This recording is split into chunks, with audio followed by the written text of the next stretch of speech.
very exciting, full of fireworks, full of hatred. Obviously got quite the backstory to it as well, and I've seen the build. It's been getting very personal. They've been talking about, certainly Colby has been talking about Masvidal's ex-wife and his kids, and as we said, you know, there's no love lost between these two. I think, to be perfectly honest, you do see this in the build towards fights. It's quite often that you will see things get a bit heated, you know, during the week of the fight. This one has definitely been presented differently. This one has definitely been presented as being real hatred. I even saw an interview with Dan Lambert at American Top Team, and Lambert was talking about like where these two were at in the gym, what the atmosphere was like, why both of them were asked to leave the gym, the fact that Colby is not there but Masvidal did come back. So there's like this whole backstory that's connected to this. The fact that they were friends, they've fallen out. Now, a lot of it seems to have started over that striking coach. So there was a coach that apparently doesn't work for American Top Team. And he was helping out Colby, and Colby didn't really pay him, gave him a little bit of money, but didn't really pay him what he should have paid him.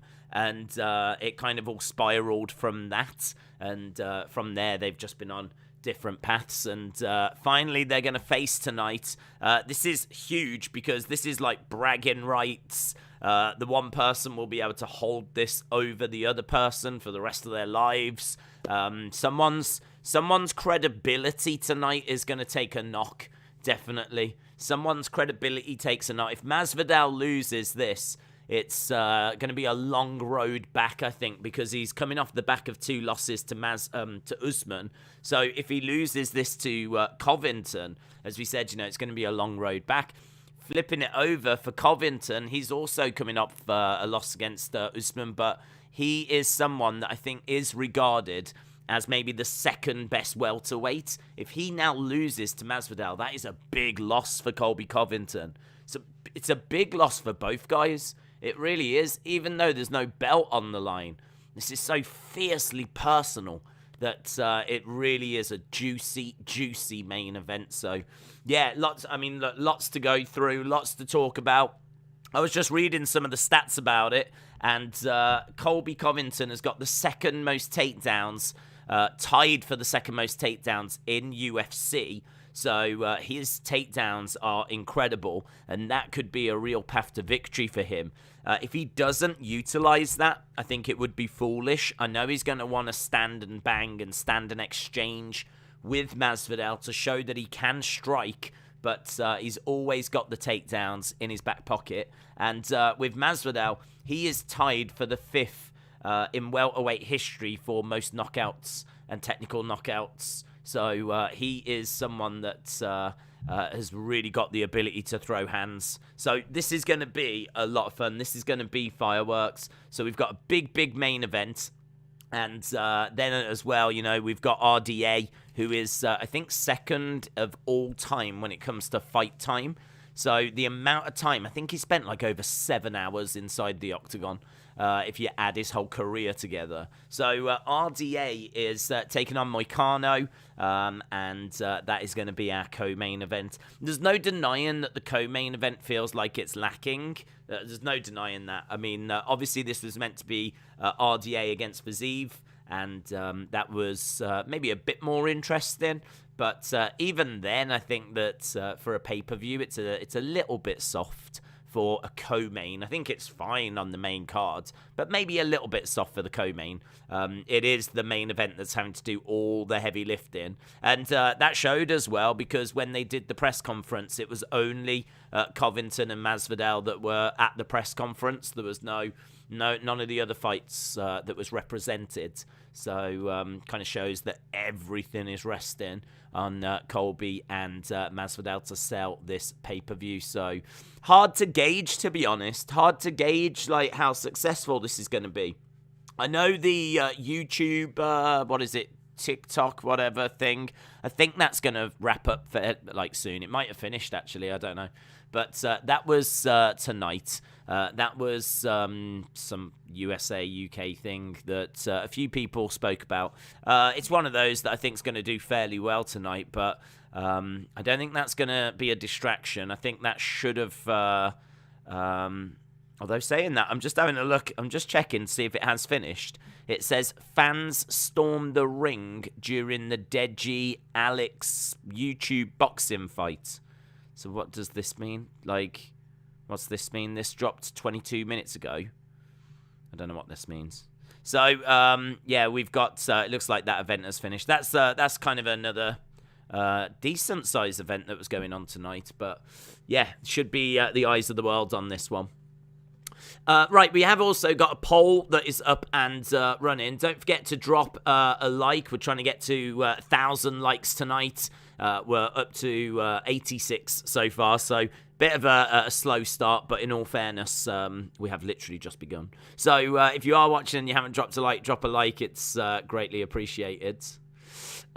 Finley said, in my opinion, they should put Barboza versus Mitchell as a co-main. Bud says, Jorge isn't tied. People vote with their heart, but bet with their money.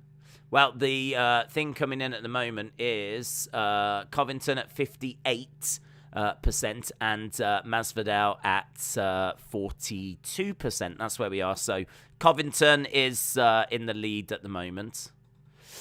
Kenzie said it's finished and it was awful. Okay. Is there anything to them storming the ring? Is that anything we need to know about? Is that going to be a big talking point? I just looked and it's Deji is the second biggest trend in the US. And it just says that fans storm the ring. But I don't know if that's a big deal or if it was just a slight kind of, I don't know, one fan got in the ring or something. Don't waste a bet on Jorge, says Draven. I hope I get to see Colby being baptized for real, says Robert. Speciality Automotive says, just tuning in. Love the commentary. Thank you very much. Shout out to you, dudes. We have got a good one tonight, as we said. Lots of interesting fighters on this card as well. I think that Agapova is someone that always kind of grabs my attention. So I'm very much keeping an eye out for her. Rodriguez as well, Marina Rodriguez. I think she is a great fighter, and she's in action tonight. She's actually ranked third in the women's strawweight division, taking on Yan Jinan, and so it's number 3 versus number 4 in the women's strawweight division. We've also got, as we said, Agapova. We've got Kevin Holland. I mean, Kevin Holland is someone that I think has really caught the MMA community's attention and imagination, and he potentially was maybe the fighter of 2020. So if Masvidal was the fighter of 2019, then Kevin Holland, who I think, didn't he fight like 5 times that year? Like, he had an incredible record.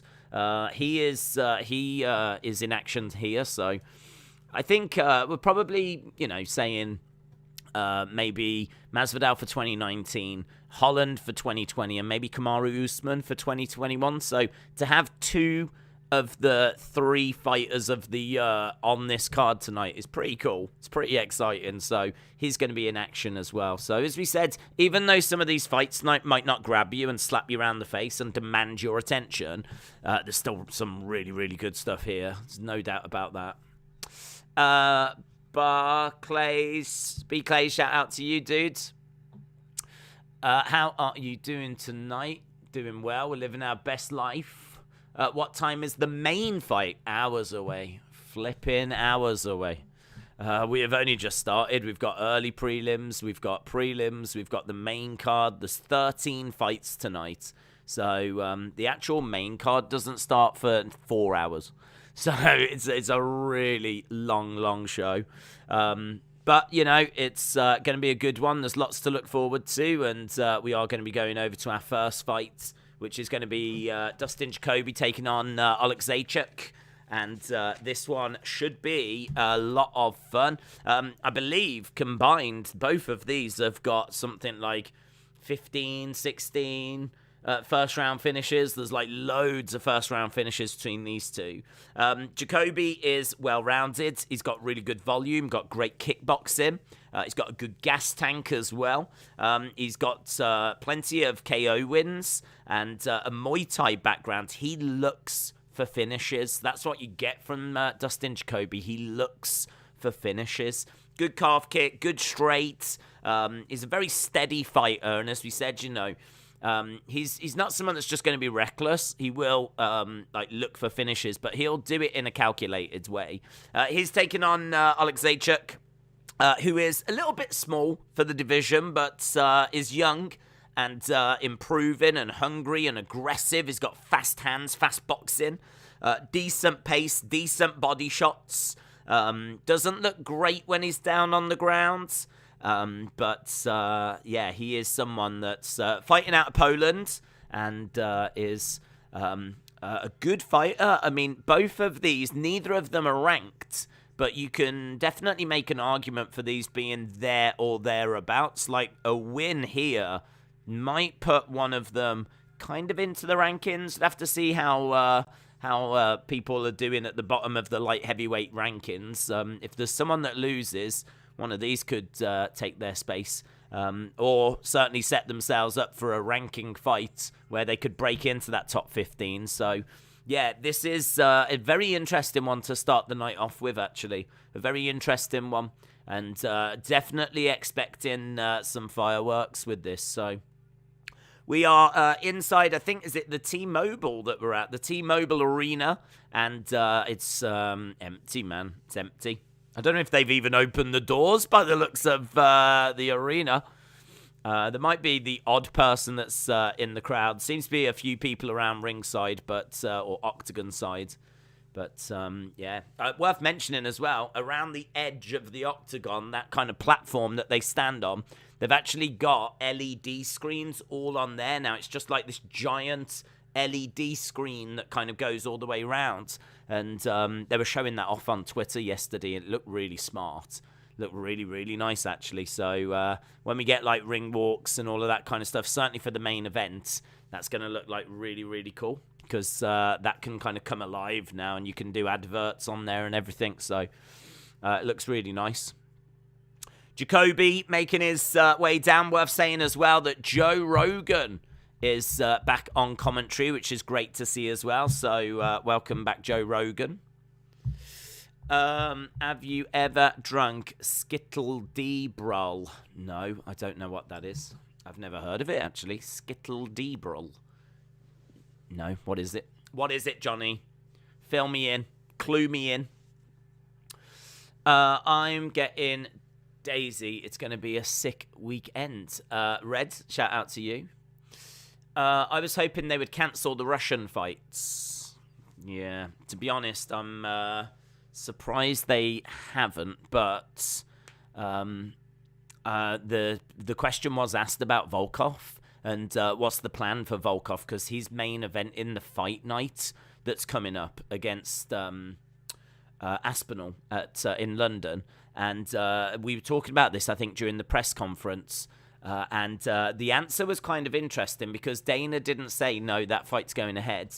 He said, we've got a very good history of pivoting and kind of changing course and, finding replacements.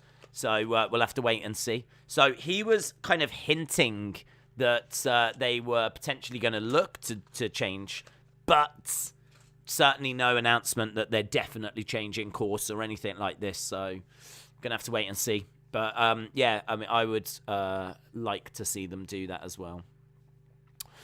I'm going to go with Jacoby, said Justin. Johnny said it's a beer that I found on the internet. Okay. Russian people are not governments; they are victims as well.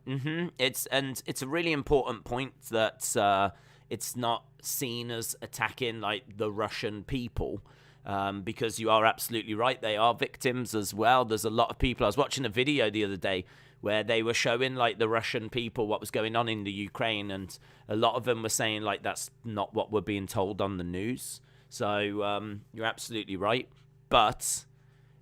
In that same breath, you also have to send a message that the world is united against this. and you have to send a message that it's not acceptable. And this is one of the ways that you can send that message. We've already seen the Paralympians removed from the Paralympics, and there's been lots of other things that have happened as well. And it would be good to see the UFC kind of stand in with that movement. But, you know, it's obviously one that's going to divide opinion because, as you say, they're not responsible for the actions of their government. Cheese Money, shout out to you. I hope you're well, buds. Hey, you. Hey, you. Brucey B is doing the intros, and we're about to get underway with this. Here we go. We've got both fighters in there ready to go. Boom. Right, let's get the stats up on screen. There we go. Okay, so we've got Oleksiejczuk in red. We've got Jacoby in black shorts. And we've got Jacoby throwing in kick to the body. Lovely hands. Look, getting these shots through already. Lovely right strikes. Jacoby's straights down the middle are very, very tasty. Goes for a kick to the body, and Oleksiejczuk grabs his leg. We've got lovely left hand to the body there by Oleksiejczuk. Already, these two are like two balls just smashing into each other. There's no standing off each other here. They both want to show that they're the superior striker, which always makes for a fun fight. This is the kind of thing that people are going to want to see in the main event, to be honest. Two strikers really colliding into each other, just throwing hands. Lovely left hand straight. And we've got an eye poke already. Jesus. That took us all of a minute to get our first eye poke. So, an eye poke already. There we go. So, just having a look. I think it was a thumb, was it? Right in the eye by Jacoby. So, Oleksiejczuk feeling that one. Seems to have shook it off, though, and we should be about to get back underway. 30 seconds timeout. There's a bit of blood coming down his nose, so you can see that Oleksiejczuk has definitely been caught. Referee just having a word, and we are back in. And we've got Jacoby trying to come forwards. Oleksiejczuk standing in the centre, though. Both of them competing for that centre ground. Kick to the body there by Jacoby. Left hand straight to the body there by Oleksiejczuk. Oleksiejczuk bouncing around. Quite frantic, frenetic hand movement and swinging away with a couple of hook shots, but both of them just falling short. But you can see a bit of blood coming down the side of the nose of Oleksiejczuk. He's definitely taken a little bit of punishment within the first couple of minutes of this. And that's a nice left hand. At the moment, they're just really struggling to land anything clean. He grabs the leg. Jacoby goes down. Oleksiejczuk gets round the back of Jacoby. That was really impressive, actually, because Jacoby just threw a kick out. Oleksiejczuk grabbed the leg, flipped him over, and was right round the back. But he couldn't capitalize on it. And so the fight continues. We're right back into the center. Both fighters back up onto their feet. And we've got Jacoby throwing out some jabs at the moment. Backing up a little bit. It's a lovely left hand there by Oleksiejczuk. At the moment, it's very close. And it feels close as well. It doesn't feel like there's much between them. It's very, very close at the moment. Like, if you was to pick a winner, like, maybe the takedown would swing it to, like, Oleksiejczuk. He's the one that's kind of standing his ground in the center and keeping Jacoby on the outside. He's the one that managed to get that takedown. And we've got a couple minutes left to go. Cheese Money said, UFC is charging $80 in the US. I'm just going to watch this with Days instead. Cheese Money, shout out to you, buddy. $80 is insane, isn't it? It is insane. It's actually free on BT Sport here in the UK. So if you have access to BT Sport, it just gets shown on there. This isn't a pay-per-view. In fairness, in the UK, you do have to pay for BT Sport. It's something you do have to, like, sign up to. The same as you would a cable provider package thing, but this isn't a pay-per-view. You don't have to pay any extra for this. So yeah, $80 odd. They do pay-per-views in the UK, but lovely head movement. Got a minute to go. Both guys in the center, but only tends to be for like the Conor events, or if there's something really big, you know, like the first Fight Island. I feel like that might have been. Lovely left hand strikes coming back and forth here by both. Jacoby backing away, swinging in some left hook shots. Oleksiejczuk coming forwards with some strikes of his own. Oh, heavy overhand left there by Oleksiejczuk. For me, Oleksiejczuk's going to take this. Just the eye test, the optics for me. I think Oleksiejczuk's just looked a little bit better. Really not much in it, but it's one of those. If you had to pick a winner of this, I would go with Oleksiejczuk. But again, there's not really much in it, and it's been really fast-paced. Really, really frantic. They're both still throwing at each other. 2 seconds to go. And that's the end of the round. And there might be a little alarm going off. I really don't know. There we go. I've killed that now, so that won't happen again. The alarm thing is annoying. But, yeah, that was good.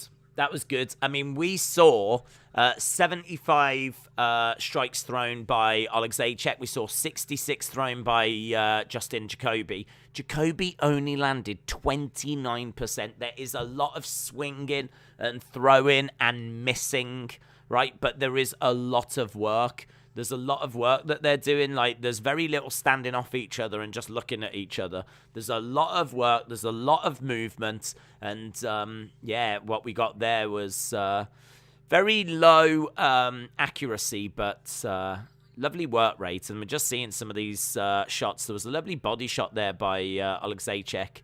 Lovely left hook to the body.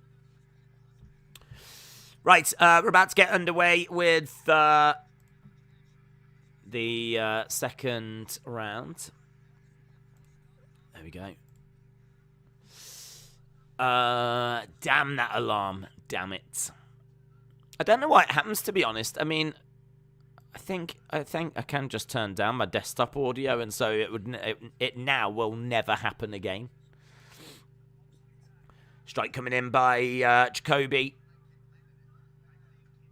No, he went for a little uppercut there, Jacoby. That was nice.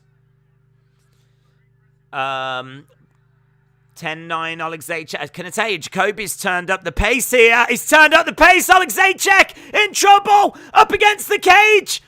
Jacoby's unloading. And he's just clipping him, wailing away.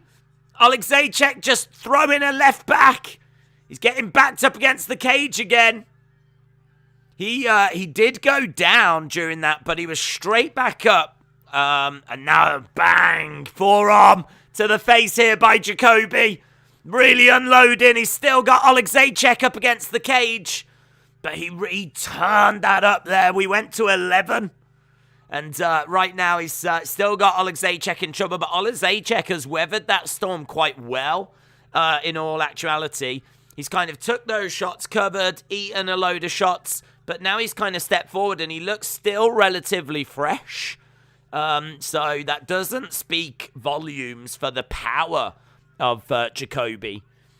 Jacoby there really unloading. Again, he's got Oleksiejczuk up against the side of the cage. And he's putting his weight onto him. He's trying to get a bit of control time. He's trying to grab the leg, looking for a takedown. He gets the takedown. He's been able to get that takedown. And he's got his arm trapped. Oleksiejczuk looked like he was going for an arm bar there.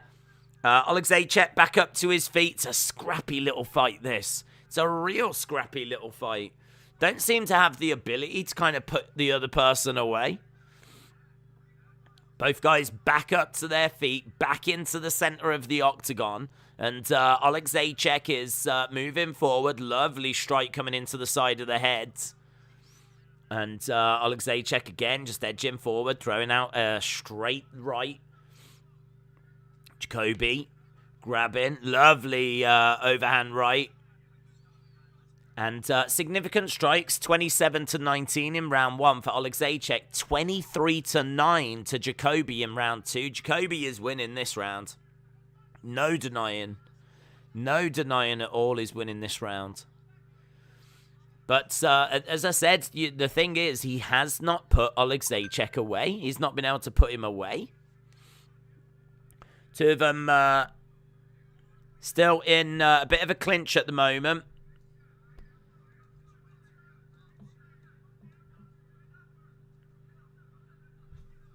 Okay, back into the center. We got just under 2 minutes to go. Jacoby's looking a little bit tired here. I think he's really poured a lot into this. And his cardio seems to be failing a little bit. Oleksiejczuk actually looks, dare I say, a little bit the fresher.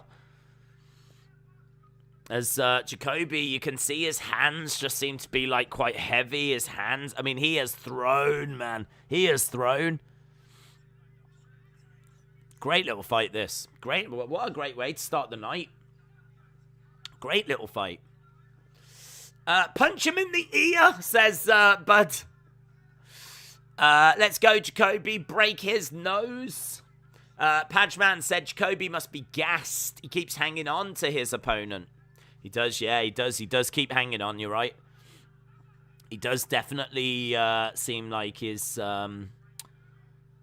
faded a little bit.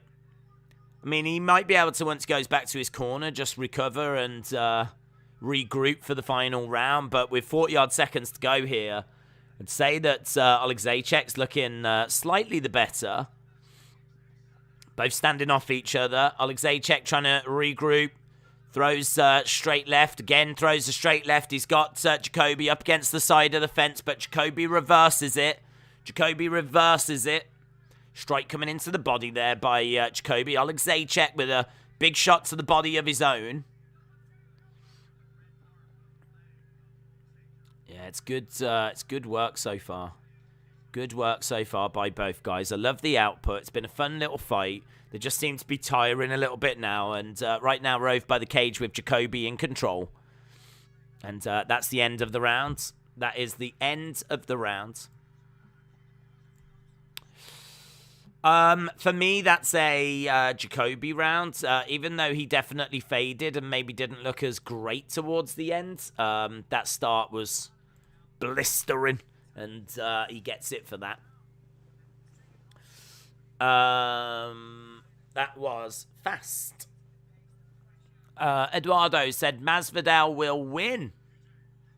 David said Jerry the King Lawler is returning tomorrow. What do you think? He was on the show a few weeks ago, wasn't he? I remember seeing him in a backstage segment. Nice elbow, said Jose. Right, we've got both guys in the corner. Trying to hear what they were saying to Jacoby. Elden Ring is being advertised on the outside of the octagon on those new boards as we're about to go into the third and final round here. If you are watching and you haven't dropped a like, drop a like. It makes a big, big difference. We're trying to smash past 1,000 tonight. And it's greatly appreciated as we go into round number 3. Dustin Jacoby versus Oleksiejczuk. It's 53 significant strikes to 52. 1 takedown each. 140 shots thrown by Oleksiejczuk. 151 by Dustin Jacoby. We've got 38% accuracy against 35. Like, it's really close. 1-1 for me. 1 round each going into this third. We'll see who takes this third, and for me, whoever that is takes the fight. Tajik Bey has got it the same. Pretty clear, 19-19 heading into the third. Ryan Frederick says the same. I'd imagine many of you have got it that way also. Right, we've got Oleksiejczuk standing in the center. Jacoby having a little look. Edging forwards. Again, just having a little look and throwing out a straight right. Left's coming in as Oleksiejczuk's trying to get a few things through. It's scrappy. It's really scrappy. Like, it's hard to know what's actually landing that's clean here. They're just both in the center, just like throwing out stuff, blocking. Things are falling short, going wide, bouncing off the guard. Someone needs to kind of really stamp their authority on this round. Nice left hand coming in there by Jacoby. Left hand coming back by Oleksiejczuk.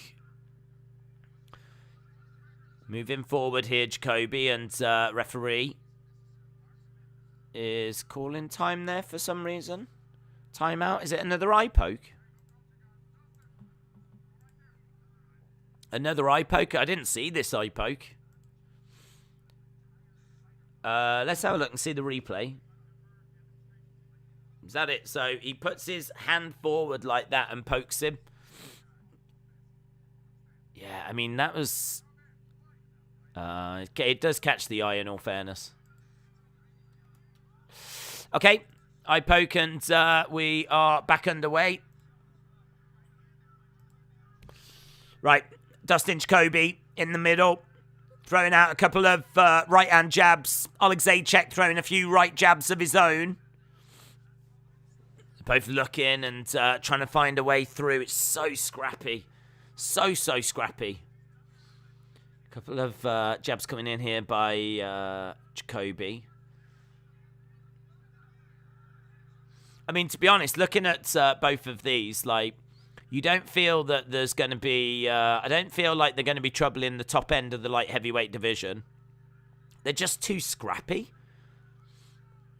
And the finishing ability of both guys, I mean, both might just have exceptional chins, but I don't feel like there's been loads of great shots thrown. I just think like they seem to lack a little bit of power. 2 minutes to go. Again, they're just throwing away. Moving forwards. Jacoby trying to grab a hold of Oleksiejczuk. Throws a left hook shot. Right hook shot, but that just falls short. The pace is very impressive, though. Driving Oleksiejczuk up against the side of the cage. So Jacoby's going to get a little bit of control time. This might be the fight right here. This moment right now might be the fight. If Dustin Jacoby can control Oleksiejczuk and get the control time here, get in a few strikes as well, that might give him the fight. Right now, he's driven Oleksiejczuk up against the side of the cage, throws a big knee to the midsection. Oleksiejczuk's trying to get out of there. He's not finding a way out at the moment. But Jacoby's got to turn up like the output. He's got to be getting some shots in here. Having him pinned up against the cage is one thing, but you've got to do something with it. So we've got a minute left to go. It's going all right here for Jacoby at the moment. You can't be scoring Oleksiejczuk anything for this. He's just pinned up against the cage. He's not doing anything. So at the moment, this is all looking good in the eyes of the judges for Jacoby. Grabbing a hold of the leg. In this round as well, 22 significant strikes to 16 for Jacoby. So he's edging the significant strikes. Strike coming into the head there as well by Jacoby. 30 more seconds of this and I think he's going to do it. 30 more seconds of this and I think he'll do it, Jacoby. Biggs Chuggers, shout out to you. Yeah, strike coming into the body. Good work so far by Jacoby. 12 seconds or so left to go, and I think he's going to get this fight. Knee coming in there. So close. So close. 5 seconds to go, and Oleksiejczuk breaks away. And that's it. For me, I would give it Jacoby, but there's not much in it. Yeah, there's not much in it. I would give it to Jacoby. JB, shout out to you. Yeah, it was not much in that. That is a 3-round slog, really. That's how you would describe it. You know, there was kicks that were thrown, there was body shots, there was head shots, there was takedowns, there was a bit of control time up against the cage. Really, what we saw most of was a lot of stuff being thrown and missed. I mean, 34% striking accuracy to 38%. So it was a real kind of like slog, throwing hands, bit of a brawl, not a technical masterpiece, but I would say that that goes to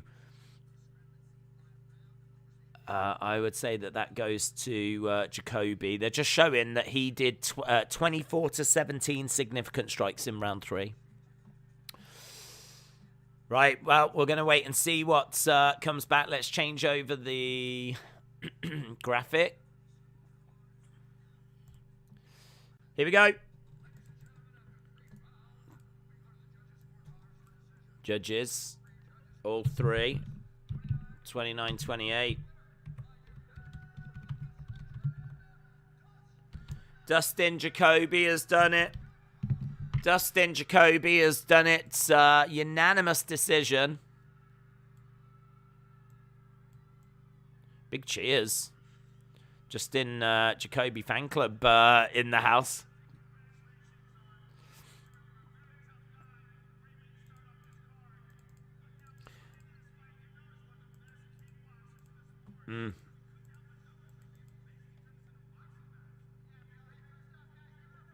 Dustin Jacoby. Big cheer for Joe Rogan.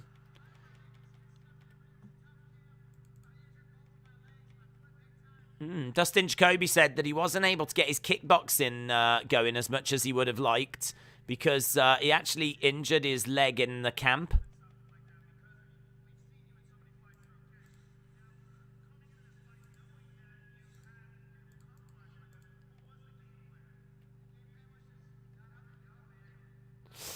Rogan has been hitting presses.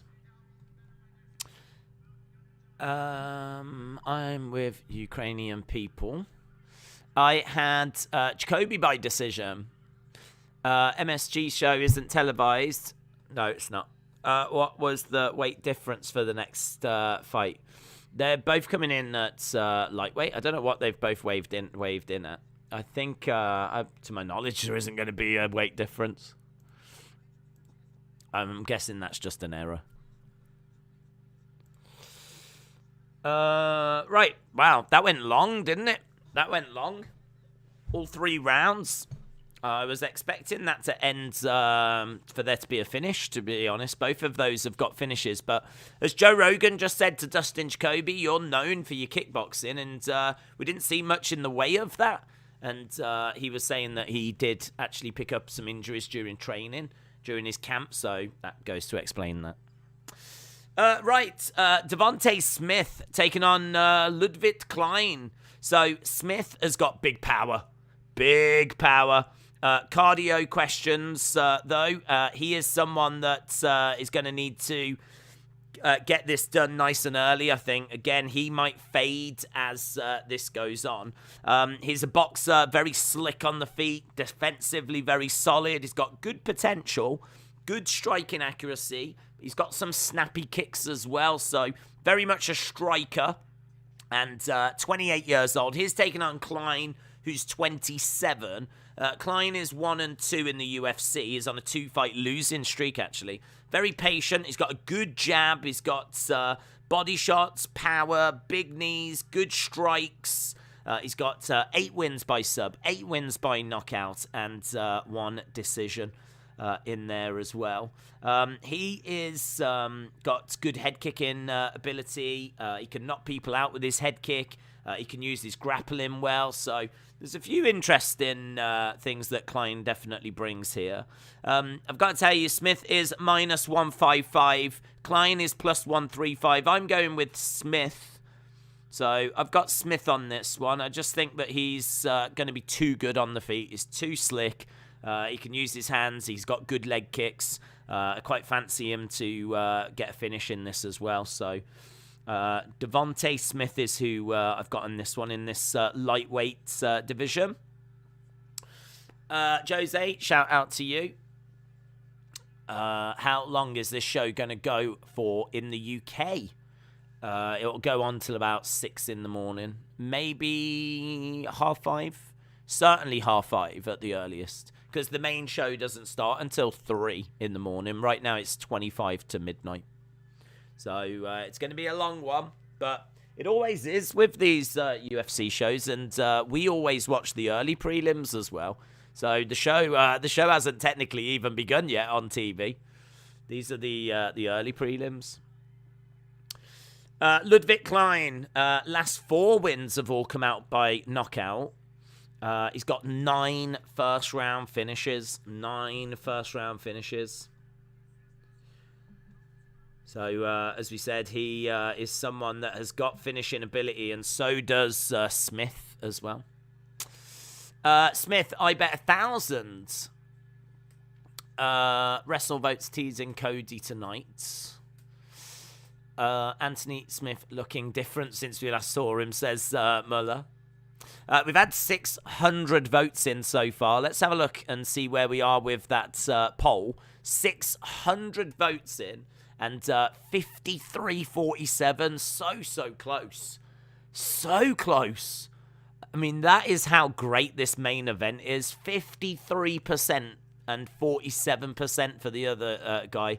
I can tell you that it is Colby Covington that you guys have got just edging it at the moment. Colby Covington just edging it at the moment. Devontae Smith making his way down. 5:30 is a good song title, says Rippin. That is true. That is true. Did Jacoby lose? Jacoby won. No, Jacoby is a winner. So, fight number 2 coming up. If you are watching and you haven't dropped a like, drop a like.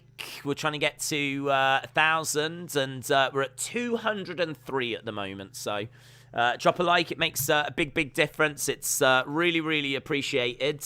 So, if you are joining us and enjoying the action, then drop a like.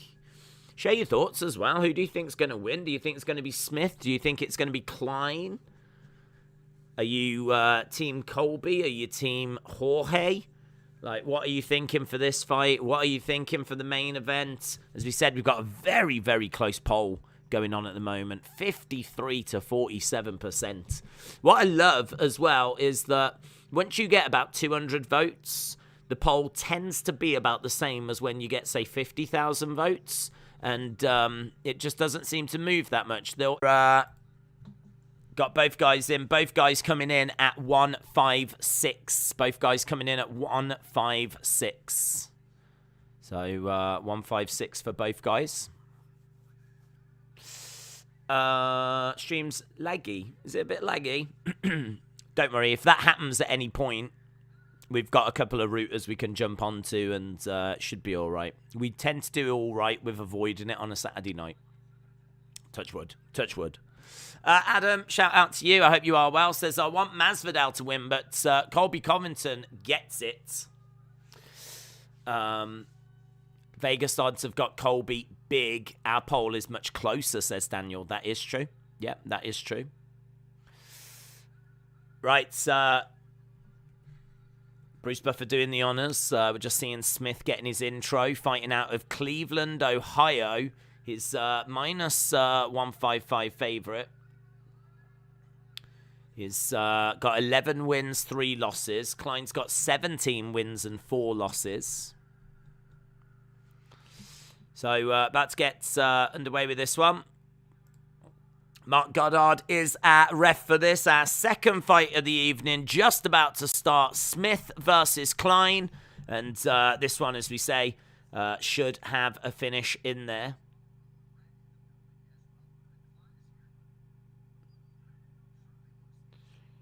Yeah, Klein looking in great shape, and we are underway. Let's get stats on screen. There we go.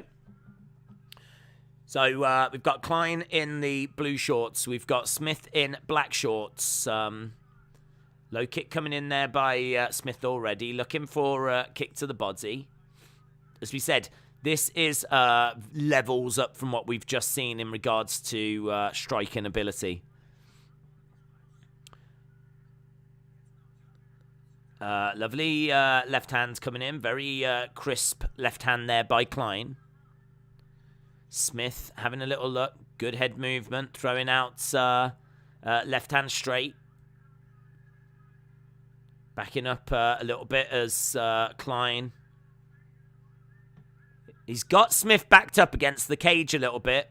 Oh, lovely. Throwing in some straights. That was great by Klein. Smith had nowhere to go as well because Klein had backed him right up against the side of the cage. So Smith just having a little look. Again, straight down the middle. This is great by Klein. Klein showing that he can throw hands as well as what Smith can. And Smith's boxing has been very, very impressive. Again, trying to go down the middle. Both of these so far, look, 56% accuracy for Klein, 47% for Smith. So, a brilliant accuracy. Strikes coming in.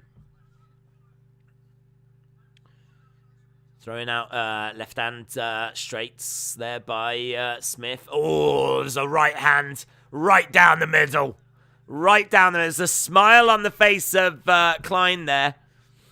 He knows that he just got clipped with Summit, but he's showing that it hasn't affected him. Klein in the center with Smith, and shot to the body there by Klein. Smith having a little look.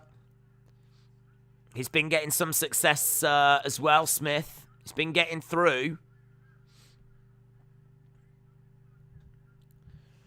But it's not been loads of volume. It's a pretty low volume fight at the moment.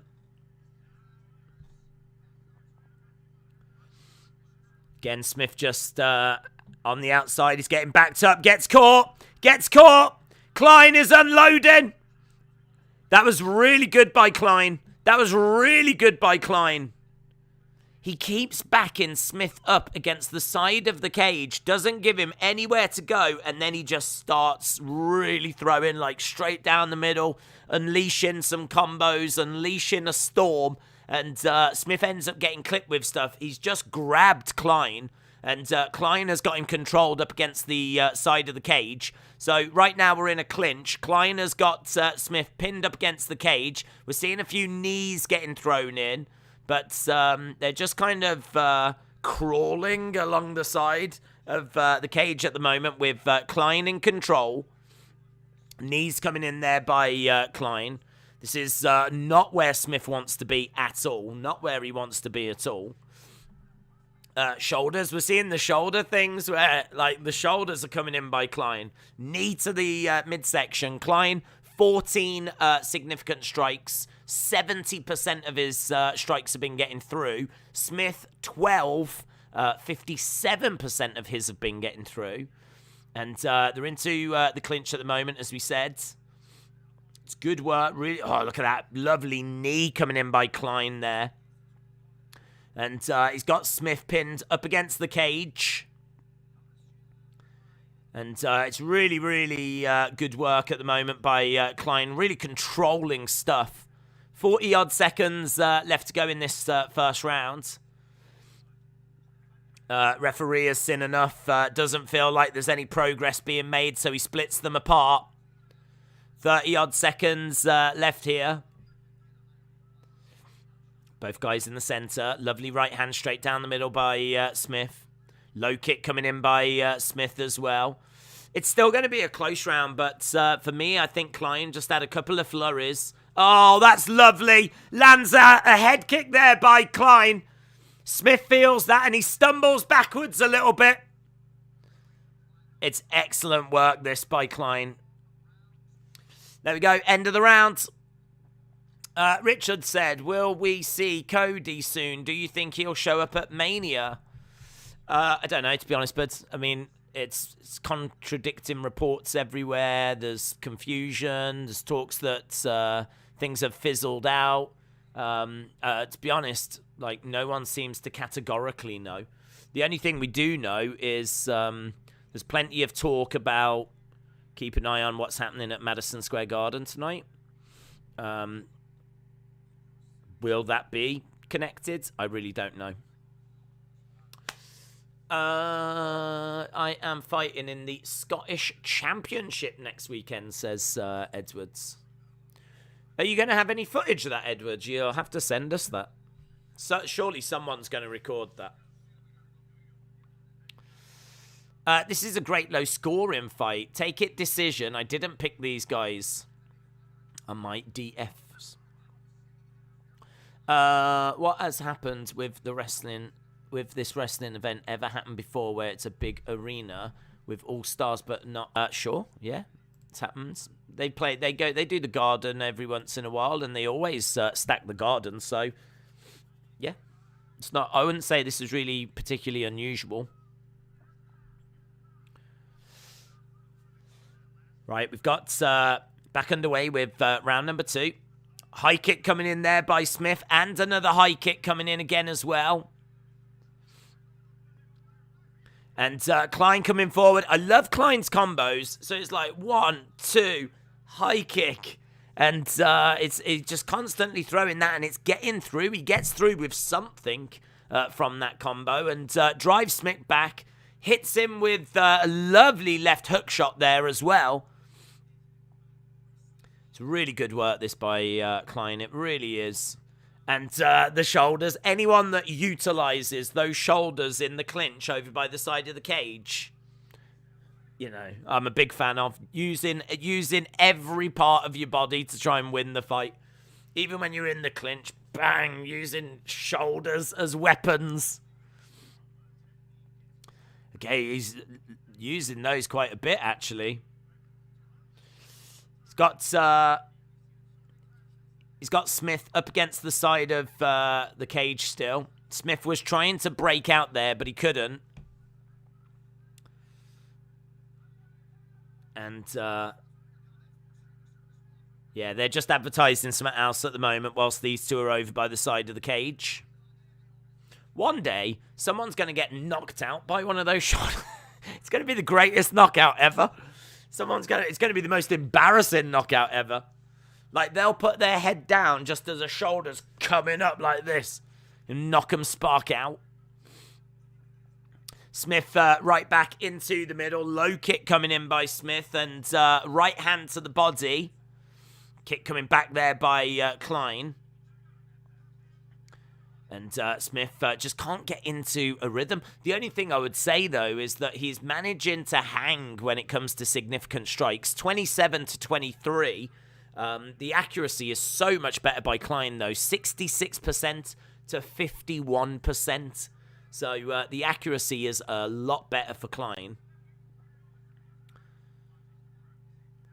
Again, nice step backwards. Kick coming into the body. Charging forward there by Smith.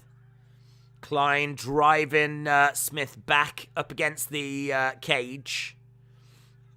Strikes coming in to the sides. Leg kick coming in.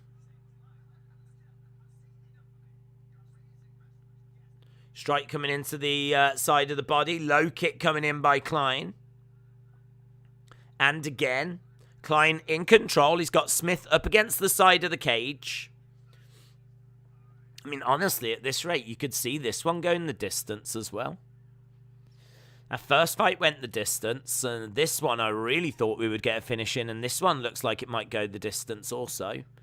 Klein very much in control for me, even though the significant strikes don't, like, there's really not much in it. He's getting a lot more control time. His shots seem to be doing more damage, and for me it looks like Klein is winning this fight.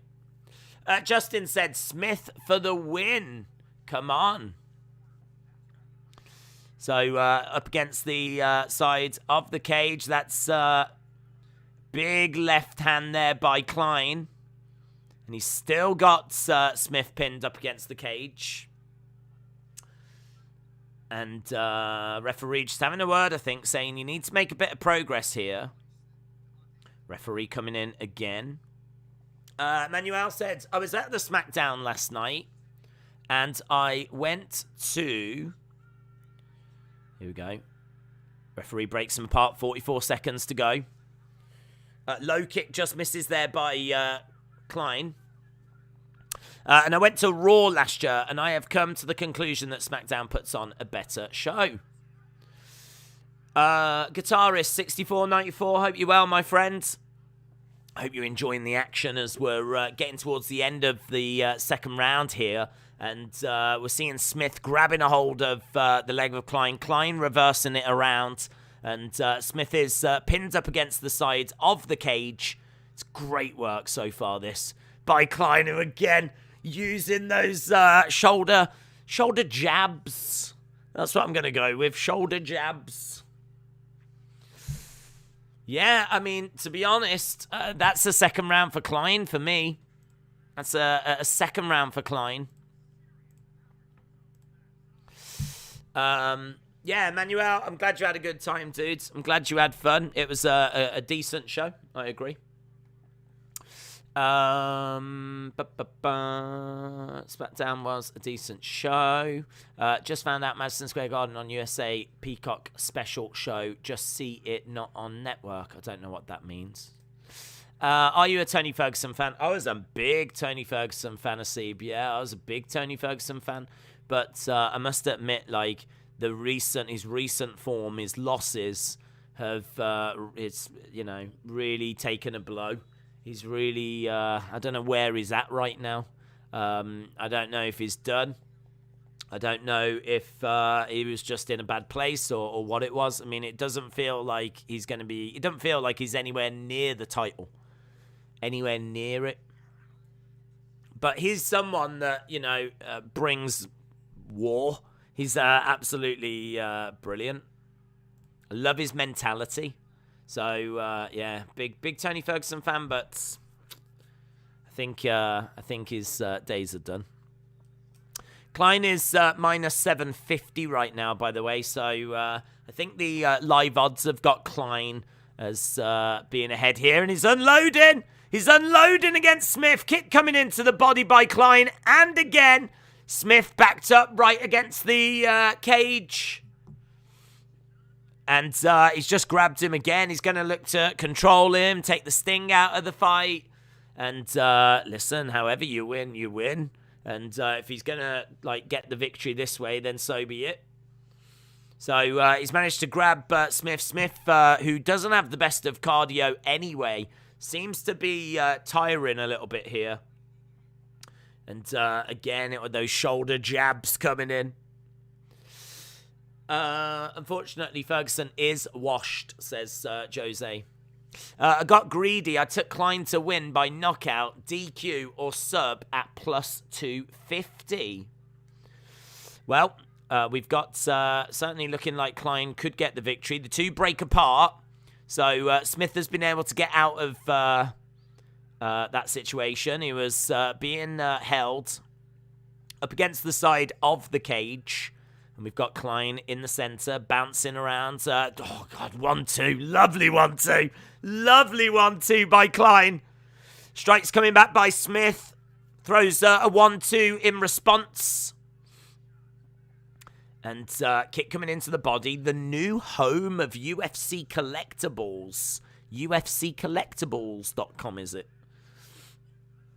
Up against the side of the cage, Klein grabs Smith. I like little collectible bits like that, signed gloves and bits of ring canvas. I love all that nonsense. I might have to check that out. Again, bang. Using shoulder as we're in the clinch again. Listen, Klein's doing what Klein's got to do. It might not be the most exciting of rounds, but he needs to just make sure that he takes the sting out of this round because he knows that he's 2 rounds up. Knows he's 2 rounds up. Klein hurt him with a body kick and then pressed him to the fence instead of capitalizing, says Pajman. Kick coming into the body there by Smith. Smith throwing out left hand straight. Left hand jab right to the face as well. Again, letting his hands go. Smith has definitely still got some moodiness in his hands as Klein decides to grab him again and tries to drive him back. Smith manages to break out from that. Smith does not want to be getting dragged and held up against the side of the fence. These two in the center. Lovely left hand straight there. Again, just good head movement so far here by Smith, and connects. This is good. Klein just getting out of the way, though. Backing out of the way. Body shot coming in by Smith. Smith looking the better here. Oh, big knee. Klein's got to make sure he doesn't get caught with anything. He's definitely winning the fight, but he's got to make sure he doesn't do anything stupid. Kick coming into the body there by Klein. Both of the guys, both of the fighters in the middle. And Klein looking for a takedown. Couldn't get it, but he does end up driving Smith up against the side of the fence. 47-43 on significant strikes in Klein's favor at the moment. And he does have Smith up against the fence. Via is coming.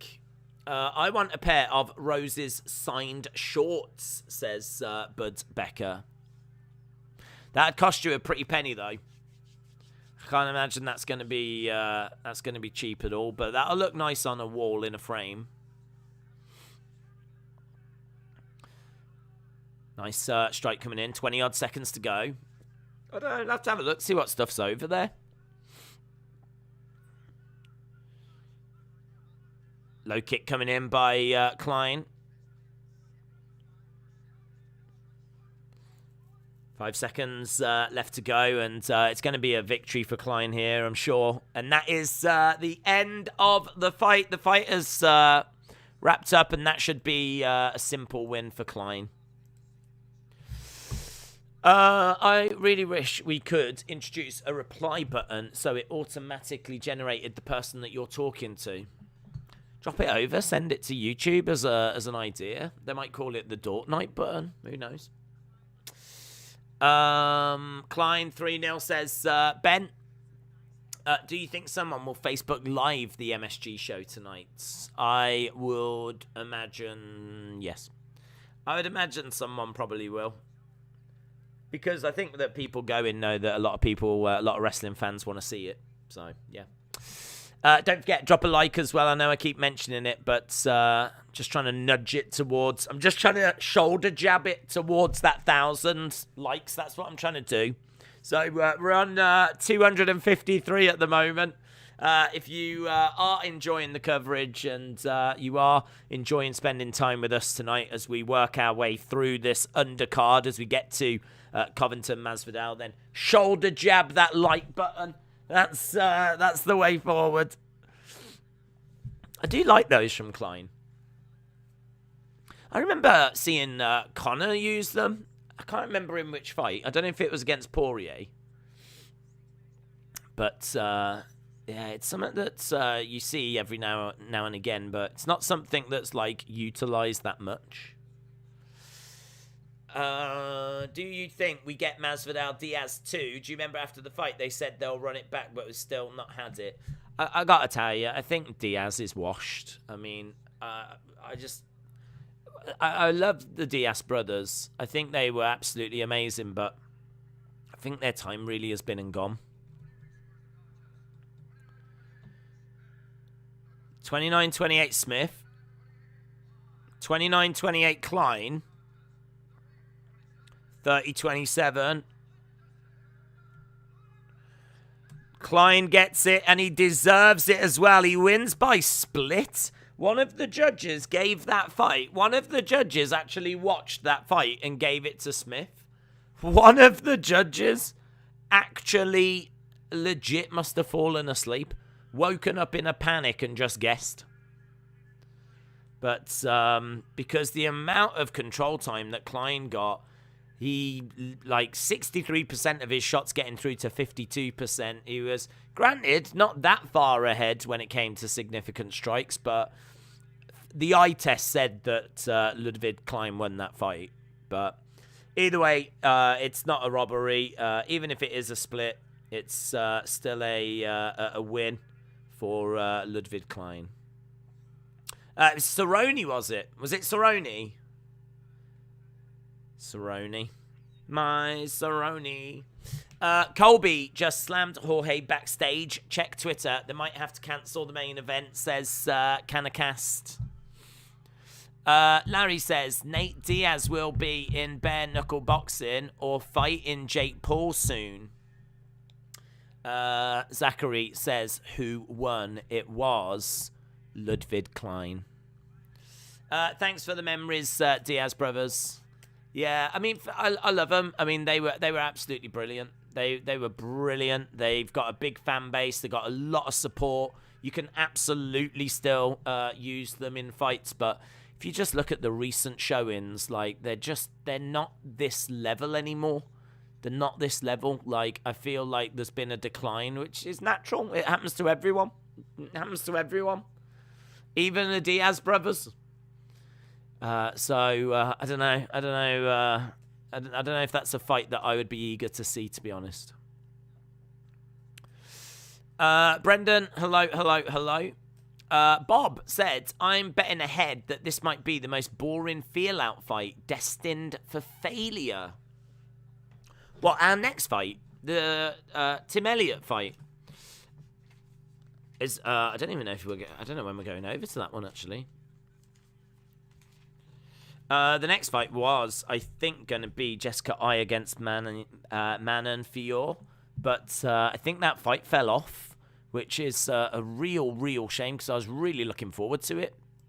That is a fight I was really excited for. I like Manon Fior, and she's on a 10-fight win streak, so yeah, I was gutted. We haven't lost many fights off this card as we've got closer to it. I know that Fiziev dropped out in the co-main, but by and large, it's kind of stood up all right. But we did lose that one, Jessica Eye against Manon Fior, and I think that would have been our next fight.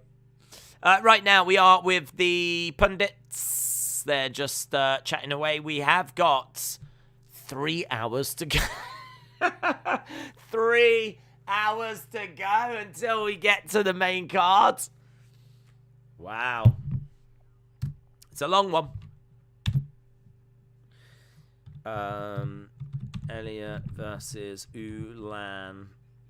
I would love it if I know they have to put a lot on so that people feel they get their money's worth, like, but I think I'd really love it if the UFC would do 2 shows a week. Hard to do, I understand, because like, you do one on a Saturday when people are free. But yeah, I think it'd be good if they did. A lot of sports do, like, you know, multiple nights a week. So I think rather than like one massive mega card that's like an endurance test, I think it might be cool if they did, like, broke it up and we just had 2 shorter shows. 3 hours till we get to the main card, and then the main card's going to be like another 3 hours long. But hey, it's always that way with the pay-per-views, isn't it? And we've got some great fights coming up.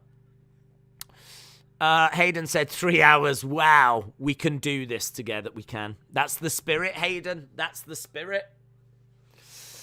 Dork Knight, never forget the OG champ. Right, Elliott against Ulanbekov. This is number 13 against number 15 in the flyweight division. Let's get to it. There's no time to mess around. We've had 2 fights, 2 decisions, so we need to get to it. Tim Elliott, an exciting fighter, relies on his durability. Little bit of a risk taker. He's a Brazilian Jiu-Jitsu, I think, blue belt. I haven't seen if he's actually graduated and gone up. Scrambles well. He's got a good pace. He can struggle against top 10 fighters. He lacks a little bit of power from time to time. Ulanbekov is trains in the mountains, Dagestan fighter. He is dangerous, long, rangy striker, fluid. He's very impressive on the ground. His only loss really was a robbery. His only loss apparently was a decision loss, I believe, that was given against him. But a lot of people saying that it shouldn't have been. And he is coming in as a favourite at -255. Tim Elliott at plus 200. And you know, I think this is a really interesting fight, to be honest. I think it's a really interesting fight. My gut is telling me that Ulanbekov should get the win here, but he hasn't looked like amazing in these fights, Ulanbekov. He hasn't looked amazing. But Tim Elliott is, as we said, you know, an exciting fighter. Definitely has got the ability to cause some problems. But I might have to just lean with the favourite. I might have to just go with Ulanbekov. I just think that even though he is a Dagestan fighter and maybe not the best of the Dagestan fighters, I think he's still going to have enough to get through this. So I'm leaning Ulanbekov, but I'm not feeling brilliant about it. I've got Ulanbekov on this one. Asib said, you say everyone goes into decline, but you're not in decline, says Asib. Well, that's very kind, Asib. Millions would disagree with you, though. So, 3 hours of fantastic fight, says Rory. My elbow is twitching. There is a low blow coming, says Ernest on purpose. Wow. Imagine if that was your superpower. Your superpower was that you could tell if there was a low blow coming. And so your elbow twitched. That would suck. Unless you was the one being low blowed, and then it would be the greatest superpower of all time. Shola said, have you ever had Proper 12? Yes, I bought a bottle. And I must admit, I wasn't crazy about it. I don't mind whiskey. I've tried quite a few different whiskies throughout my time. And this one is, I think it's a perfectly fine whiskey to have with like a mixer, to have with like Coke or something. But I think to drink on its own, like, yeah, I mean, in all fairness, it's a relative, it is cheap. It is cheap. I'm not saying that as in like it's like the taste is cheap or anything. Like to buy is cheap. Like whiskey is getting more and more expensive. It's going up in price all the time. And, you know, this is one that you can get for about 20 quid at the supermarket. They sell it in the supermarkets over here. So, you know, it does what it needs to do. Do you know what I mean? Like you can mix it with a mixer and, you know, I'll do a job for you. So no shade with it. Ain't no problems with it. But I went into it, I suppose, not quite knowing what to expect and maybe expecting a bit more. And I was drinking it like neat and trying it neat. And it just wasn't, I didn't have like the greatest aftertaste to it. And I was a bit like, nah. But you put it with a mixer and it's fine. So, yeah, I got a bottle of it. I'm about halfway through. I feel good about that pick. Ulanbekov is going to win, says Larry. Owen said, what do you think about Deji losing? I think I would struggle to care less, to be honest.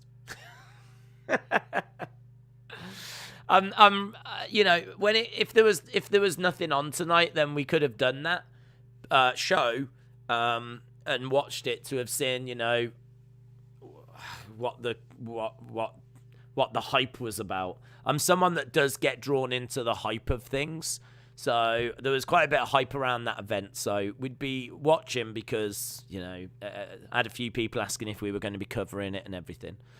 But I don't know any of those people that were on that show. I'm not just saying. I mean, I know Deji, and that's it. I only know him because I know he's KSI's brother. And we actually watched him fight, I think, was it Jake Paul? But I don't know anything about him. Outside of that, outside of him being KSI's brother and that he had a fight against Jake Paul, I don't know anything about. Oh, and I think his nickname is Comedy Shorts Gamer. I remember that being mentioned once. That's it. I'm out. So I don't even know who he fought. Right, there's Tim Elliott. Bruce Buffer looks like he's going to the prom. That's because he is going to the prom. This is a big night for Bruce Buffer. He's just got to get this pesky announcing out the way, and then he's off. He's got a lovely date this evening.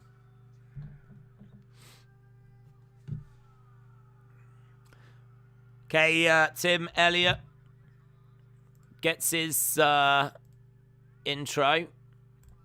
Here we go. Hopefully we get something interesting here, but I'm not sure about this one. Ulanbekov is good on the ground, so...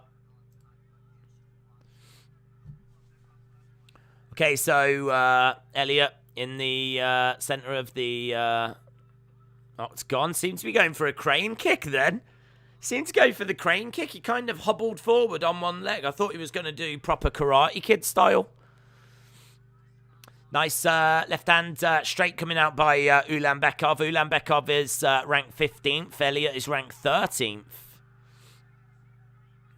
Kick coming into the body by Ulanbekov. Throws out a straight left. Again, throwing out... ooh, just getting caught. He's keeping his hands really low. Ulanbekov is getting through with his strikes. High kick coming in by Ulanbekov. Kick coming into the body. Swinging away, and good work by Elliott. Good takedown by Elliott. So Ulanbekov is down on the ground, and it's good work. Knee strike coming in. Leg kick coming in. Swing and a miss by Elliott. Low kick coming in by Elliott. That was good work by Tim Elliott, getting that takedown. But couldn't keep him down for very long. Both guys back up on their feet at the moment. We're in the center of the octagon. And we are seeing Elliott moving forward. Ulanbekov is picking his shots well. Missing with a few, though. Connecting with that, straight down the middle. I think Tim Elliott doesn't seem to have much respect for the power of Ulanbekov. He's keeping his hands, like, low. Strike coming in.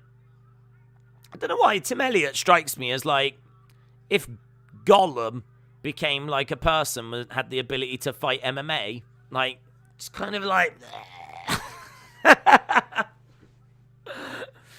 kind of like... down here and just like not really got any kind of a guard, and he's, I don't know, swinging away. It's very unorthodox. It's weird movements from Tim Elliott, but we've seen good takedown though. Fair play. Gets another takedown, but immediately Ulanbekov pops back up and goes over by the side of the cage. Strikes coming in. Good strikes there by Ulanbekov. BT Sport coverage starts at 1 a.m. Yeah, they've just got previews of the main card at the moment as Tim Elliott has got Ulanbekov down on the ground. So this is good work by Tim Elliott. Ulanbekov, though, again, even though he keeps getting taken down, he's able to just pop straight back up again. And we've got Tim Elliott in the center. Referee is calling timeout. I think he's saying that Tim Elliott is doing this. He's saying keep him up. Right, back in. And we are back underway. Tim Elliott's giving a decent account of himself here, getting a couple of takedowns. If you look at the strikes, is well ahead of Ulanbekov as well. I mean, in all fairness, I can't imagine Ulanbekov trains against anyone like Tim Elliott. He might be running in the mountains and training with Khabib or doing whatever, like with the Dagestan kind of clan. But I can't imagine there's too many opponents in the gym that come forward like this. Just imagine Ulanbekov's like, I have not got a clue what to do here. It's definitely some lovely shots in the pocket there by Tim Elliott. Kick coming in by Ulanbekov. Tries to lunge forward with a straight left. Again, just manages to get a left hook shot in. Oh, he drops Ulanbekov! Big overhand! Big overhand left! Ulanbekov goes down. Tim Elliott drives him back against the cage. Knee strike coming in by Tim Elliott. And Ulanbekov is right back up to his feet. Wow. Ulanbekov goes down. And he's kind of grimacing a little bit there. Tim Elliott's like, ah! Yes. Yes, Tim Elliott. Take a bow. Excellent work. Ulanbekov did not see that coming at all. Did not see that coming at all. Big hit. Big hit. Big hit. Yeah. That was big, man. That was big.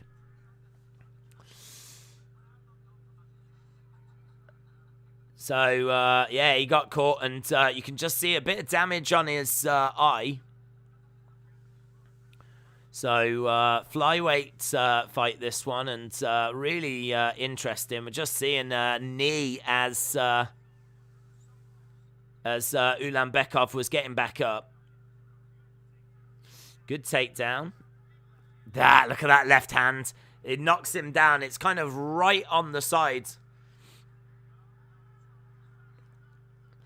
That knee by Tim Elliott as Ulanbekov was kind of getting back up is so close to being illegal. They just showed a couple of replays of it. Brilliant.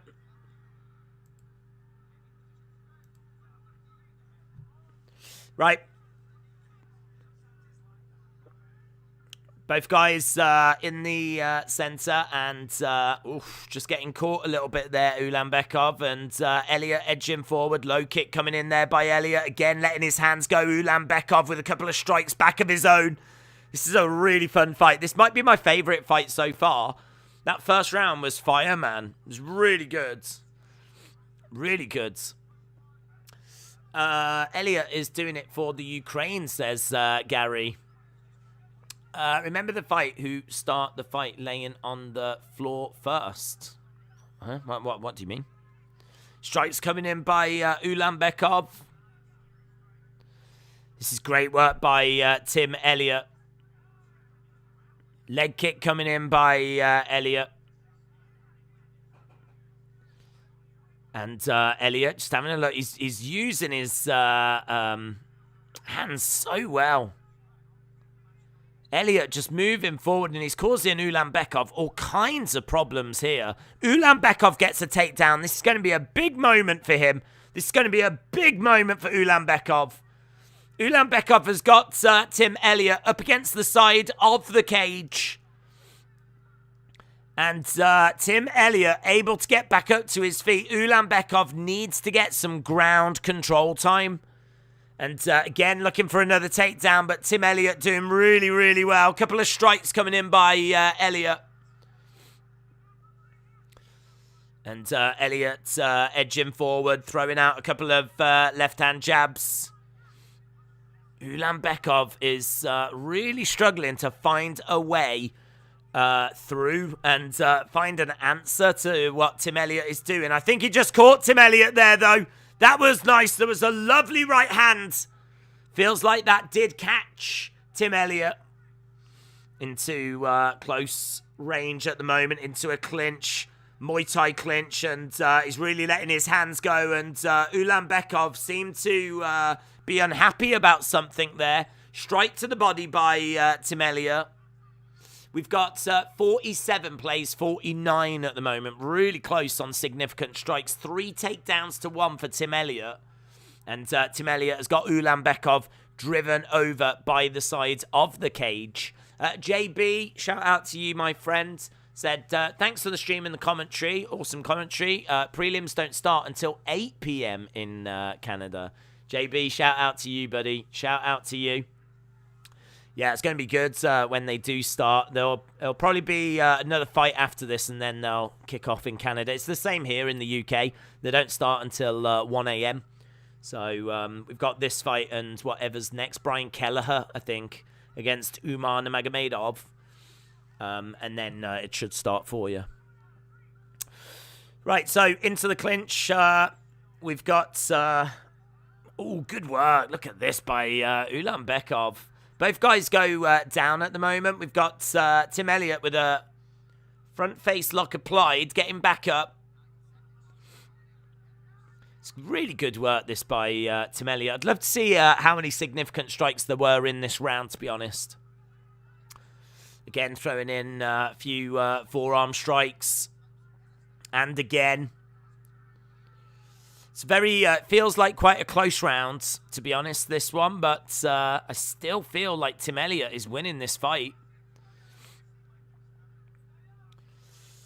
Big knee coming in, we're over by the side of the cage. Strikes coming into the midsection. Ulanbekov driving Elliott back against the cage.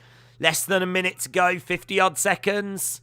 With Ulanbekov in control at the moment of this part of the round. Overall in the fight, he may be behind, certainly losing that first round.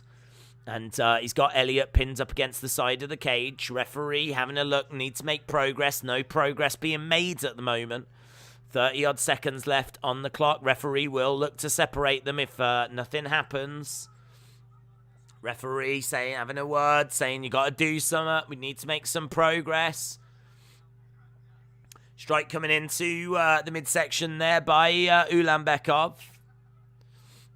We've got about 10 seconds left to go. Referee looking to separate them, but Ulanbekov has actually gone down to the ground, trying to weaken the base of Elliott, but no joy. He was trying for a takedown, couldn't get it. And very interesting, very interesting. Feel free, let me know what you think the score is so far. How are you scoring it? Let's just have a look at the round-by-round breakdown. So, 28-25, 2-3-3-0. It's probably about 30-25-ish, around that kind of ballpark. Tim Elliott in round 1. In round 2, maybe the striking was just with Ulanbekov, but not much. I mean, there might have been one in it, like nothing in that second, really, nothing in that. Right, they're just talking about UFC 272, and we're going to be getting going. Here we go. Okay, so underway with round number 3. We just had a little look there to see where round 2 went. Ulanbekov on live odds is actually minus 145 right now. So live odds have got Ulanbekov just ahead. Looking at the striking of round 2. There was nothing in it. There was nothing in the striking of round 2. So yeah, really difficult to know which way this is going. The live odds would suggest it's 1-1. The live odds would suggest it's 1-1. Marley's got it at 1-1 as well. Nice strikes coming in here, and a few little uppercuts coming in by Ulanbekov. 57-53, but right now it's 63-62.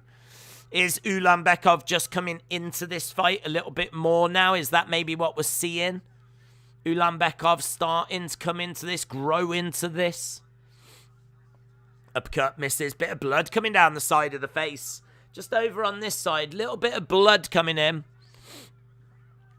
And both fighters in the centre of the octagon with Tim Elliott edging forwards. And again, into the clinch. Both guys in the centre, in the clinch. Knee coming into the body. And again, another knee coming into the body. Forearm strike coming in. There's a bit of damage on the face of Tim Elliott as well. Tim Elliott trying to throw a big overhand left. Kicks coming in by Tim Elliott. It's kind of side kicking out. So he's using those kicks well here, but Ulanbekov letting his hands go. He looks for a takedown, can't get it, drives Tim Elliott up against the side of the cage. And as we said, you know, this is number 13 against number 15. It's a very close fight. And Ulanbekov in control right now. He's got Tim Elliott up against the side of the cage. How are you doing today? He's looking for a takedown here. What do you mean he could win? He's winning, says Looney. I've got it 1-1 at the moment. 1-1, and it's all down to this round. So, for me, I don't know if either guy's winning at the moment. It's all how this round is going to go for me, and Ulanbekov is controlling Elliott, and if it does keep going this way, Ulanbekov will get the nod. Elliott has got to break out from this. He's got to break out from this. You can see there's 5 significant strikes difference, but he is being controlled as well at the moment. Elliott has got to find a way of getting out from this, and he's got to get something out of the remainder of this round. The fight is definitely starting to pass Elliott by. This third round, 23-14. So first round, 33-28 to Elliott, 23-22 to Ulanbekov. But this third round is much better for Ulanbekov. He's got body triangle applied to Elliott. He's looking for a rear naked. He's got the arm on the chin. And he's doing well at the moment, Elliott, to survive this. And he's trying to grab a hold of the neck as well here. Ulanbekov is doing well. 1 minute to go.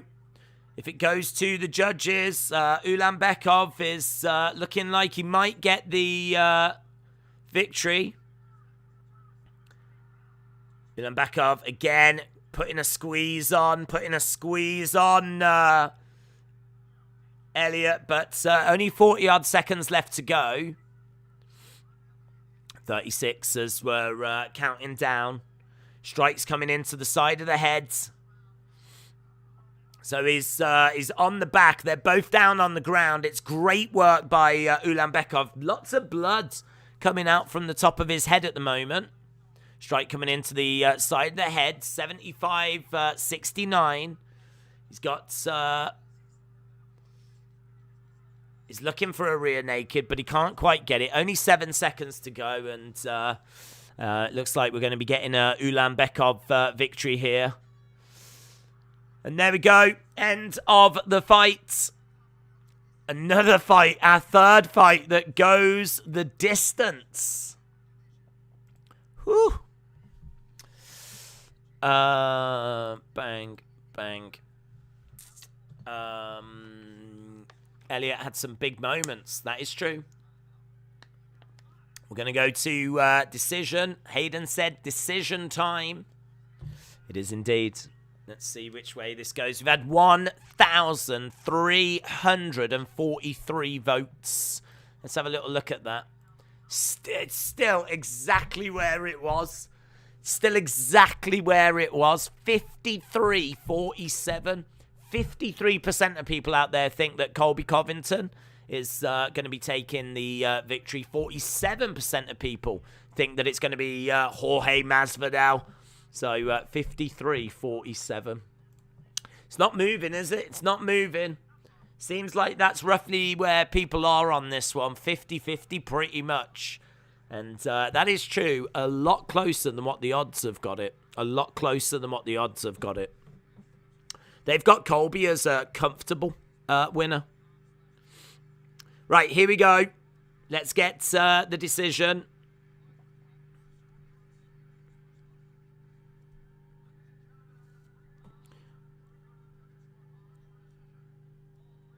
All three. 29-28. Unanimous decision. Tim Elliott gets it. Tim Elliott gets it. 29-28. Wow. He definitely took the first. The second was super close. He lost the third.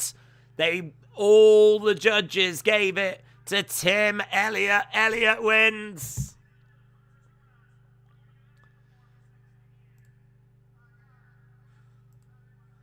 Elliott wins.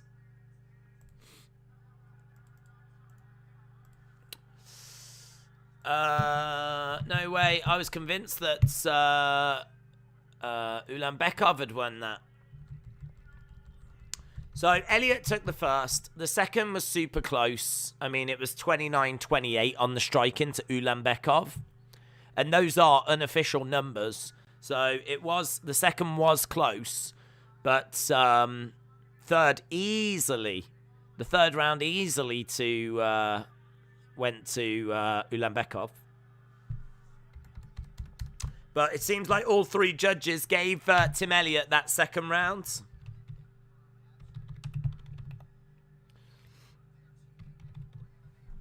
I'm going to have to put Umar because I won't be able to fit on Nurmagomedov.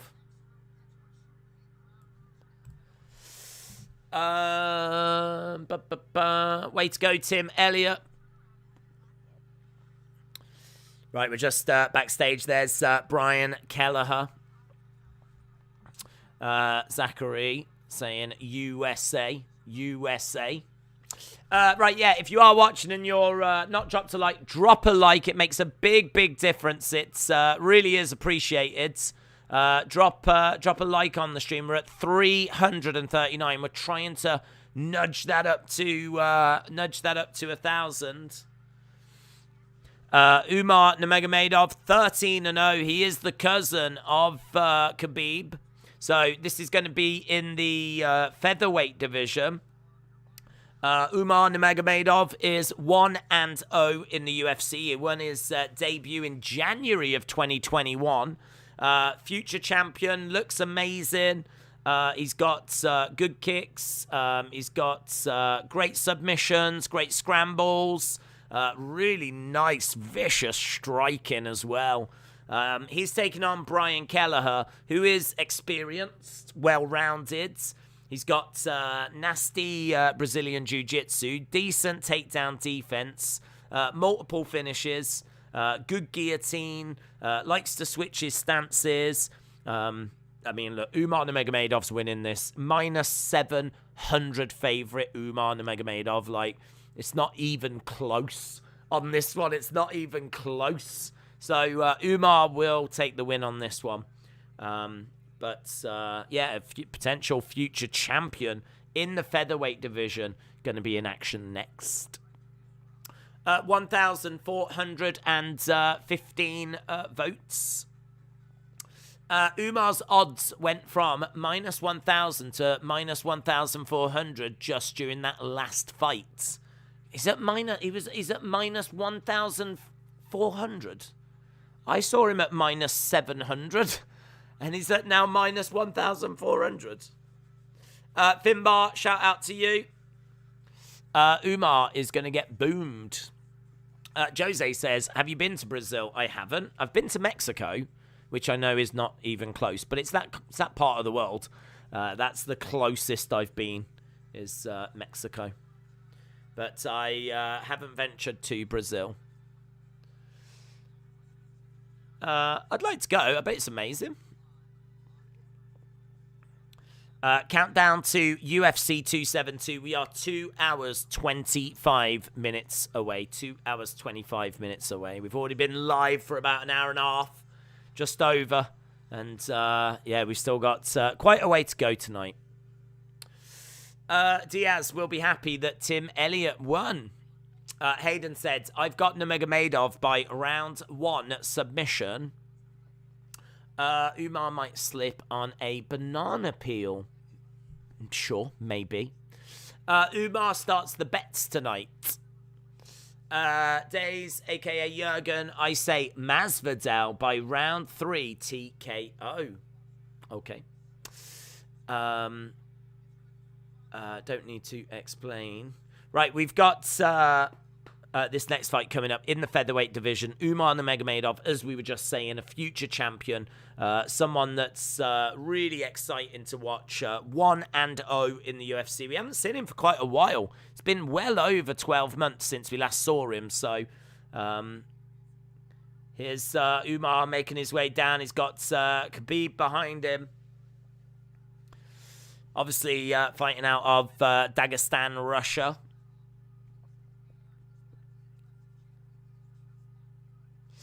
Does Jan fight tonight? No.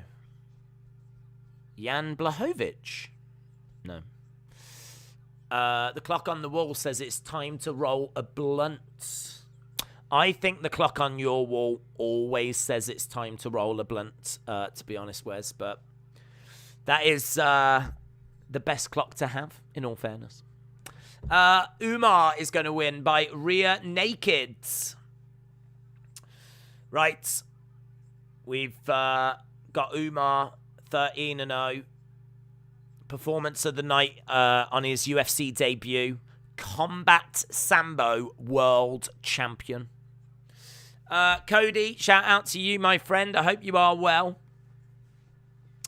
Appreciate you've blown up since the McGregor fight. We're here every week for the UFC. I mean, we've got such a great community. It's great to look into the chat and see loads of people that join us. Crone's Chosen, Jose, Wes, J Deep, J14, Austin. Like, we've got so many people that join us every single week in the chat, and it's awesome, man. So we've got a great little community. Knowledgeable as well. We do all right. But it seems like the community is a bit split tonight, and when it comes to that main event. Still 53-47. 53-47 at the moment. So still people are just leaning towards Colby Covington, but it's certainly not with much confidence. So Justin, shout out to you, buddy. Vin said it seems like every submission victory these days is a rear naked choke. That is true. We enjoyed watching last week, actually, as there was like a guillotine, but it was a bit of a variation on a guillotine, and I think we saw an arm bar as well, like not too long ago in a men's fight. So yes, 90% is rear naked choke. Just seems to be the go-to, doesn't it? Back-to-back wins for Brian Kelleher. He's going to be coming in with some degree of confidence. I don't know how much confidence, but some degree of confidence. Are you excited for Revolution? Yeah, I'm definitely looking forward to the show. I'm maybe not as crazy about like the whole card as some people. There's certainly some fights on there I'm a bit like not that fussed by, but I'd say, there's about half the card I'm really interested in, and the other fights I'm down for, hoping that they kind of come through. So, yeah, I am. I did a little poll to see what people were most excited for, and that won, actually. So, we've also got Man United, Man City that we're doing the watch-along for tomorrow, but that's on the Football Days channel. So, any football fans, we are going to be covering that. Right, Umar Nurmagomedov is coming in with a 3-inch reach advantage. Bruce Buffer, look at that wall. I mean, that is wonderful blazer. It looks like wallpaper that you would find in some kind of seedy club. And those are the best blazers, to be honest. Minus 1,000 favorites, Umar Nurmagomedov. That is incredible. And we've got Khabib behind. And here's Brian Kelleher. Fighting out of New York at plus 650. Underdog. 24 wins, 12 losses. Fist bump. Fist bump to Bruce Buffer as well. Right. Surely this is not going decision. Surely. That was amazing. So Brian Kelleher actually spun around whilst he was getting his intro, put his hand out when he landed, and Bruce Buffer gave him a fist bump. That's going to be the highlight of his night, because he ain't going to remember anything else. Right, here we go. Nurmagomedov in black, Brian Kelleher in green. And lovely kicks to the body here by Nurmagomedov. And as we've said as well, this guy has got future champion written all over him. And that makes his fight so exciting, because you really feel like you're watching something special when you're watching Umar fight. Kick coming into the body, and as Brian Kelleher gets in close, that's a lovely hook shot. Brian Kelleher again trying to come in. Love the stance. Lovely wide stance there of Umar. Low kick coming in. And again, well defended. Checks that leg kick that comes back.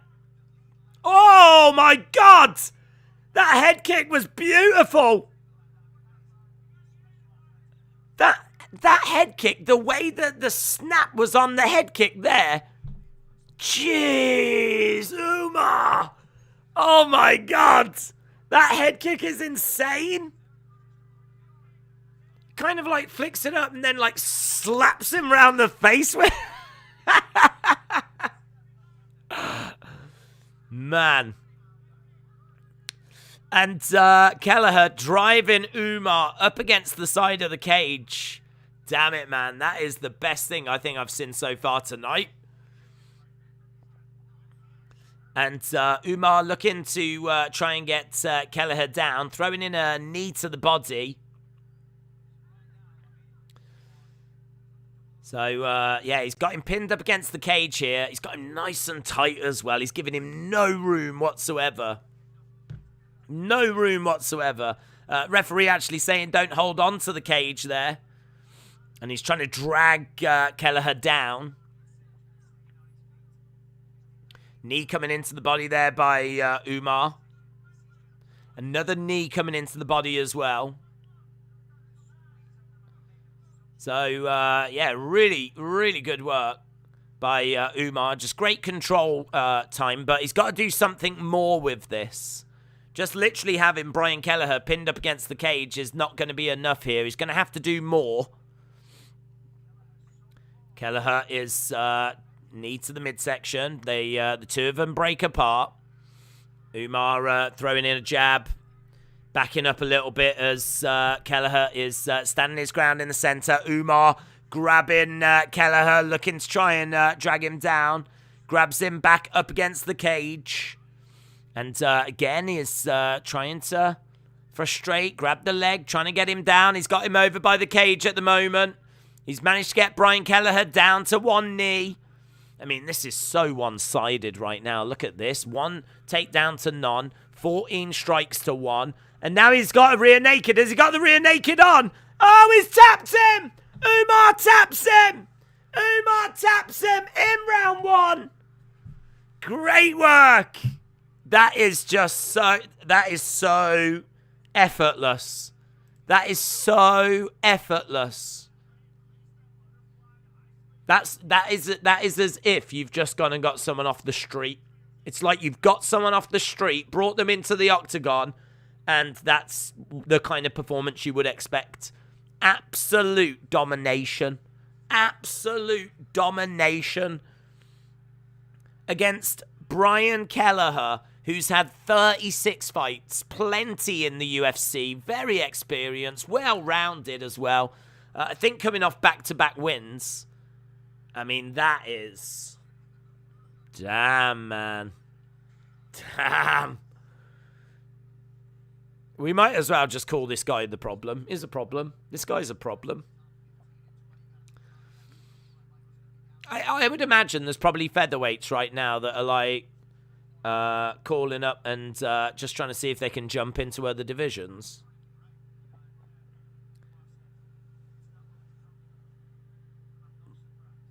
Rear naked choke victory for Umar in round one.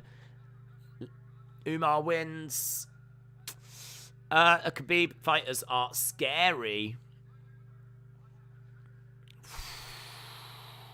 Robbery, says J. Lloyd. It's a robbery. Umar Nurmagomedov wins rear naked choke round 1.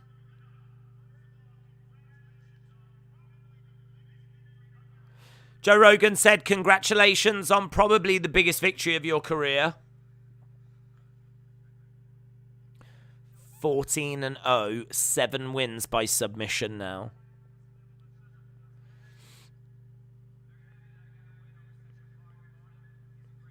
Very happy I got a win over such a hard opponent.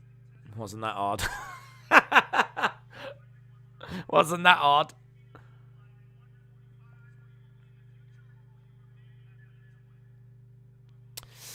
Khabib seems to be doing well as a coach. Umar took his soul. That is Khabib's cousin. Rice said, total domination. I've been here since the Chandler Oliveira fight, not that long, but enjoying it. Team Switcheroo, shout out to you.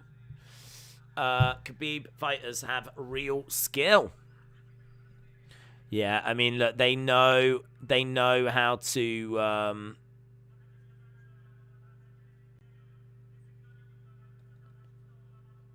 knows how to train. I mean, he's reached the top, hasn't he? He's reached the very, very top.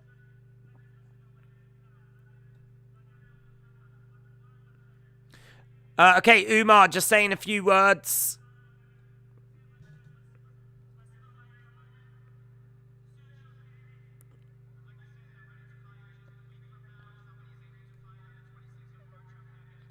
Ready to fight.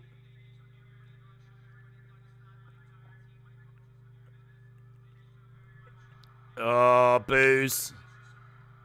Booze. He says thank you to everyone in Russia, and there's booze in the T-Mobile Arena.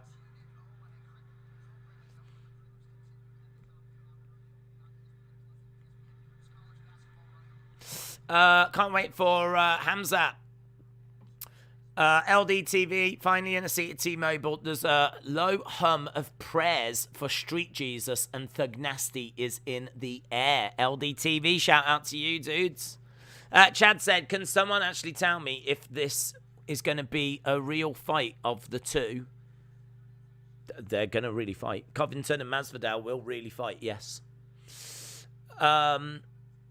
Make me proud since I am Nigerian. Do you still think this card will do about 200,000, or has that number changed?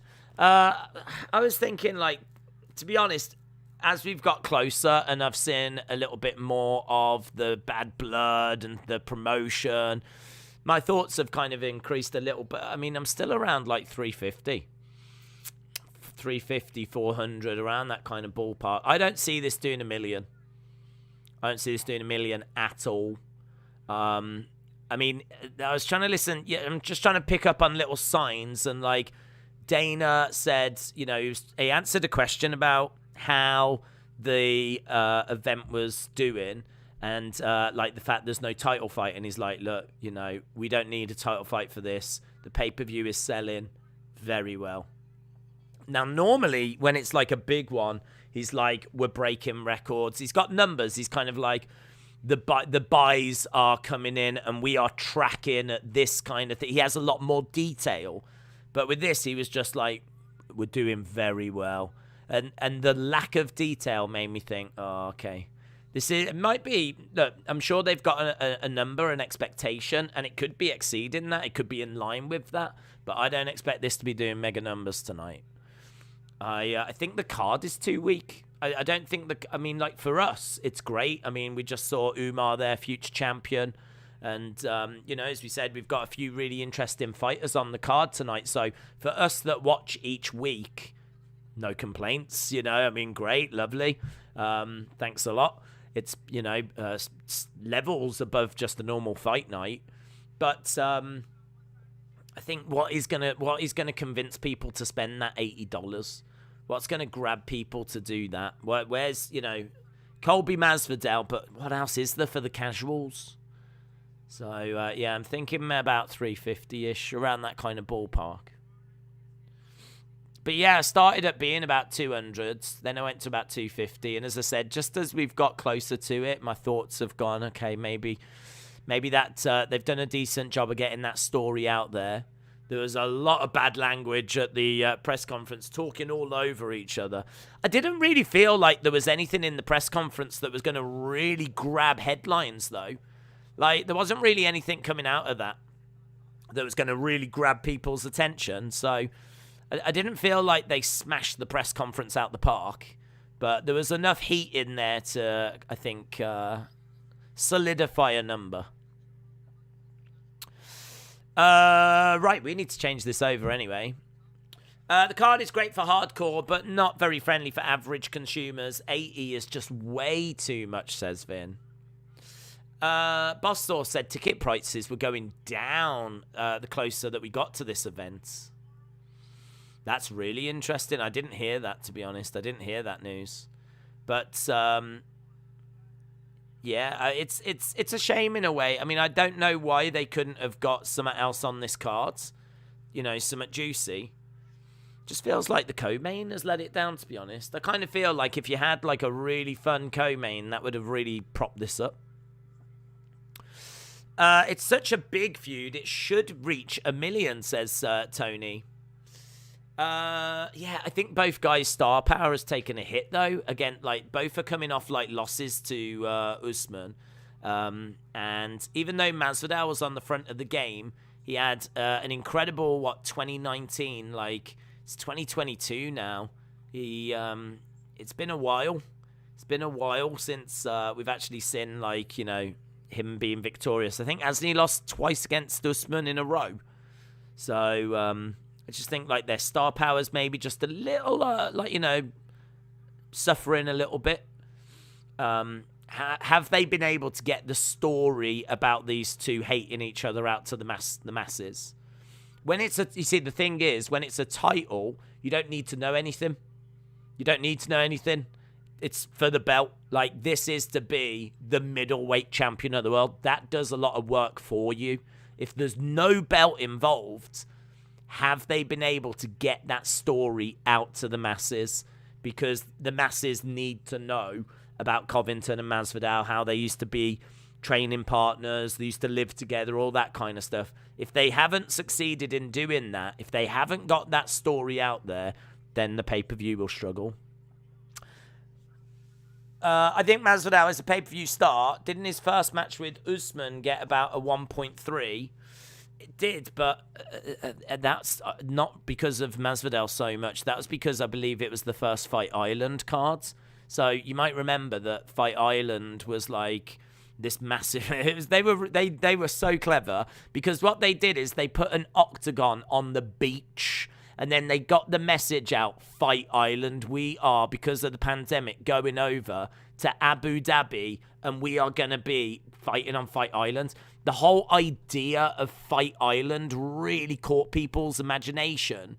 And I remember that people were like, where's this island that you've got? And they're like, we've managed to secure an island, and we're calling it Fight Island, and we're going to do all the fights there. And just like that whole story really captured everyone's imagination. And they showed an image of an octagon on a beach. And obviously it turned out to be Yas Island in Abu Dhabi, which is we've been back to many times since. And of course the fights were not on the beach. But it was really good marketing. It really caught everyone's attention. And just going back in my memory, I think that even had 3 title fights on it as well. I think there was 3 title fights on that, including the Usman one. It was a massive card. It's absolutely huge. You know, you've got the arrival of Fight Island and 3 title fights. This one is literally just. I mean, this main event is having to do all the heavy lifting. It's having to do all the heavy lifting. I think it'll definitely grab hardcores. Definitely. But I think the hardcores would have watched anything pretty much anyway. I just really don't know about the casuals. I really, really don't know about the casuals. I don't know what's going to bring the casuals in, because have you managed to get the story out to them? We'll find out, won't we? We'll find out. They need a fight oil tanker in the middle of the sea. It did have 3 title fights, but it was a letdown. BMF belt pay-per-view was because Nate's selling that pay-per-view, not Jorge Masvidal, says Buds. I hope this does well. It's, I want to see UFC grow, man. I want to see the UFC being enjoyed by as many people as possible. I mean, we all absolutely love it.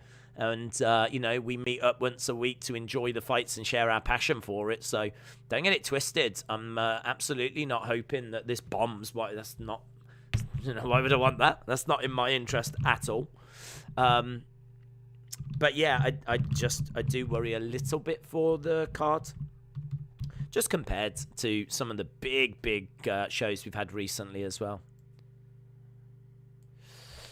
Mitchell says, Fight Island really disappointed because no one wore Mortal Kombat outfits. There was no fatalities and there was no Johnny Cage. It's true. Do you know, it is true because when you conjure up that kind... I mean, look, if there's a company that has got the ability to do that kind of stuff, you could probably say WWE, right? And they probably should be doing that stuff because they're way too boring with their presentation. If you think that they've got the ability to do anything, go anywhere, put on any kind of show, and they just keep doing boring arenas, putting on boring just shows, this like cookie cutter, the shows look the same all the time. Like, you're absolutely right. You could think of what you could do. UFC did a Fight Island card, and it caught everyone's imagination. There was a whole Fight Island clothing range that they did, a Fight Island collection. They showed the octagon that was on the beach. People thought they were going to be fighting on the beach. They were very secretive as to where the island was. We didn't know until, I think it was a week before or something. But we didn't know where Fight Island actually was in the world. There was rumors it was over by Hawaii and all this kind of stuff. There was rumors that it was going to be on Richard Branson's island. Do you remember hearing that? I 100% heard that. That it was going to be on Richard Branson's personal island, and they were going to set up an octagon there, and it was going to be done outside in on Richard Branson's personal island.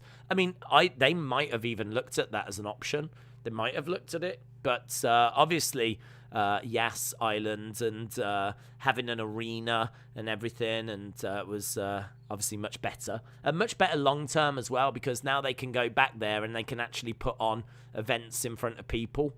I mean, you're not going to be able to put on events in front of people in Richard Branson's island. But it was, that was the conversation at the time, and it was so exciting.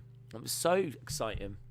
That was massive. That was massive. That was a huge show. But yeah, you are right. I think it did end up maybe disappointing a few. The main event, I think, is what sticks in people's minds. And that was really Usman just grabbing Masvidal, driving him up against the cage and just holding him there. And literally just holding him. And I remember the main event really disappointing. That fight was really underwhelming. I've got a feeling there was some great fights on that undercard, though. I'm sure there was some stuff on there that was fireworks, man. We loved it all the same. Shout out days, go UFC. They need more big name fighters, says Casey. They do, but it's building those names that's the hard thing to do, isn't it? They've got Izzy, which is obviously good, and they've got Usman. I think Ngannou is someone that's really starting to catch people's attention now. Francis Ngannou wants to go and fight Tyson Fury and do all this kind of stuff, but UFC is still trying to tie him down to a contract. But we've got Ngannou, we've got Adesanya, we've got Usman. Maybe you could talk about a Sugar Sean, maybe, that's coming through. There's fighters that are coming through. I think Chimaev really catches people's attention. Islam Makhachev, I think, really catches people's attention. So they've got some fighters, absolutely. They've absolutely got some fighters, but I understand where you're coming from. Where is the next Conor McGregor? Where's that person that's going to absolutely dominate pay-per-view sales? Where's that person that really captures the imagination of the world? I completely agree. They don't seem to have that guy at the moment. But then, you know, where are you going to get another Conor from? He really is one out on his own, isn't he? Cody, shout out to you, my friends. Cody with a critical hit. That's fun. I've never seen that one before. Championships on the same card, and so it doesn't really leave much anywhere else, does it? Wrestler with Andy said, I would say that Adesanya has got potential to be the next big superstar with a few exciting fights. Yeah. I think that he needs to, like, do a bit of trash talking. And he's been around for a while. I think people love, like, the trash talking and stuff like that. So sometimes you need to, like, turn that up a little bit. Right, 1,852 votes. We are going over now to the actual shows on TV, which is good. We're done with Fight Pass, which I always love moving away from Fight Pass. Right, it started on BT. Right, we've got Colby and Jorge in our main event, number 1 against number 6. And we've got these two in their face-to-face on Thursday at the press conference. Will you react to MSG WWE event? It's not being shown anywhere. So it's can't do that, unfortunately. Bisping on tonight. He is, yeah. He's taken the Cormier role.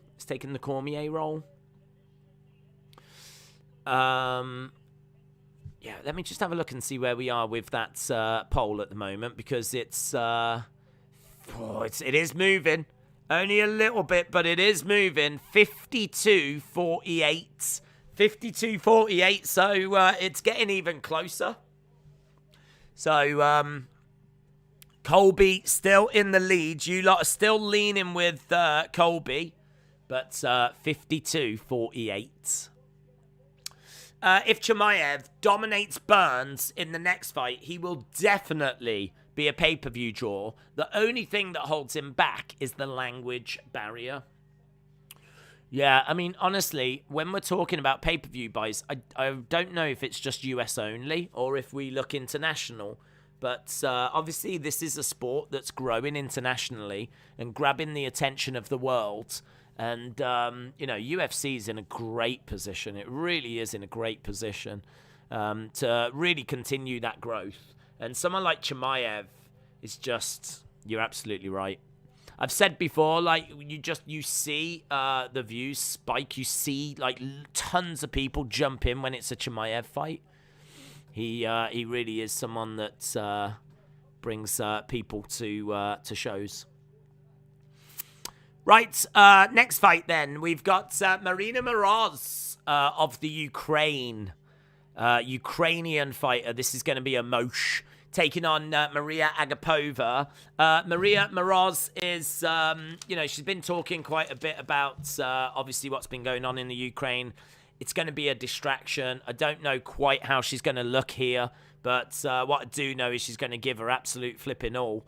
And she's a striker. She was even competed on the Ukrainian boxing team. She's got a good jab. She can grapple. She does lose to wrestlers, but she's not really going to have too much of a problem here against Agapova. Agapova is a striker. She was a big prospect, but she suffered a nasty loss as she was kind of coming through at the start of her UFC run. And we don't quite know what was going on. There was a lot of talk at the time that she was like falling out with certain gyms. There was she was crashing cars. Apparently she was like drinking too much. Like Agapova seemingly from what the reports were, went off the rails, man. Went off the rails big time. But seems to have got back on track. She's 24. Do you know what I mean? Like, she's 24 years old. She's moved to the US. I don't know, like, if she really knows that many people. She's just really thrown herself into MMA. And she is someone that has got great potential still. It could just be that she suffered a bit of a blip in the road. She's got good output. She's got big knees. She can grapple. But she's a good striker. She's got decent ground and pound. She's very aggressive. She's quite tall for this division as well. And, yeah, I'm really looking forward to this one. I think these two have even trained together in the past. So there's a little bit there, of them knowing each other. Agapova coming in at minus 200. Marina Moroz coming in at plus 170. It's easy to say, well, I think the Ukrainian fighter's going to win because of what's happening. She's going to dig deep. She's not going to give up, all that kind of stuff.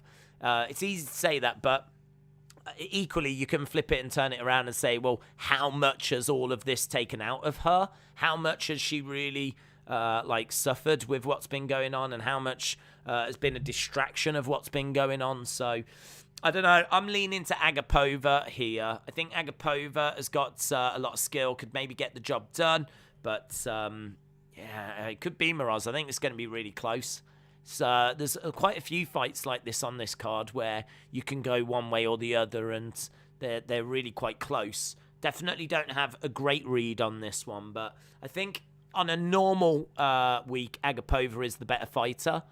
And I'm just going to stick with that. I'm going to take the Ukrainian stuff out of it. And I'm just going to say that Agapova is the better fighter. And I think it goes that way. J Law, shout out to you, my friends. Welcome, welcome, welcome. And Rai said, J Law, welcome to the community.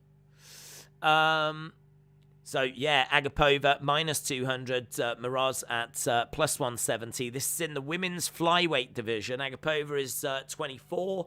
Moroz is 30. And as you said, for 24 years old, like, Agapova's so impressive.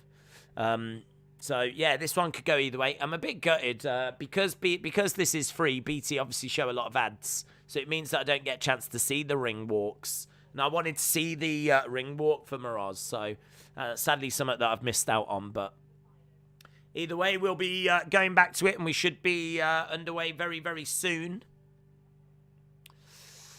Not sure why I did not join before, says J-Law. J-Law, welcome. Welcome, welcome. It's not the Ukraine. It's Ukraine. Here's Moroz and Agapova's tail of the tape. So Agapova got an extra 1.5 inch reach. Bruce Buffer doing the honors.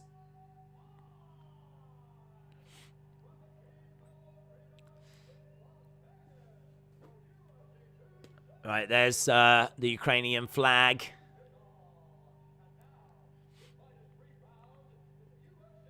And I think, is that a big Kazakhstan flag? Yeah. So Agapova's got a big Kazakhstan, that's huge, right behind a big Kazakhstan flag. And Demon Slayer is the nickname she's going by now. She's the Demon Slayer. Working out is good for a healthy mind. And there's Maria Moroz fighting out of the Ukraine.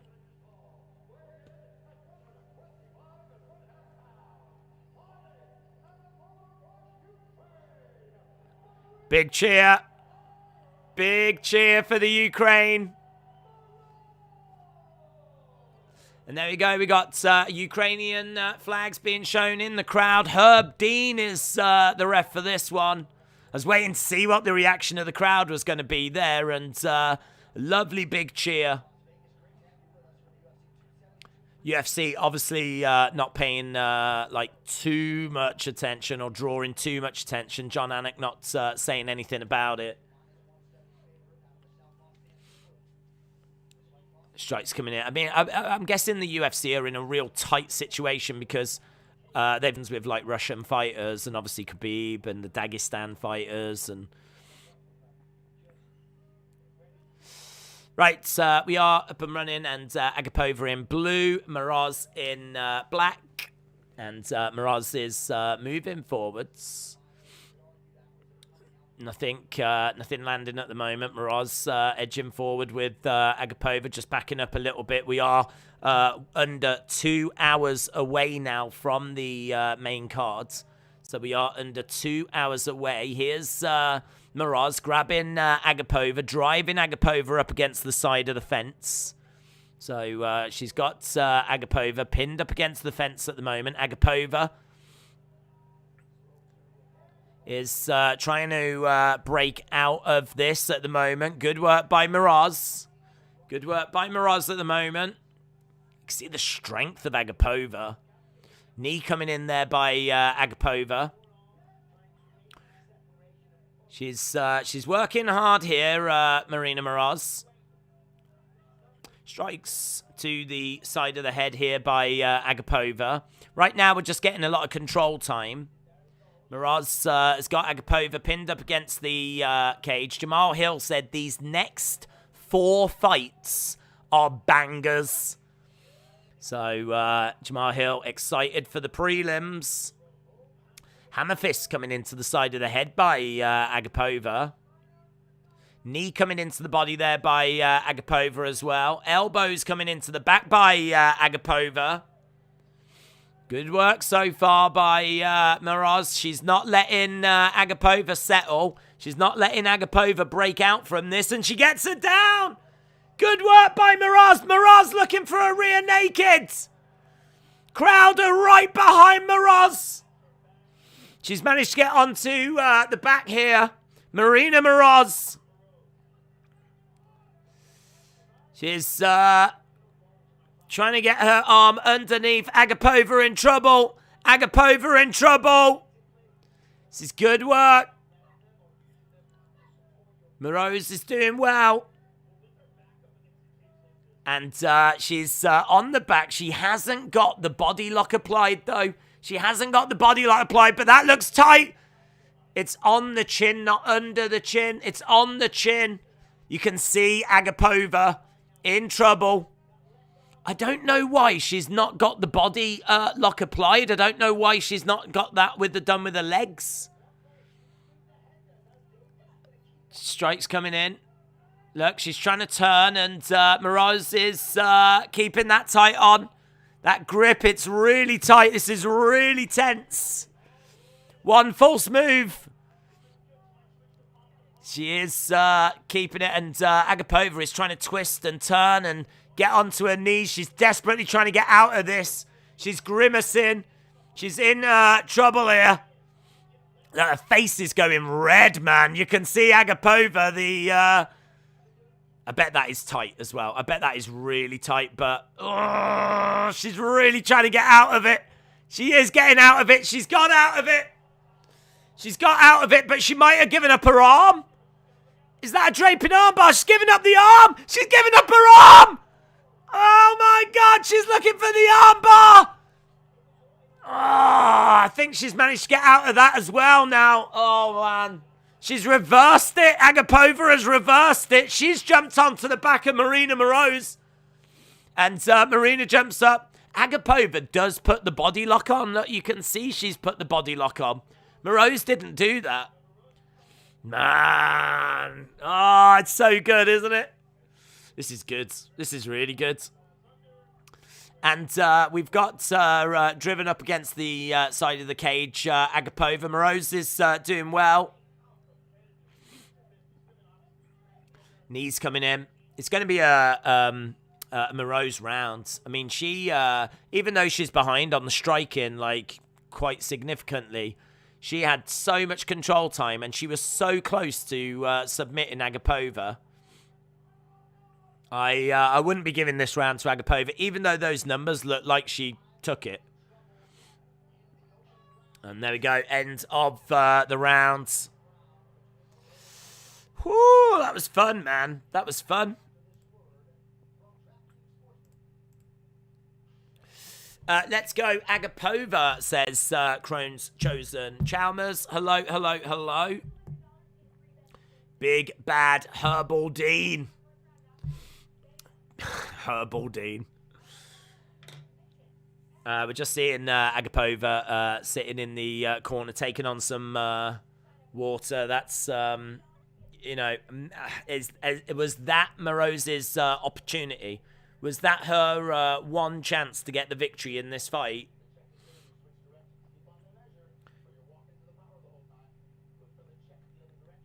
Look for the check. You're walking into the power all the time.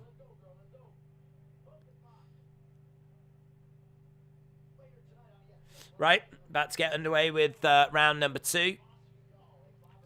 Hopefully Moroz has not gassed out.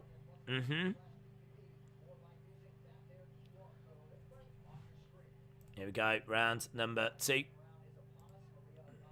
That was good, man. That was so good. Agapova has got to get a finish, otherwise she'll get robbed.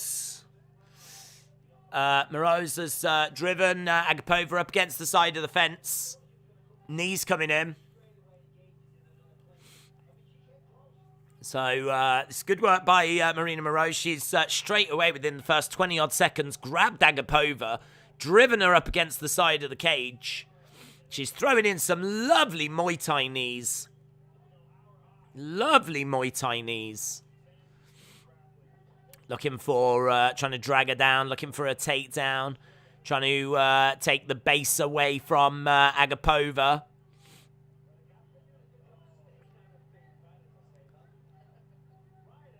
Yeah, right round the back of Agapova. Shots coming into the side of the head. So, Bisping said the fence is preventing Moroz from getting that second hook in. She hasn't got any hooks in at the moment. Looks like she might have reapplied one. Not quite. She's managed to get Agapova back down again. She's got her, she is round the back of her, but... and that was a lovely shot to the face. Lovely strikes coming into the side of the head as well here by Marina Moroz. Good work so far by Marina. And again, she's managed to get Agapova down. Strikes coming into the side of the head. This time going from the right-hand side. So she's working the ground and pound at the moment. Strikes coming in. Oh, lovely. She's going for a head and arm. No? Looked like she was going for a head and arm choke there. Yep. Head and arm. Looked like she was going for a head and arm. Strike coming into the side of the head. She's got on full mount now. She's fully mounted, Agapova. Full mount by Moroz. Agapova is getting herself in some horrible positions. Horrible positions. How has she managed to get herself into this position again? Down on the ground with Moroz all over her, throwing in strikes, working the ground and pound. You can see the damage that it's been doing to Agapova. Strikes coming into the side of the head. Yeah, just really relentlessly throwing in some big left hands into Agapova. And again, now some rights coming in, working the ground and pound. Big shots as well. I mean, like, she seems to be throwing these, not just like as token gestures, but really laying them in. Is that head and arm in? That looks like a tight squeeze, man. That looks tight. She's really putting all of her weight down as well. That looks tight. That looks tight. This is a problem for Agapova. This is a problem for Agapova. It's really tight. She taps. She taps. She taps. Marina wins. Marina wins.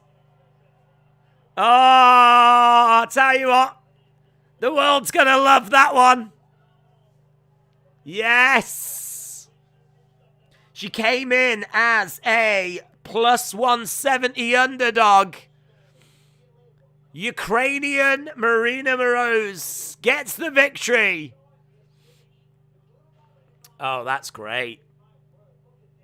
That's great. Nice, it's over. Yeah, she just proper threw in lots of shots. It was great work. Ukraine, let's go, baby, says Jay. Yeah, I must admit, I thought Agapova would get that one. Really did. Ukraine, let's go, says Tim. That is wholesome AF, says Mark.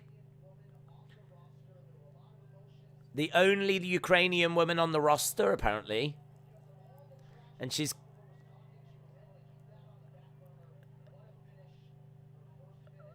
goes to shake Agapova's hand. And there we go. She's going to get a hand raised, and she's got the Ukrainian flag with her.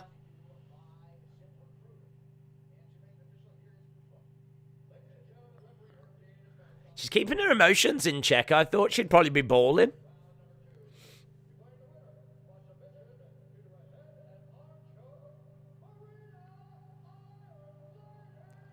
Throws it up. And there we go. Great. Yeah, she does. I thought she'd be bawling, man. She's not. She's doing really well. She's actually just saying a few words to Agapova. This will be a very interesting post-fight interview.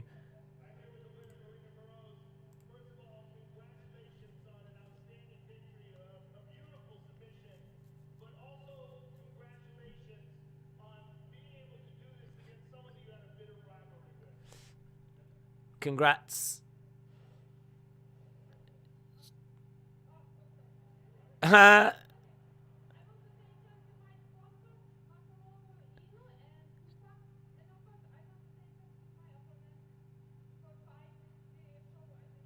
so we're just hearing her. I hope you enjoyed. She says, I hope you enjoyed. There's a big cheer for her.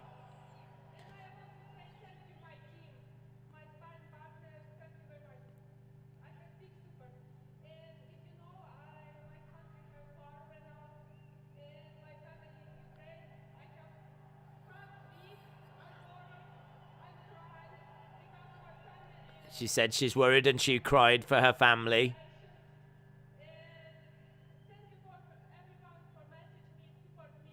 Thank you to everyone that messaged and supported me. Oh.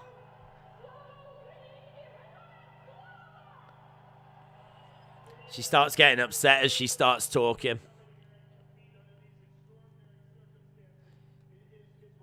Joe Rogan says, well done for coming to compete under these extraordinary circumstances.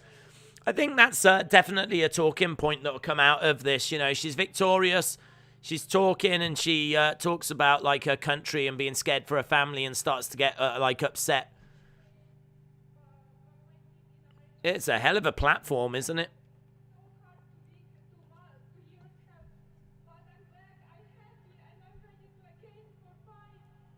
She says she's ready to go again.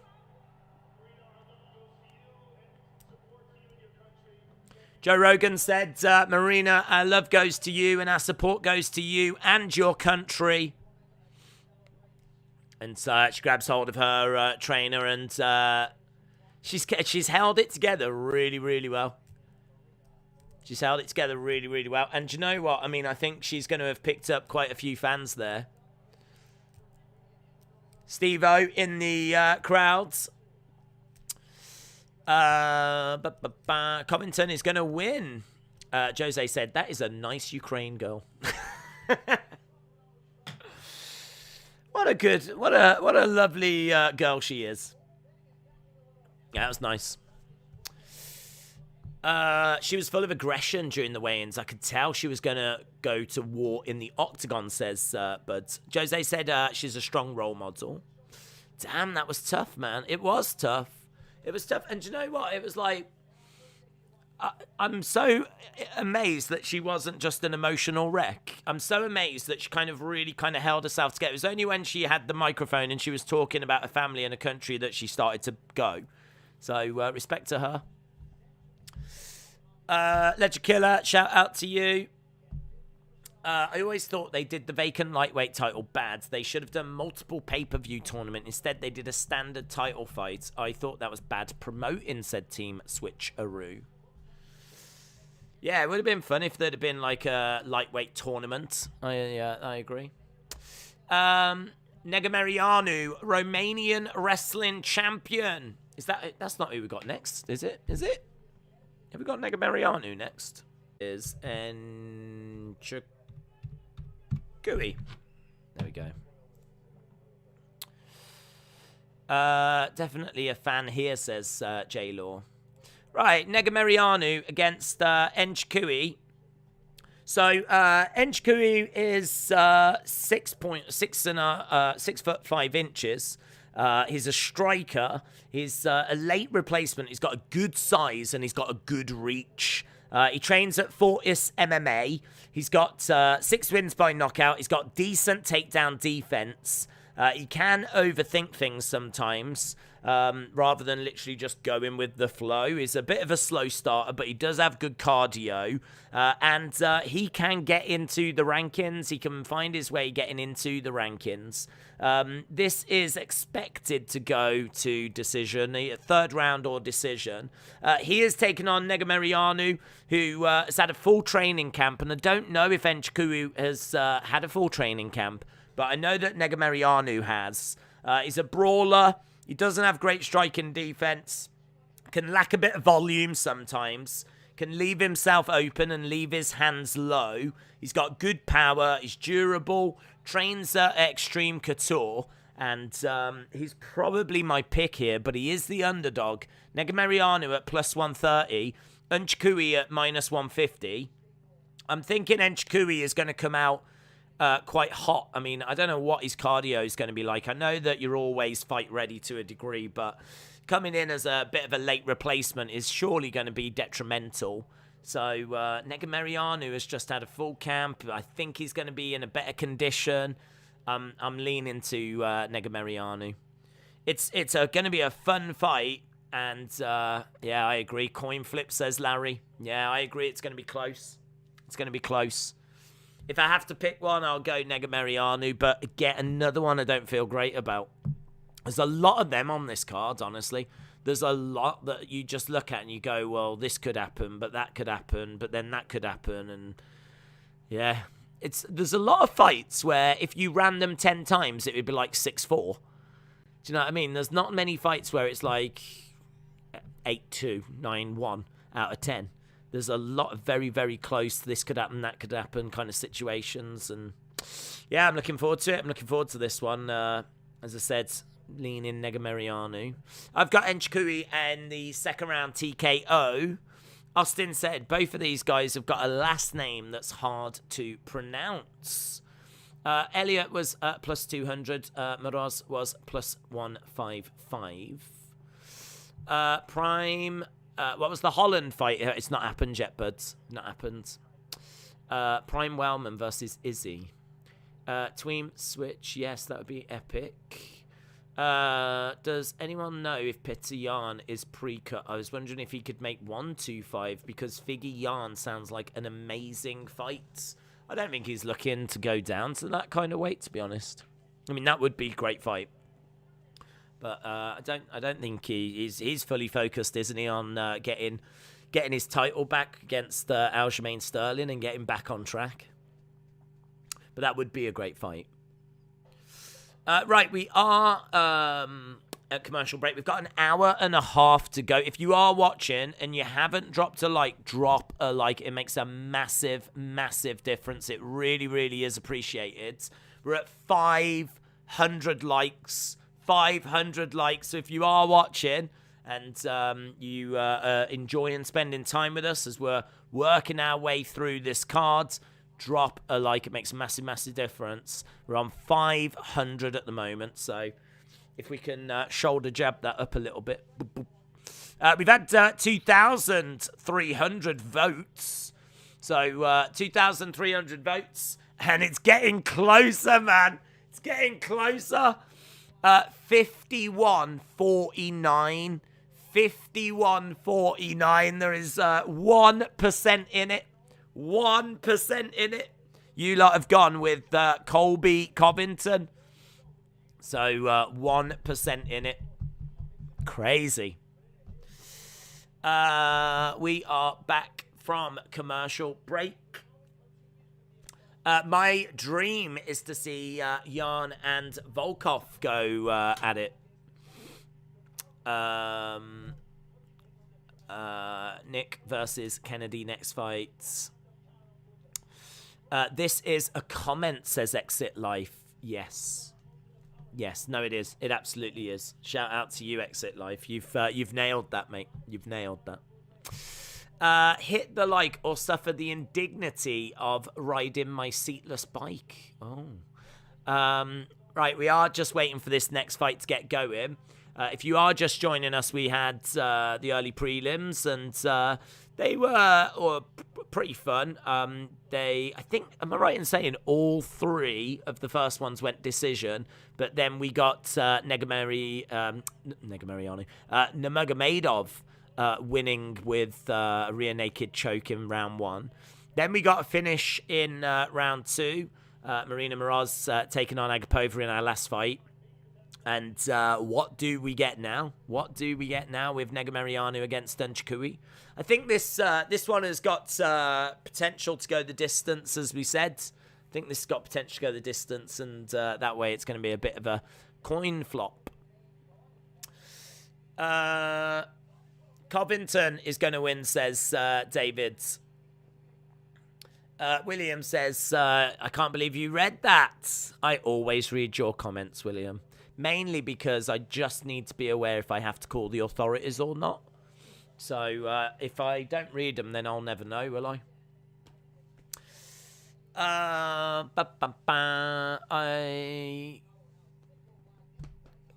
am posting that show. Dos Anjos to lose, says Hazza. You said half an hour. Half an hour for what, buds? Half an hour for what? Each fight tends to get about half an hour slot allocated to it. That's how UFC do it. So if there's 4 fights on the prelims, there'll be 2 hours, and then each fight will get about half an hour. I like Edson. He's a poor man's Oliveira. Who does Days want to win, Covington or Masvidal? Who do I want to win? Do you know what? I ain't got one. I ain't got a dog in that fight. For me, like, I would want someone to win so that they can go on to face a champion and for there to be repercussions down the line. There's none of that at stake here. They've both faced Usman and fallen short. So we don't know what's in line for either of them after this. So it's really hard to know who do you want to win, because what are the repercussions of the main event tonight? I mean, some people will want... I mean, I don't know if the Covington, Trump, Make America Great Again thing will come into play for some people. I'm sat here in the UK, so it's not really something that plays a part for me. I don't have a dog in that fight. I don't have a dog in this fight at all. Covington against Masvidal. And as I said, normally in this kind of situation, I'd look and go, well, if Covington wins, he'll stay undefeated and his next fight will be against Usman. So I want him to win so that he can face Usman. But he's done it. He's faced him and he's fallen short. So, yeah, it's a good question. Who do I want? And the answer is, even I don't know. I just want a really good fight. That's what I want. I just want a really, really good fight. I think that Masvidal was like a big star, and I think his star has kind of like died down a little bit because he had an amazing year in 2019, but it's not 2019 anymore. And since then, he's had a couple of losses against Usman, and I suppose he would really benefit from getting a win. But right now, he's ranked 6th. In the division, you know what I mean? Like, there's plenty of others that are ahead of him. So if Masvidal wins, what does it do for him? If Covington wins, what does it do for him? He's number 1 in the division, and he's already faced the champion twice. So, like, I don't know. I don't know what's next for either. that I think is hurting the fight a little bit as well. Like, it's a grudge fight, and it's amazing for that. But, like, what happens next for either person? What next? I really don't know.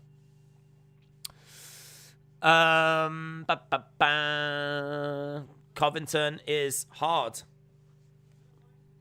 It's strange because both Colby and Masvidal are friends with Trump. Is Masvidal as well? I didn't know Masvidal was like Trump and Make America Great and all that. Jack said, does anyone think the hatred is just for the media, or do you think they hate each other? Well, I think they might be playing it up more than it actually is. But we've seen interviews with like Dan Lambert, and Dan Lambert has been talking about why he kicked Colby out of the gym. And to my knowledge, that is true, that Colby was kicked out of the gym, and Masvidal was as well. They both got kicked out of American Top Team. And apparently, like, Masvidal was out for a couple of months, and he wouldn't like leave. Like, he kept calling up Dan Lambert, saying, I want to come back. When am I coming back? When am I allowed back? And all this kind of stuff. Whereas Colby was like, I get it, fair play, thanks for all your help, kind of a thing. So there was a big falling out, and they couldn't coexist, and it resulted in both of them being kicked out. But Masvidal did end up going back, but he was out for a couple of months. So I believe that is true, and I believe a lot of what is being said is true, but I also think that it's probably being exaggerated. I think there's every chance of that. I think there's every chance it's being exaggerated for, to sell pay-per-views. I think genuinely, when there's like a hatred and after the fight, it's done and they embrace and hug and everything, like, you get that. I understand why they do that. I will be really disappointed if they do that today.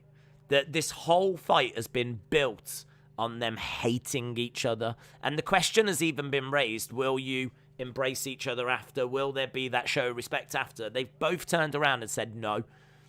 I think Masvidal even said, if you put me on a desert island with him, I'm going to be looking to finish him. I'm looking to rip his head off, kind of a thing. So, like, they're really making out that they just cannot stand each other.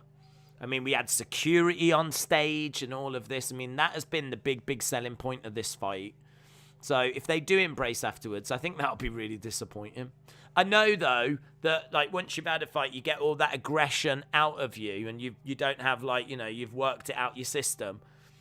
I mean, like, who knows how you feel at that point. Maybe you do want to just go, listen, fair play. I don't know. But I still think it'll be disappointing. The optics wouldn't be great, considering how this event has been sold, But I'm not expecting that to be the case. I think these two genuinely don't like each other, and I am expecting them to try and rip each other's heads off. But that's in the future, and we live in the present, and right now we've got a fight, and that fight is Nurmagomedov against Unchaku, and we've got Nurmagomedov in black. We've got Nchaku in green.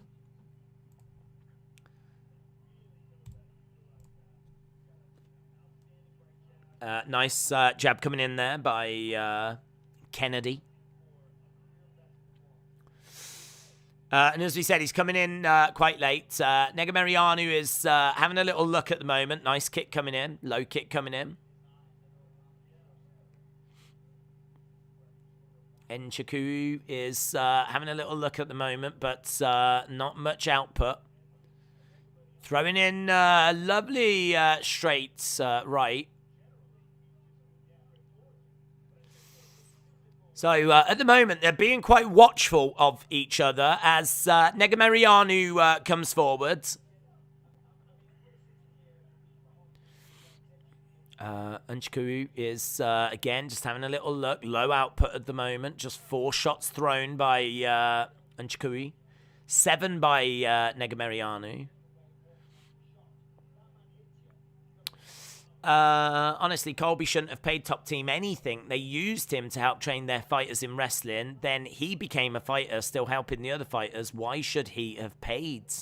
I think that's what a lot of them do, though. I think they do help out with training, like, other people. I think, like, Masvidal, for example, he went out and did a lot of recruiting for, like, Top Team. Like, it's kind of like a team thing. You pay your fees, you help each other. It's kind of the way it goes. Like, if he doesn't want to kind of partake in that, then so be it. But the real falling out seems to have been about like paying the coach separately.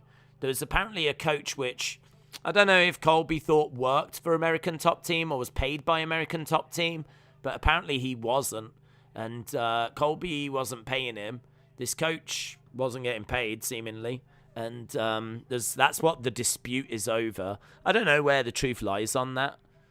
But I know that the coach in question is obviously standing by Masvidal. Masvidal actually brought him to the weigh-in, so...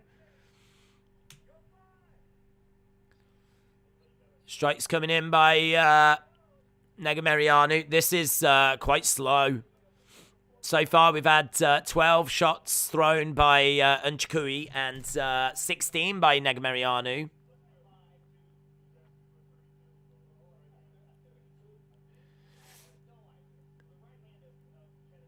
Kick coming into the body there by Jacoby. Nurmagomedov on the outsides. Complaining a bit of an eye poke there, and I think there is just going to be a slight break in the action. Little boo by the crowd as is all right to carry on. So, ref just having a word there with Jacoby and saying you are doing that every time. I think just having a word about like putting the fingers out. Got just under 2 minutes to go, and I must say, so far, this has probably been the most boring fight of the night so far. Low kick coming in by Jacoby. Low kick coming in there by Nurmagomedov. Jacoby is backing up a little bit as Nurmagomedov edging forwards. Nurmagomedov's been very calculated. And Jacoby is edging forwards.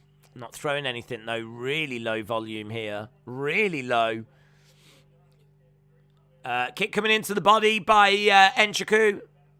As Nurmagomedov edges forward, there's a few boos coming from the crowds. I think the crowd were hoping for a lot more than what we're getting at the moment. 10 significant strikes to 9. These two having a little look at each other and really not much more than that. So far, 10 significant strikes each. Not much in it. No, not much in it at all, buds. Umar, future champion, definitely. Definitely. How do you score this? I mean, there's nothing in it. Nothing in it. I mean, that is we're almost at the end of the round. Just a few seconds because of that eye poke.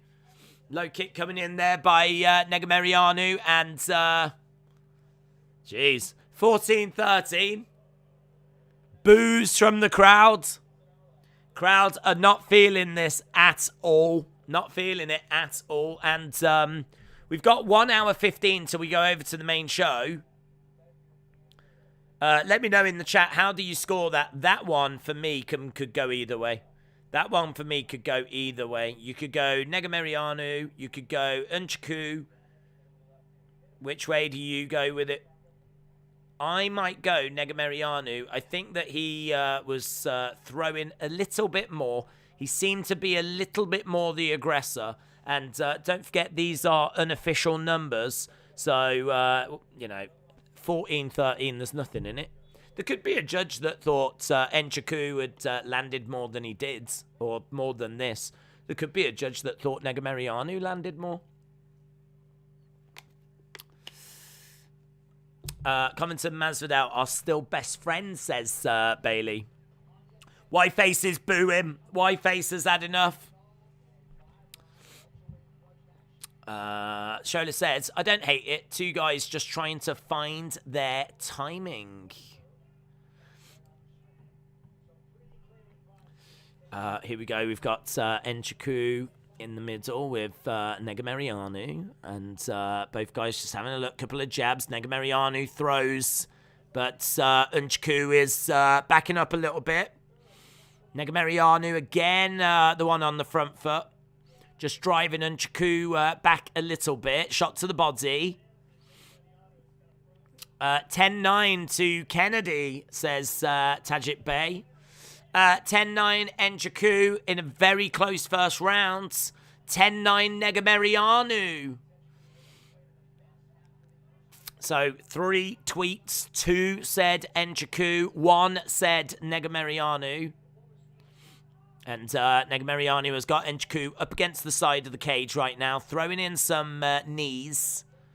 Knees coming in, so Negumereanu getting some control time at the moment. If you are watching and you haven't dropped a like, drop a like. It makes a massive, massive difference, and it really is greatly appreciated as we continue to work our way towards the main event, towards that main card. Main card is starting in 1 hour and 10 minutes. So we are getting closer.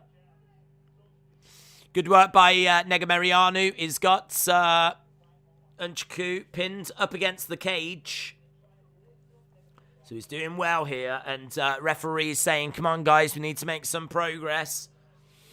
Good work by Negumereanu, trying to get Nchukwu down. He managed to get him down to one knee, throwing in a knee to the legs, looking for another trip. Good work by Negumereanu. Knee coming into the sides. We've had 2,589 votes as well. Last time we checked, it was 51-49. As soon as we're done with this fight, we'll have a look at that again.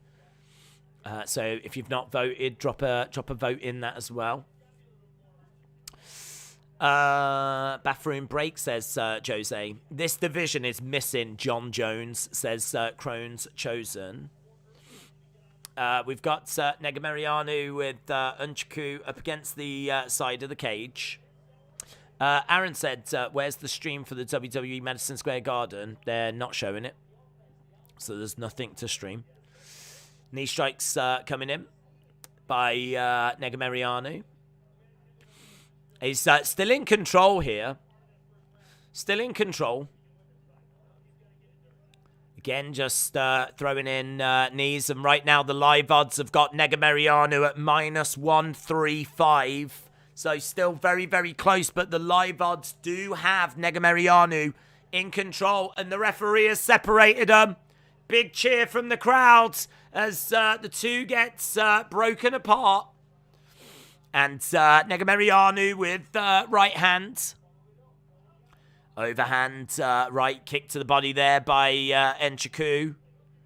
Nchukwu with straight left. And Negumereanu is again throwing in some sloppy looking strikes, but getting through with a few things. Still very, very close. 21-20, 23-20 by Nchukwu. Nchukwu is getting some joy with his jabs. The jabs are getting through. Both fighters in the middle. And again, blood coming down the nose of Negumereanu. Negumereanu is definitely been clipped. 25-20. There's just a little gap that's opening now. Nchukwu is doing well. Seems to be getting the better of the striking exchanges. Still really close. Lovely strike coming in there by Negumereanu. Negumereanu, that blood on the nose of Negumereanu seems to be getting worse. Nchukwu is, as we said, you know, definitely getting better at the striking. And 20-odd seconds to go. Negumereanu grabs Nchukwu and drives him back against the fence. I always think that's an admission that it's not going their way. If they grab their opponent and drive them back against the side of the cage, I always see that as an admission of them saying, this is not going quite as I planned it. And that's why they do that. And, just as we were saying that Nurmagomedov was maybe getting the better of the striking, Negumereanu drove him back against the cage but couldn't do anything with it. 34-24, that's Nurmagomedov round. And some people might have him up 2-0. Some people might have it 1-1. I do think it's close. I might be more inclined to say 1-1, to be honest. I think it is that close. Come on, Negumereanu. Yep. We are going into that third and final round. And we are 1 hour, 8 minutes away. That is it. From the start of the main cards. Exciting main cards. Kevin Holland on there. RDA on there. I think Bryce Mitchell on there.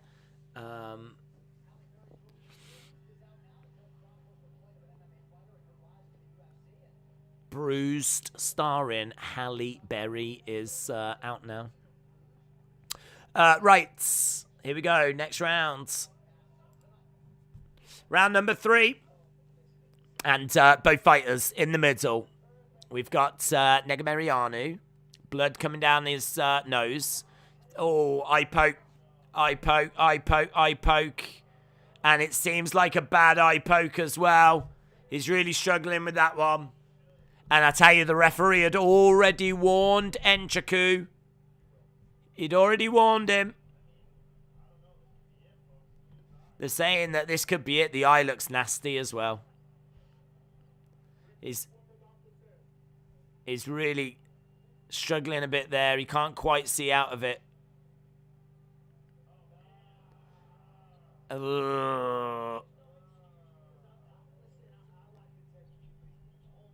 He has been told a lot. Joe Rogan said this could be it. They're looking in his eye. It's been 40-odd seconds right now. Don't know what he's going to do here. I don't know what. Well, the ref surely has to take a point. Surely has to take a point at least if this does continue. But it may not. I mean, he's still got 4 minutes 42 to get through. I mean, he's constantly like blinking like this. And when you saw the replay, it didn't look good.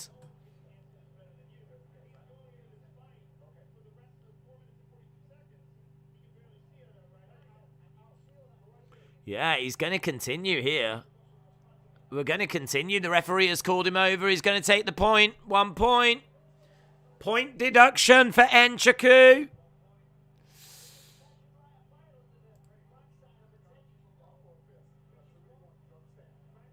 So he's been told again, you've got to give us close fist. Right, we are back underway. I mean, I don't know if this is brave, admirable, or stupid, but knee strike there by Nurmagomedov. Nurmagomedov is angry. Oh, knee strike by Nurmagomedov. Takedown by Negumereanu. I tell you what, we've got a much better fight now. Much better fight. Nurmagomedov was just throwing like big knees as Negumereanu was moving forwards. And he managed to catch him with a few of those, but right now he's been grabbed and he's pinned up against the side of the cage. Knee strike coming in. Yeah, I mean, honestly, if Negumereanu can win this round with the point deduction as well, he might take the fight. It could end up being a draw. Negumereanu does need to try and get the better of this round, though, and he needs to do it maybe with one eye. I tell you, the fight has actually now got to a really interesting stage. A really interesting stage. Strikes coming in by Nurmagomedov. Overhand coming in by Negumereanu. Lovely jabs coming in by Nurmagomedov. Strikes coming in by Nurmagomedov. Negumereanu having a look. Strike coming back again. He's trying to throw it into Nurmagomedov. Strike coming in. So strikes from distance, 42-15, just straight down the pike. Just lots of straights coming in by both guys. 2 minutes 47. It's 52-25. I mean, if you look at how well Unchaku has actually done with his striking. Lovely jabbing away here. He's getting so much success on the feet. Lovely strike again there by Unchaku. He's definitely getting the better of this. Nurmagomedov, I think, is a firm favourite here because of that point deduction. But he can't be winning this round. 2 minutes to go. It's going to be so interesting if it goes to the judges. You've got to take that point deduction into account. Like, what does that do? Look at this now. Look at these strikes coming in by Nurmagomedov. Vicious. Vicious. Throwing bombs. Lovely. Yeah, he's really like,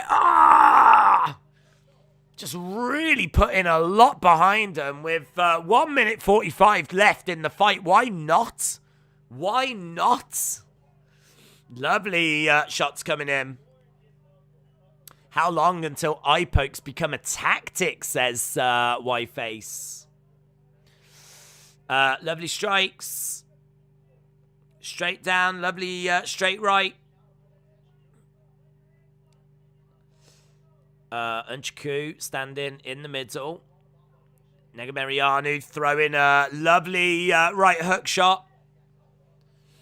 And a couple of jabs coming in by Unchaku. Bit of blood. Oh, blood coming down the nose of Nurmagomedov. 1 minute to go.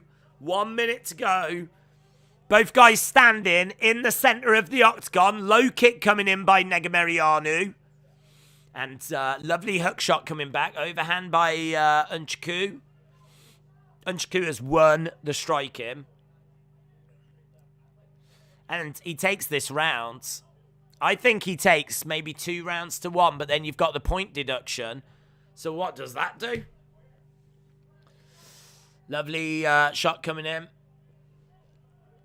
So 38-12 in this round. It's easily the most one-sided striking round we've had of the 3 for Unchaku.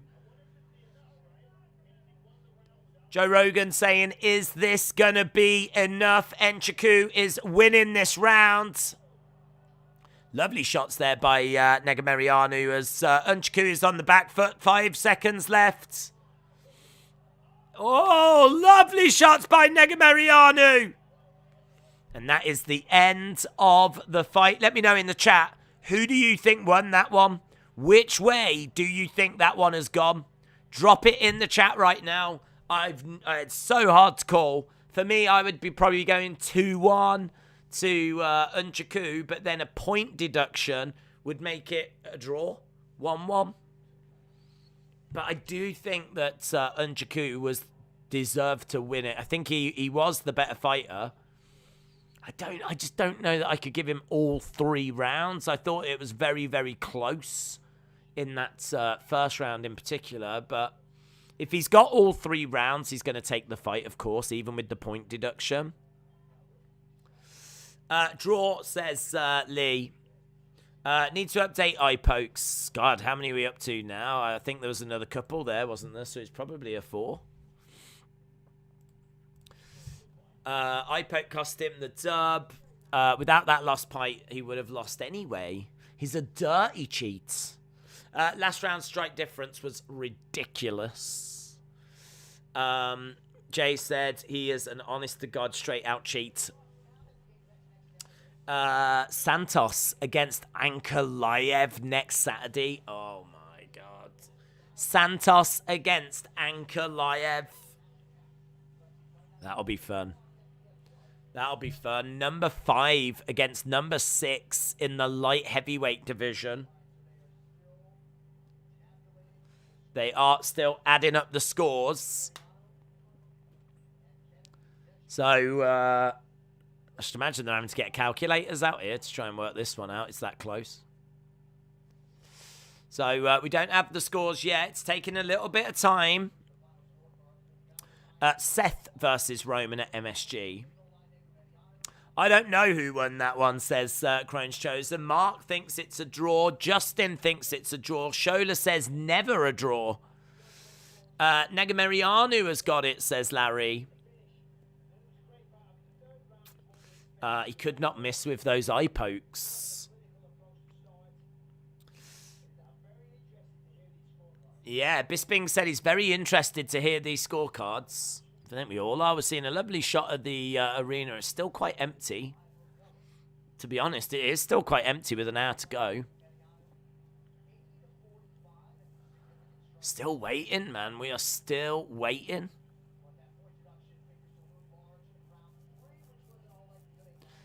I'm guessing this is sold out, isn't it? It seems very empty considering there's only 58 minutes to go till the main card begins. They are really taking their time. Trey, shout out to you. What happened? How did he cheat? Just eye pokes. Eye pokes. He got warned. It's something that he's kind of known for as well, but he got warned at the start, and then he did it again. It was nasty. Fair play to Negumereanu for continuing. We know who's won worst fight for the night for sure.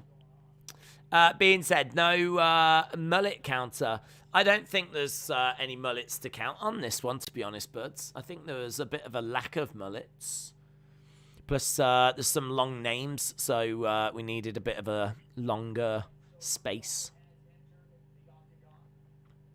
Right, Bruce Buffer's come in, and we're going to get the decision here. Flip. Super close. Which way is this going to go? He's having a look. He's trying to decode it. Here we go. 3 rounds. Judges. 29-27. Inchku. 29-27. Negumereanu. Split. 29-27. Winner. Negumereanu has won. Negumereanu takes it 29-27. Winner by split decision. Negumereanu gets the win.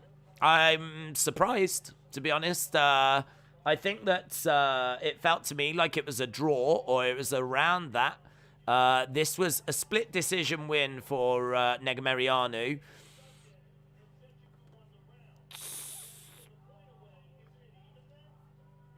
I don't get this one.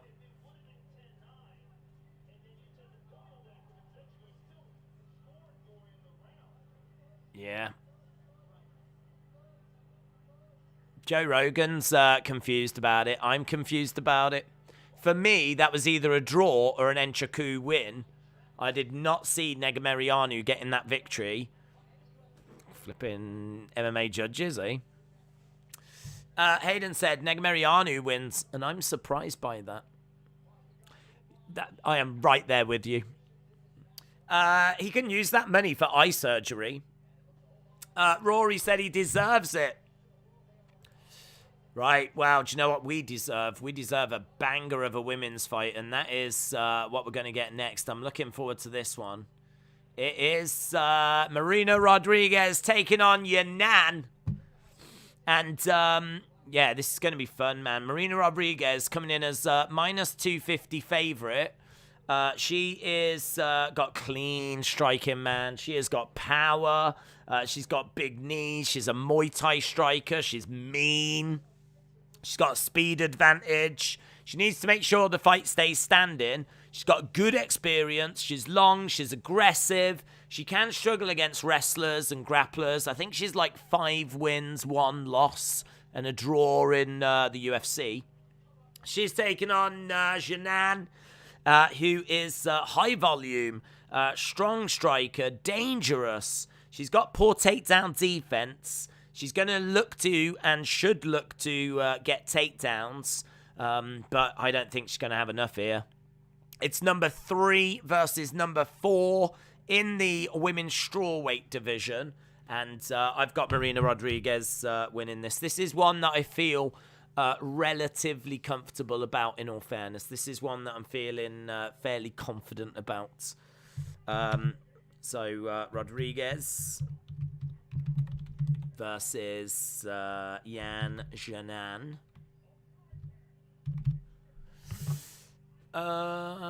Boom.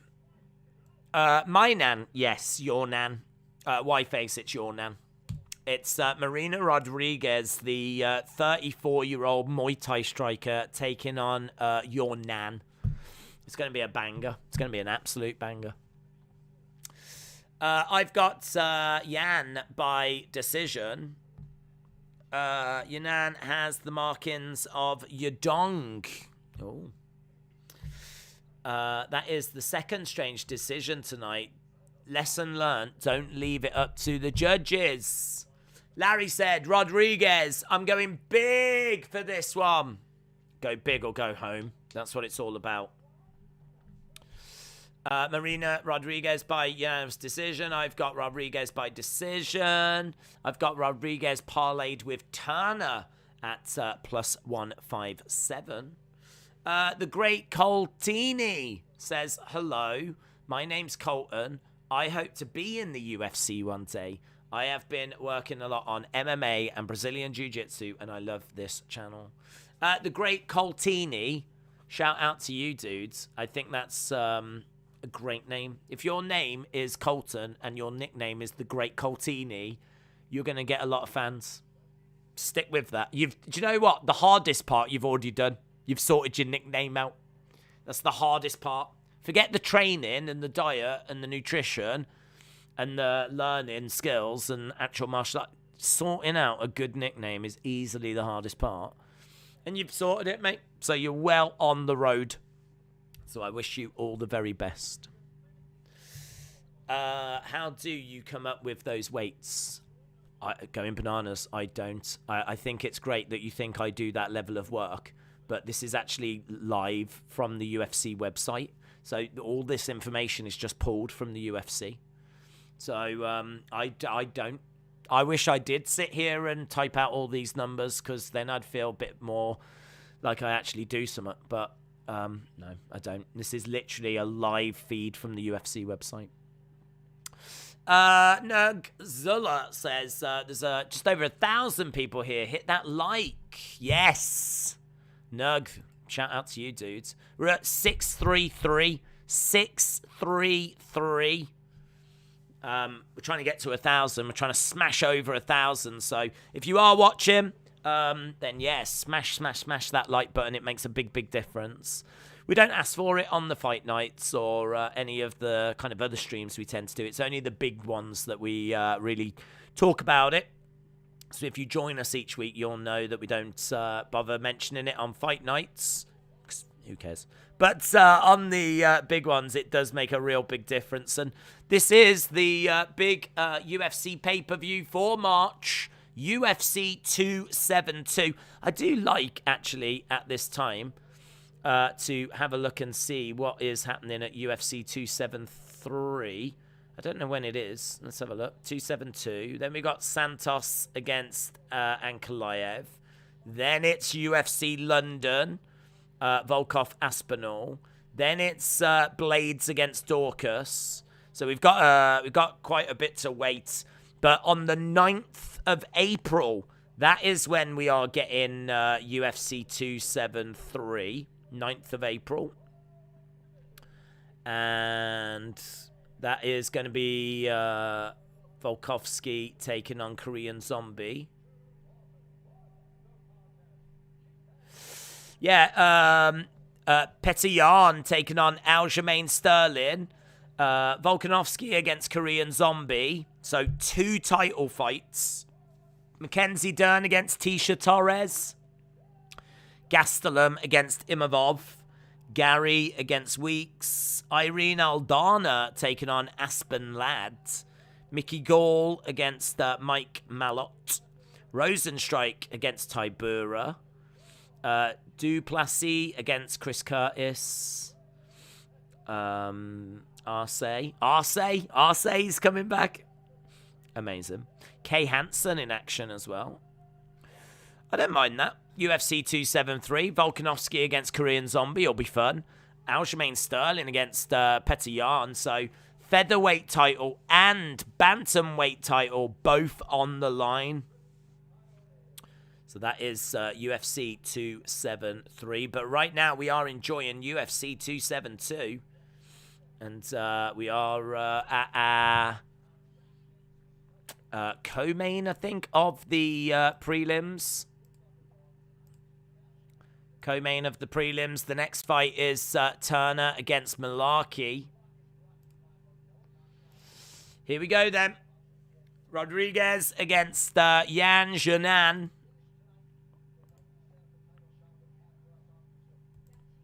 Said finish tonight will likely set up a title fight in the future.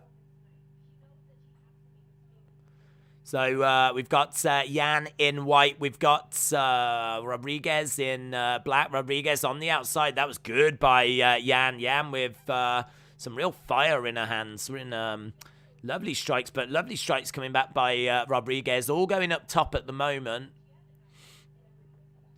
So we've got Yan just edging forward. Lovely left straight there by Rodriguez. Getting backed up against the cage. Yan Xiaonan showing that she's got some fire in her hands. And as we said, this is, oh my God, that is a lovely straight right. Really catching Rodriguez, but she takes it well. Rodriguez showing that she's got quite a chin on her. Because that was like plumb, man, straight in the face, right on the chin. So she's definitely taken some shots here, Rodriguez. This is number 3 versus number 4 in the women's strawweight division. It's great that we've got 2 high-ranked fighters going at it on the prelims. So, yeah, we got Rodriguez in black. We got Yan edging forward, throwing a lovely right hand, but Rodriguez just staying out of range. Low kick coming in. Low kick right to the leg. That was good work there by Rodriguez. She might get some joy if she can keep landing those. The only thing is, as soon as she throws it, Yan comes back with a big right hand of her own. As Yan is edging forward, swinging away into the clinch. Big body shot coming in. The 2 break apart, go into the center. And we've got some good feinting going on at the moment as they're both kind of trying to work each other out. Still not the highest of output, but there's some stuff being thrown with real bad intention. There we go. We've got Rodriguez moving forward, letting her hands go. Rodriguez in the middle with Yan taking a look. It's 9-5 at the moment on significant strikes for Yan Xiaonan. Low kick coming in by Yan. Yan having a little bit of a look. Rodriguez, the plan hasn't quite worked the way that she wanted so far. Only landing 21% of her strikes. I mean, she looks great in there. She looks great. Both of them do. And they both just plant themselves and just wail away at times. And Rodriguez suffering a low kick. Taking a few deep breaths as you can see that the effects of this are starting to show a little. Underdogs 4-2 so far. Yan is plus 220 and she's looking good. Rodriguez standing in the middle. 14-7 though. It's definitely Yan that's ahead here. Low kick coming in and good kick coming back by Rodriguez. Yan is edging forwards. Moving from side to side. Good work so far coming in. Big uppercut coming in there by Yan. Big uppercut coming in. Low kick coming in there by Rodriguez. Swinging away. As Yan backs up a little bit. So on the outside. Low kick coming in.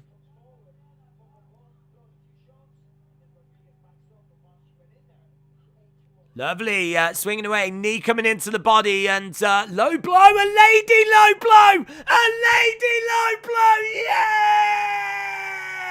The promised land, we've reached the promised land, a lady low blow, oh, the scenes, The scenes! Oh, there's nothing down there! There's nothing down there, but it's a lady low blow! Oh my God. This is the greatest moment in the history of this sport. Absolutely brilliant.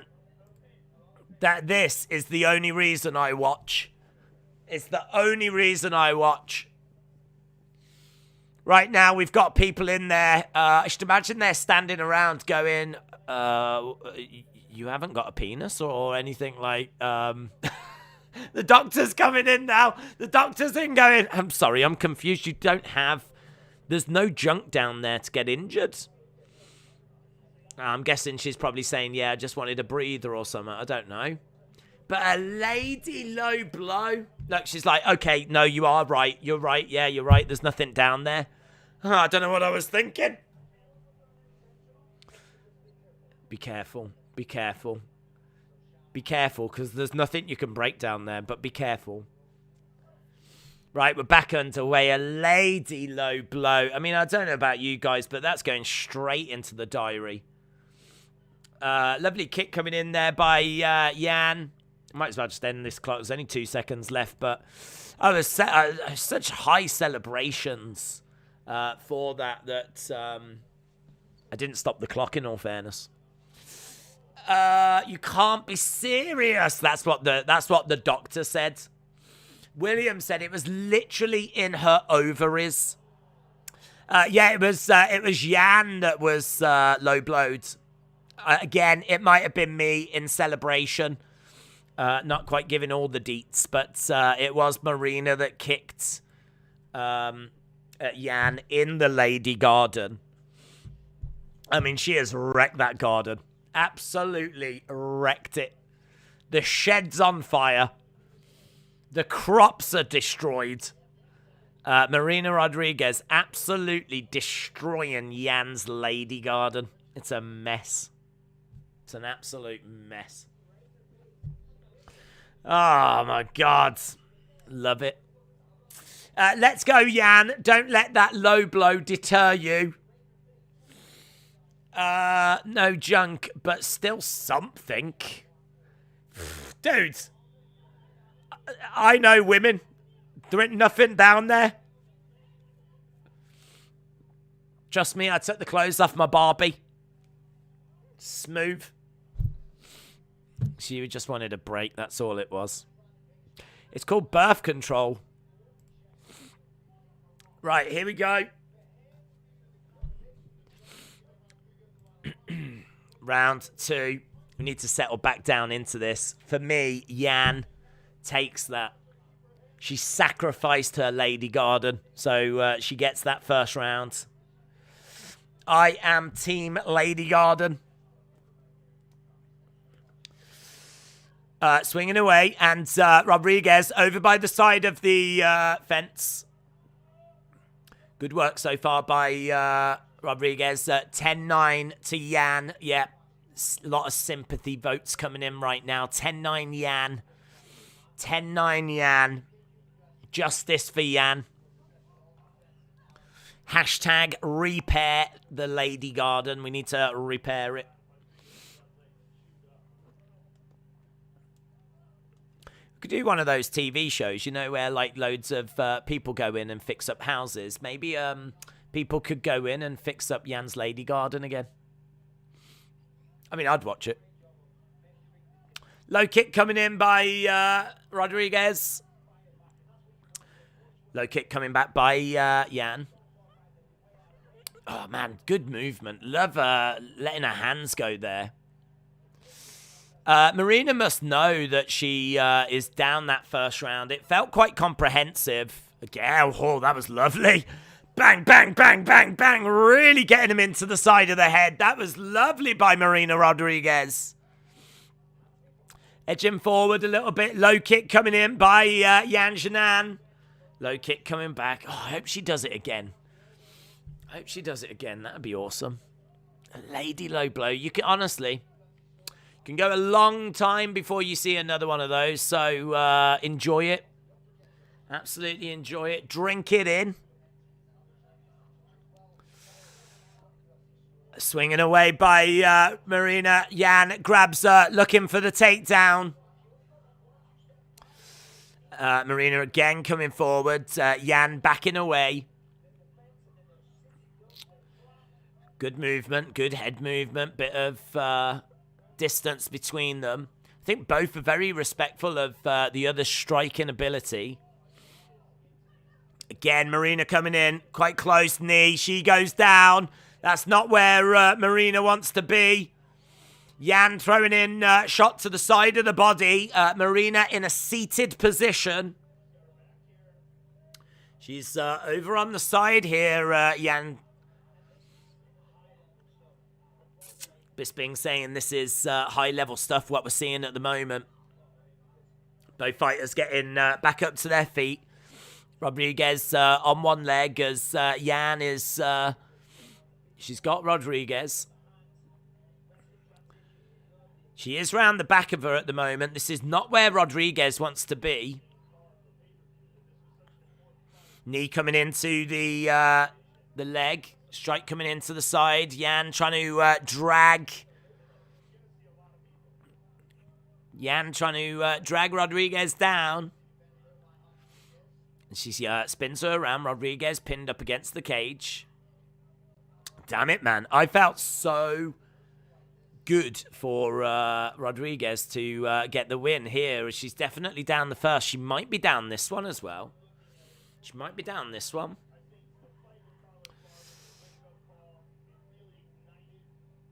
Days, as a woman, a lady per se, low blows her our Lady Gardens. I got bike low blowed. Oof.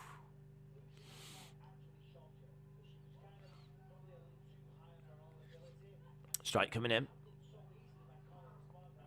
Oh, lovely shots. Knee coming in. Great Muay Thai. Knee to the body there by Marina Rodriguez. Jan goes down.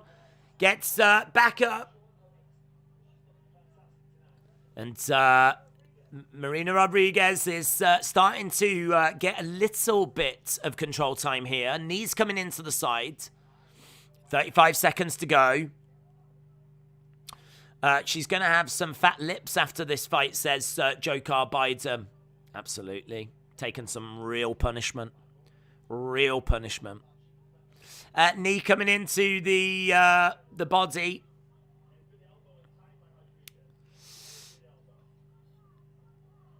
Both fighters back in the middle. 10 seconds to go. 10 seconds to go. Let it go, Days. Be careful. I ain't done nothing. I ain't done nothing. Listen, you won't find a bigger supporter of Lady Gardens than me, let me tell you. Big fan. Fly the flag, I do for them. So, I ain't done nothing wrong. Justice for Lady Gardens. Hashtag justice for Lady Gardens. I'm all over that. Days took a deep breath. He moved on. What a pro. What a pro. The bike seat went up the Lady Garden. Sonny, we don't need those kind of details, love. We honestly don't need those kind of details.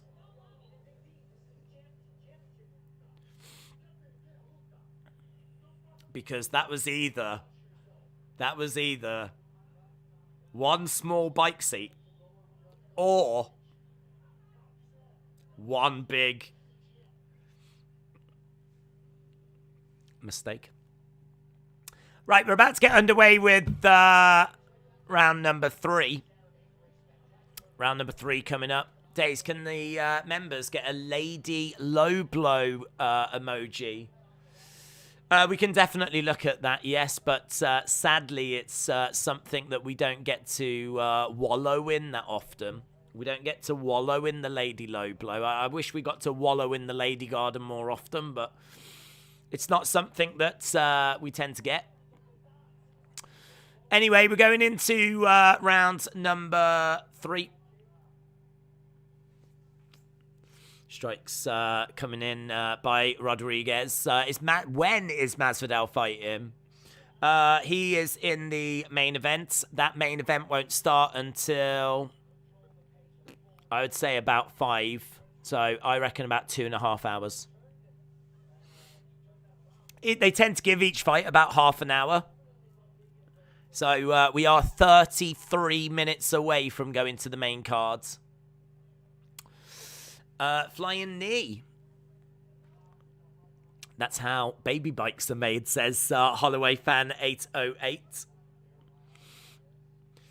Right, we've got Rodriguez just edging forward. Yan on the back foot a little bit here.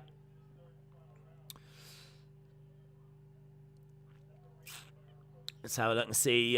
So it's very hard to know how this is going. Potentially 1-1. Potentially. For me, Yan took that first round. I just put UFC in, and the first thing that comes back is the Moroz Ukrainian win. That seems to be the talk of the town at the moment. 3 minutes, about 3 minutes 10 left to go here. Both fighters just standing at each and staring at each other. I just want to have a look at round by round breakdown. That second round was about 18-13 in favor of Rodriguez. First round was 19-14 in favor of Yan. Second round was 18-13 in favor of Rodriguez. Right now it's 9-7 in favor of Rodriguez. 9-8. There's nothing in it. Nothing in it. Really, whoever wins the overall takes this round. That's the way to look at it. Whoever wins the overall wins this round, because so far they've got Rodriguez ahead by 2, and here she's ahead by 2 as well. So if she ends up winning this, she ends up winning this round, and she might end up winning the fight. So it is worth looking at the overall, because that gives you an idea of how this round is going as well. High kick coming in there. That was good by Yan Xiaonan, who seems to still be keeping pace with Marina Rodriguez, but maybe not quite what we were seeing in the first round. It has been a dig deep kind of affair here. We've got Rodriguez edging forward with Yan backing up a little bit. And Yan up against the side of the fence, and shots coming in by Marina Rodriguez. Rodriguez ahead in this round by 3. Ahead by 3 at the moment. Lovely strikes coming in there with just over a minute to go. 2 takedowns might count for something for Yan. Hard to know how the judges are going to score it, though. And Rodriguez seems to be doing the better in this third and final round. Yan goes to throw, but doesn't actually throw. Lovely. I love Rodriguez when she plants her feet and just lets her hands go. Lovely shots coming in. She gets clipped there, and Yan is trying to get the crowd on her side. Lovely shots coming in. 30-odd seconds left in this one. This is our co-main, 24-19. 6 shots in this one, and in the favor of Marina Rodriguez. So I think Rodriguez, for me, is going to take this 2-1. She's got Yan up against the side of the cage. She's swinging away. Good work by Rodriguez. Again, overhand. Bit of blood coming down the side of the face here by Yan. Oh, spinning back fist right at the end, but Rodriguez thinks that she's done enough there. Interesting. So she ends up winning that final round by 10. She takes that final round by 10, which is significant. Good fight, says Rai. Good fight. How many fights till the main card? One fight. What time is Colby's match? Probably about 2.5 hours.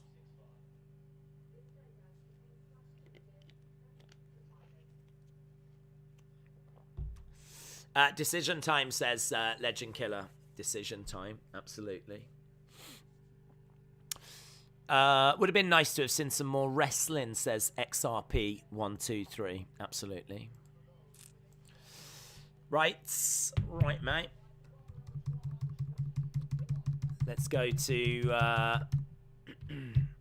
our next fight. We're just got to wait for the decision on this one. So another one that goes the distance.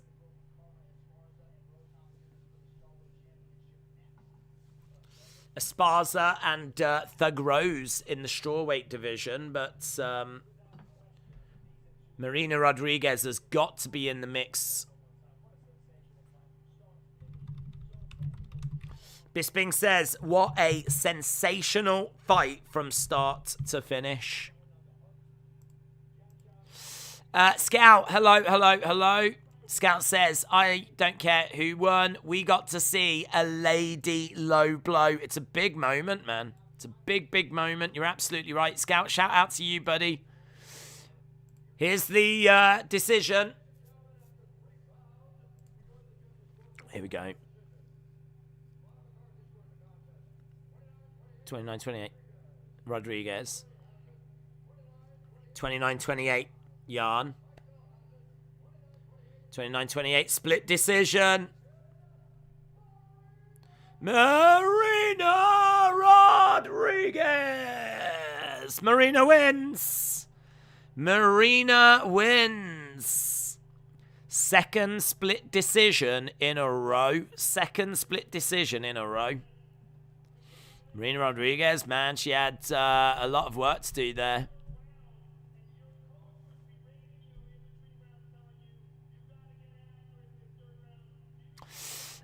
They'd probably going to give it to Marina, yeah.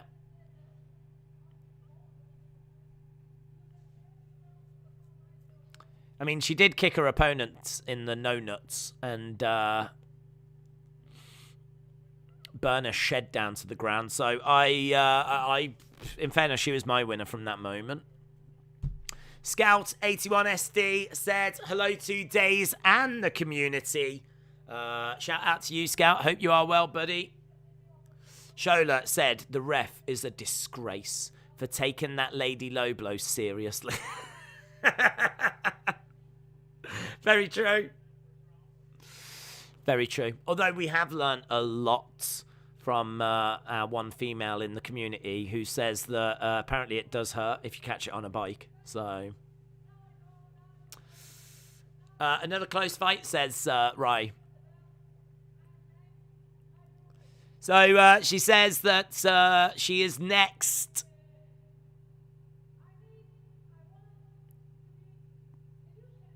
She needs and she wants to be the new champion. Brian says, year and a half, however you want to pronounce it. I say year, and apparently it makes... Apparently, that is when my accent really comes out the strongest, when I say year. Year. It's how I've always said it. It's how my family have said it. It's how we say it round here. Year and a half, yes. Shout out to you, buds. Amazing. Right, we've got our main event coming up. Jalen Turner taking on Jamie Malarkey. Jump Gang, shout out to you, buds. Says, I've been here since your reaction to Campbell and Garcia. I really want to do more boxing, but I am very committed to UFC. So if the boxing is on like afterwards, then I could definitely be tempted to go that way. I think the YouTuber stuff, like, I don't know if it ended before this started, but I don't want to mess around with the big UFC pay-per-view, in all fairness. My focus is just fully on this. But yeah, definitely looking at Tyson Fury against White. Definitely looking at Joshua Usyk, but who knows what's happening there, because Usyk's fighting Russians right now. So I don't know what's happening with all of that. And yeah, I mean, there's I was looking the other day actually at some of the fights that are coming up. There's some decent little fights on the way in the boxing world, but always clashes with flipping UFC. That's the only problem. Anyway, we've got one more fight to go and 23 minutes till we go to the main card. So, next fight is Jalen Turner taking on Jamie Mullarkey. This is in the lightweight division. Jalen Turner is a dangerous all-rounder. He's got the physical advantage. He's very tricky. He's a rangy, lengthy fighter. This is a big step up in competition. I think he's a brown belt in Brazilian Jiu-Jitsu. He has been knocked out multiple times. He's got a good jab and a good right hand. But, yeah, he's hittable. He's absolutely hittable. He's taken on Jamie Mullarkey, who's in great shape, likes to let his hands go, and as we said, that could be a problem. He's got kickboxing background. He obviously trains with Volkanovski. He's got heart. He's got grit. There are some durability questions. He's got decent grappling, solid jab, likes to move forwards. I think this one could have a finish, but it'll be later. If we do get one. And it's close. It's another close one. I mean, Jalen Turner -155. Jamie Mullarkey +135. Really, really close. Really, really close. Turner with a 3-inch reach advantage. Might just lean to the favourite. But honestly, if you wanted to dabble on the underdog, you know, why not? I'll probably pick Turner. But, God, close. Might be another split decision. Really could be another split decision. I think there's a lot of volunteers all over the world that's going to help the Ukraine. I think I would say I compare MMA to Frank Mir, but he can strike a little bit. Great, Cole Teeny. Shout out to you. When is the Jorge fight supposed to start? It'll be in about 2 hours 20. About 2 hours 20. Right, we've had 3,300 votes in our poll as well. And that gap has just widened a little bit more. But, yeah, we've got 52% of you voting for Covington, 48% of you voting for Masvidal. So that's just widening a little bit. And because it did get down to 51-49, it's now 52-48 out of just over 3,000 votes. And we're not even at the main card yet, which is amazing. We're at 710 likes as well. 710 likes, 20-odd minutes to go. Smash that like button if you haven't already. It would be good to be there or thereabouts by the time we get to the main card. 710 likes we're on. Jalen Turner with a 100% finish rate. Back-to-back wins for Jamie Mullarkey. He's finished 13 out of his 14 wins. 7 first-round finishes. I don't think this will finish in the first round. Unless someone finds something, of course, but we'll see. Jalen Turner is 26. Jamie Mullarkey is 27.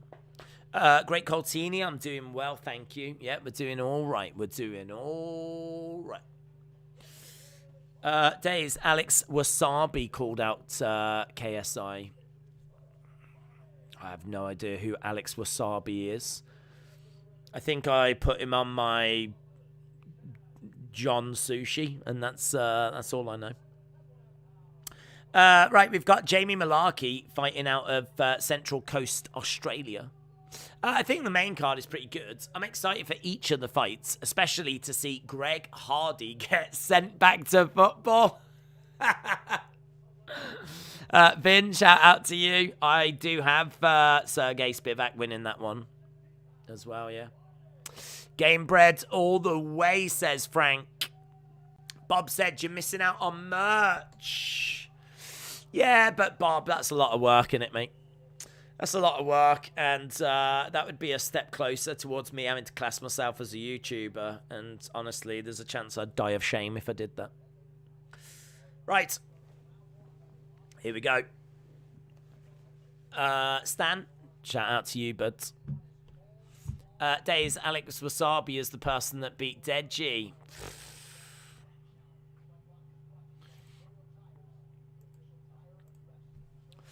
I don't know who that is. equally don't care. I mean, I don't know who he is, what he's done in his life, what he's achieved. But whatever it is, it has not hit my radar. Strike coming in by Turner. Can you shout out my friend Bryce? Couldn't tune in, but best wishes. Team Switcheroo, shout out to you. Shout out to Bryce. BR Betting. Someone has put over 275,000 on Masvidal. Jeez. Over 275,000 on Masvidal to win. Okay, we are up and running with this one, and both guys in the middle of the octagon. 1 minute gone so far. Yeah, lovely strikes by both guys. Kick coming into the body, and Malarkey letting his hands go. Turner gets in close range, trying to throw in some knees, and he's grabbed a hold of the wrist as well. Really good wrist control. He grabbed the wrist so that Malarkey couldn't run away. I like that. I really like that. So Malarkey has got Turner up against the side of the cage. So Malarkey doing well at the moment. But Turner probably just edging the round. 14-10 when it comes to strikes. Michael Marone, shout out to you, dudes. XRP said Masvidal's getting knocked out in the thirds. Mark, shout out to you, sir. Appreciate the kind words. Stan, shout out to you. Kick coming into the body there by Turner. Kick again coming in by Turner. High kick just missing by Turner. Hello. He was kicking out more than Riverdance. Lovely strikes coming in. Malarkey trying to drive Turner up against the side of the cage. Kick coming into the body there by Turner. We've got 2:40 odd on the clock. Where are we with the strikes? 21-12. 21-12. 50% accuracy for Turner. 60% for Malarkey. Blood coming down the nose by Malarkey. Knee strike coming in there by Turner, but just falling short. You can see he's definitely taken some damage on that nose. That nose might be broken. I can't quite see it, but... Oh, he went for a high kick. Turner grabs the leg. Turner grabs the leg. There's a lot of blood coming down that nose. That nose looks broken. Swinging away. Yeah, it's coming down the side as well. Low kick coming in there by Malarkey. Shot to the body by Malarkey. Turner seems quite... again, just catching Malarkey. That blood again just pouring down. Oh, that nose looks moody, man. That nose probably is a good representation of what Jan's Lady Garden looked like in the last fight. A bloody mess. Shots coming in by Turner. And throws in nice straight left. 41 significant strikes to 27. 41 to 27. Grabs a leg.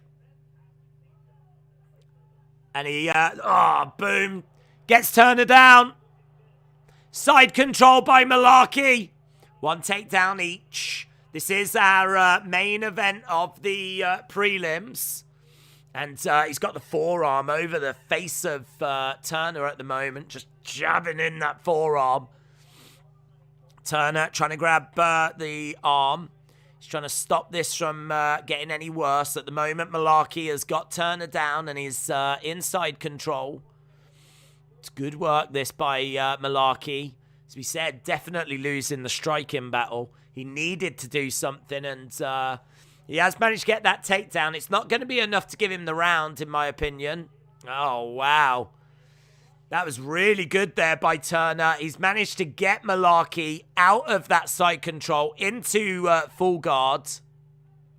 But Malarkey steps into half guards and throws in strikes. And that is the end of the round. End of the round. Robert, hello. Howdy, howdy, howdy. I want to see that nose, man. That nose did not look good at all. Let's have a look at it. He's got a cut that's here, and it's still bleeding. Trying to see where the bruising is. Yeah, I can't tell. I can't tell if it is broken or not, but it does look it. Captain Morgan, hello. Big fan. He does want to keep taking Jalen down. Jalen will sub him. Hanover Hoopers. Masvidal, says Safi. Moldy said the MSG show is very average so far. Right, next up. Round number 2. Round number 2, and we've got 12 minutes to go till we go to the main card. 12 minutes till we go to the main card. Okay, both fighters in the center, and shot coming in by Turner. Malarkey trying to get in close. Turner letting his hands go. Smile on the face of Malarkey. I think he knows that he's losing this striking battle. Right, shout out to you, dudes. Appreciate the kind words. It's like a loving in here. It's all getting a bit hot and sexy. And hot and sexy for Turner as well. Oh, he does him. He does him. He knocks him down, starts pounding away on the side of his head. And the referee calls it. Turner wins. Malarkey goes down. Slumps up against the cage. Look at him, he's out. He's down and he's out. That is great work by Turner. Great work. Didn't take long, did it, into the second round. Boom! Lovely right. And Malarkey never recovers from it. He ends up going against the cage, slumping down. Turner, bang, bang, bang, bang, bang. Beautiful. Oh, there's no Malarkey there. Just great strikes. Excellent work by Turner. That is very impressive. Very impressive. Turner gets the win. I know a lot of you had Turner on your picks. And he's come through for you. Wow. Matthew, shout out to you, dudes. Shout out the Pittsfield Mass. Pittsfield Mass. Shout out to them. Whatever that means. I don't know. Is that like a gang war thing?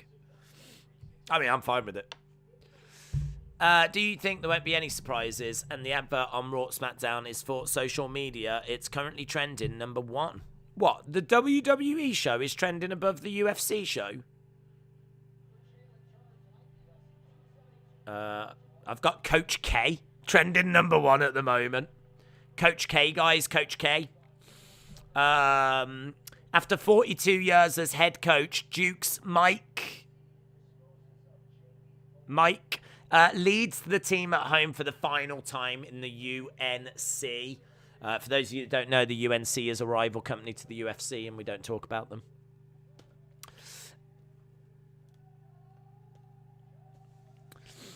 No, they're not anyway. They're a team, I think, in college basketball, is that? I don't know. That's the number 1 thing anyway, Coach K. Which sounds like an amazing cereal. Number 2 is UFC 272.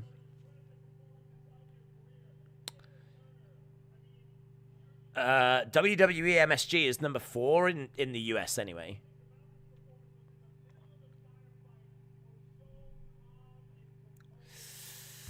Yeah, I mean, I don't know. I don't think that's where you would bring in like Cody, to be honest.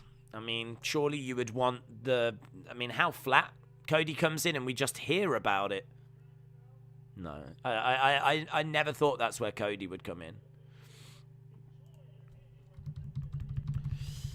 Right, mate. We've got to go on to our next one. Who wins next? It's a great question. We all do, because it's the main card and it's exciting. It's going to be... I've got Sergey Spivak. Sergey Spivak winning the next one. Joe Rogan just talking to Turner.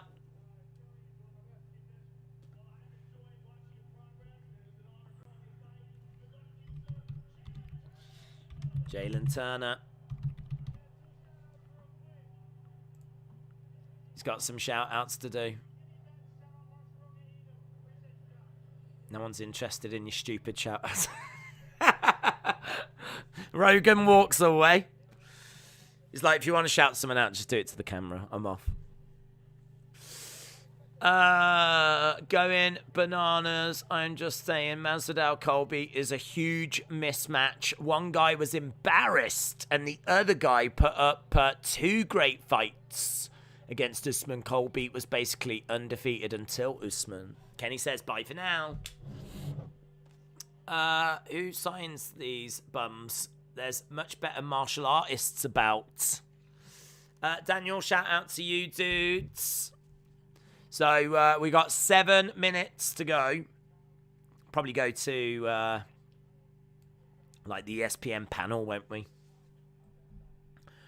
So it's going to be a little while till we get to this next fight. They always make us wait a little bit because obviously they want to build up the hype for the main event. I must admit, because a lot of these fights tonight have actually gone the distance, there hasn't been much in the way of build-up for the main event. We haven't really seen like loads of talk or video packages or anything like that. It's been a lot of fighting tonight. The fight time tonight has actually been quite impressive. Anyone else notice that Bisping is making a lot of commentary mistakes, says Conor Nurmagomedov. Conor Nurmagomedov? I mean, obviously I'm talking, so I don't really get a chance to listen, so I don't know. But I do like Bisping. Just seeing Megan O'Leary.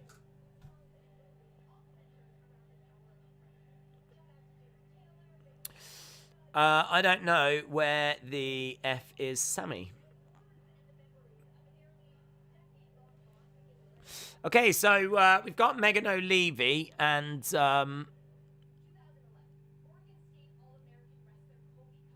she's doing a little thing here about Colby.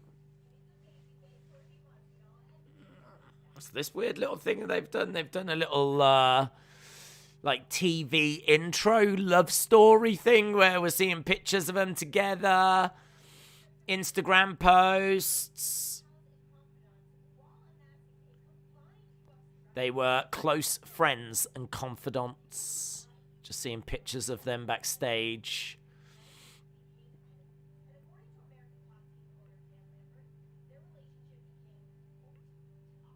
Their relationship became toxic. It was around 2019, going into 2020 by the looks of those tweets. I don't know quite when it happened, but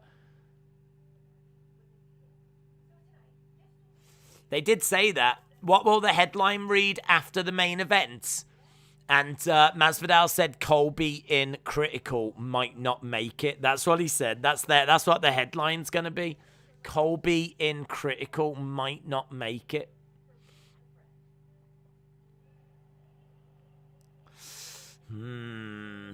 Hasbulla. Where are we? At 3,631.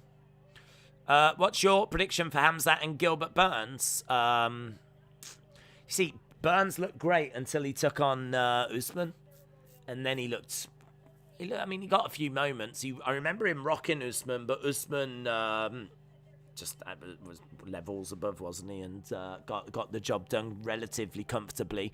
So I think it's really... I think it might just be recency bias that makes me go Chimaev. But, yeah, I would go that way.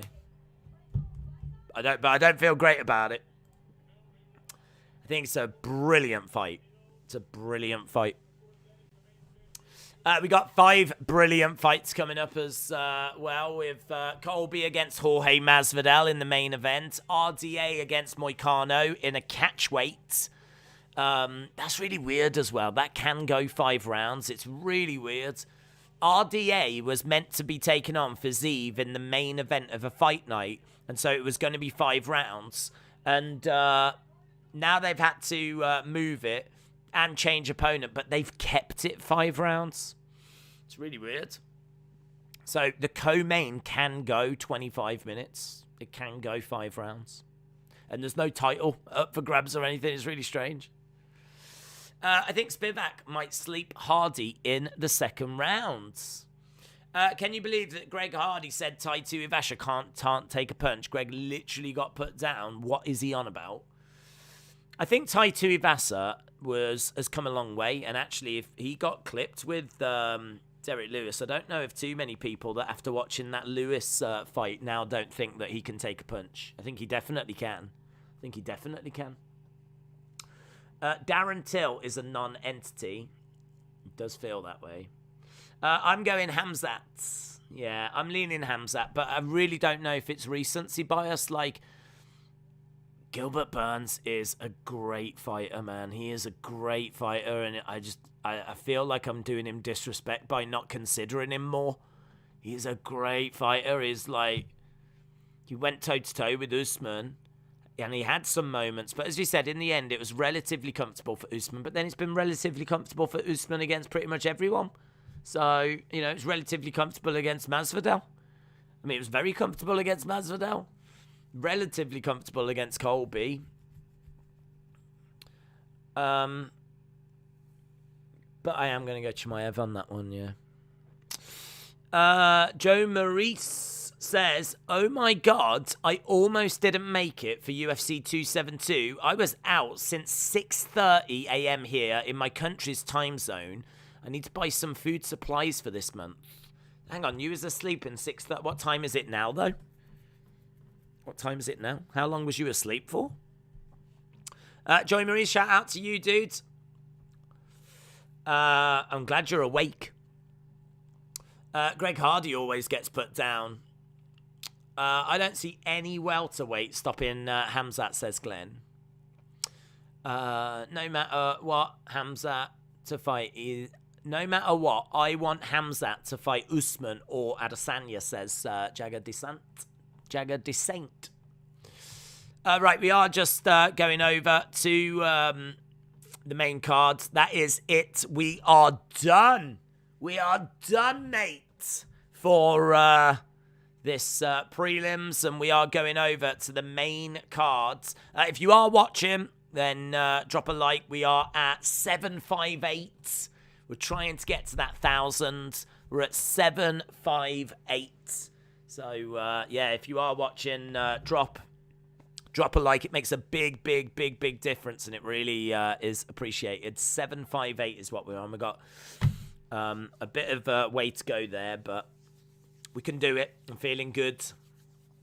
Right, we have got Sergey Spivak taking on Greg Hardy. Right now, we've just got the intro for the actual pay-per-view. So the next fight we've got is in the heavyweight division. This one, I think, is close and could go either way, but I have gone with Sergey Spivak. Spivak coming in at minus 190. Greg Hardy coming in at plus 160. Sergey Spivak is got 13 wins, 3 losses. Greg Hardy, 7 wins, 4 losses.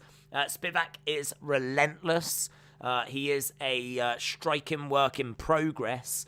He's very dangerous in top position. He's only 27, which for a heavyweight is really young. He can be dangerous as the fight progresses.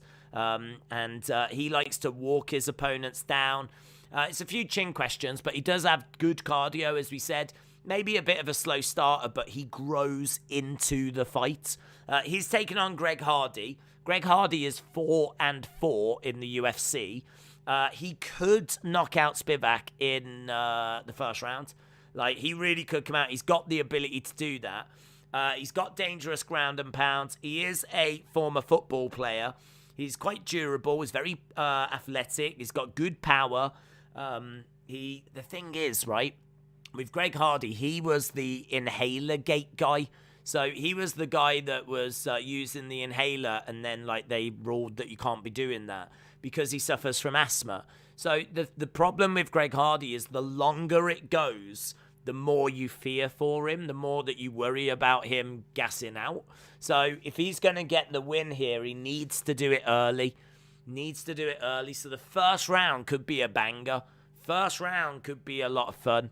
But, yeah, this is going to be an interesting one. And I've got Sergey Spivak winning it. When do you think the main event will start? Main event will start in about 2 hours' time.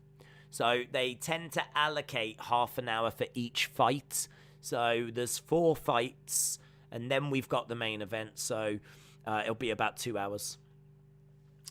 I'm going to bet Spivak is low owned on DFS. What's DFS? DraftKings. Is that DraftKings? No? DFS? Why is Hardy at 289? I wouldn't really worry about that, to be honest. I wouldn't worry about that. I don't know who puts up those facts, those numbers. I actually don't know what he's weighed in at, but wouldn't that put him overweight? You can't be over like 280, can you, in the heavyweight division? Am I right in saying that? Can we just pin that the main event is at the end of the night? We probably should pin that. A fighter shouldn't fight if he's got asthma, to be honest, says Mega Monkey. James said, Sam Alvey is in UFC. Great Coltini said, I hope that Greg Hardy loses. I hate this guy, especially in football. Spivak by knockout, says Trey. It's time for the main cards. 1,000 viewers. You're right. Cheers, bro. Victor, shout out to you, dudes. He's came in at 266. Thank you, Wacko Magician. Appreciate it. I must admit, I really do a pretty poor job of like watching the weigh-ins. The weigh-in. I know a lot of people say that you can tell a lot from the weigh-ins. I disagree. I tend to like go off previous like fights and everything, and it tends to go all right for me. So I don't really watch the weigh-ins. I think, like, maybe if someone was, like, you know, passing out like we've seen Aspen Ladd do due to weight cuts, then maybe you can get something from that. But by and large, general rule of thumb, I don't think you can tell a great deal from them. So I don't tend to watch them. We've got Covington and Masvidal. I do watch, like, the press conferences, though. And I do watch the countdowns. And I try to watch the embeddeds, but it's just a bit. There's a lot to watch in it. It's a lot to watch. We just saw Colby Covington, and we just saw Masvidal backstage. Colby, I think, was walking in front of the Stars and Stripes. That is actually the flag of the USA that he was walking in front of there. Joe, shout out to you, dudes. Mitchell is strong. So we are with John Anik. We're 5 minutes into the main card. We've got 5 fights, including Masvidal and Covington, and as we said, should be a good one. We've got let's see if we can move some of these over. So there you go. You can see we've got Sergey Spivak against Greg Hardy. We got Kevin Holland taking on Alex Oliveira. Edson Barboza against Bryce Mitchell. RDA against Renato Moicano. And then Colby Covington takes on Jorge Masvidal. I do think this card is a good main card. Just missing one big mega fight, really. Just missing like a real juicy co-main, you know? Just missing something in that co-main spot. But the rest of it is like really good. What round does Paddy win on the 19th?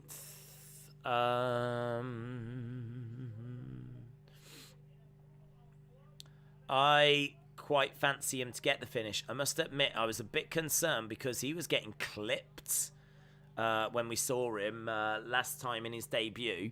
He's taken on Vargas. I would expect him to get the victory in that. I'm going to go with second. I would hope that he comes out and looks good in the first, but he didn't. It wasn't perfect in his debut, so we'll see where he is. I'll go second. Volkov Aspinall is still the main event of that one. And Arnold Allen taking on Dan Hooker. Dan Hooker in featherweight. We've got Paddy Pimblett against Vargas. Gunnar Nelson taking on Claudio Silva. We've got, who's on the prelims? Jai Herbert, Jack Shaw, Molly McCann, Cody Durden, Mike Grundy. It's not a bad card, is it? Nathaniel Woods. It's not a bad card at all. That's at the O2 in London. First time back in London in quite a while.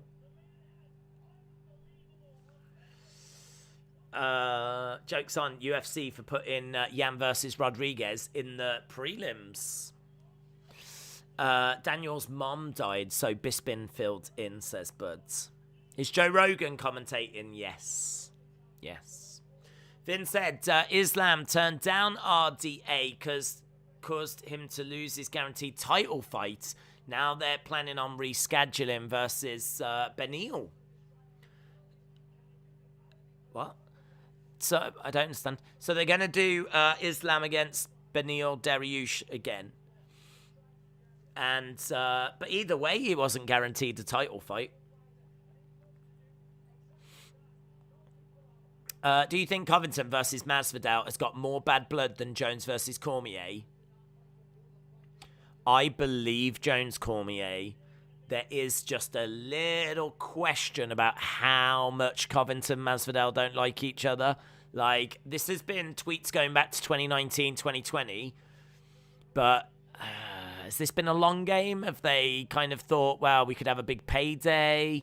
We could go up against each other. You know, we can both go after the belt. If not, we'll do this fight. I'm not saying it's a work. I feel like they definitely don't like each other, but is it a case that they are exaggerating? I really don't know. I believe they don't like each other, but I don't know if it's being exaggerated. Jones Cormier, they hate each other. I've got no doubt about that whatsoever. Cormier cannot stand John Jones. I don't know if John Jones hates Cormier. I just don't think he cares. Here's RDA backstage. They're just making us wait a little bit more. Jones Cormier was more. Bisping is towering over his little commentary chums, says Sam. Colby and Jorge will kiss at the end of this fight, says Steve. What, with tongues? Wild.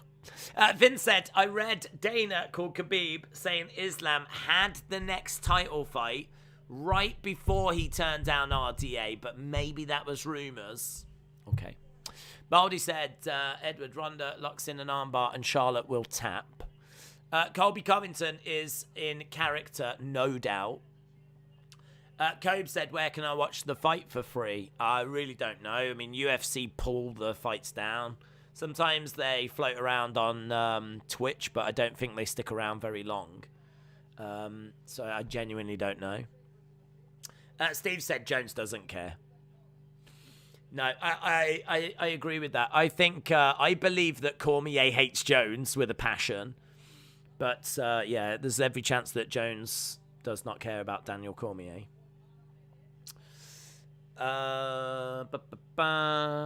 Mr. Love. Shout out to you. Mr. Lover. I hope RDA just runs through him.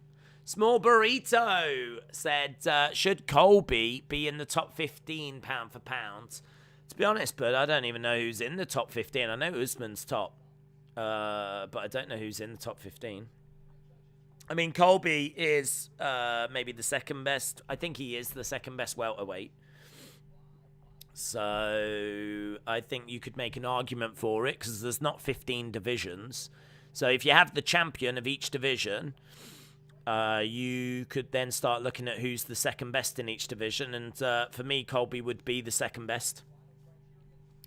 Pound for pound, Jan Blachowicz.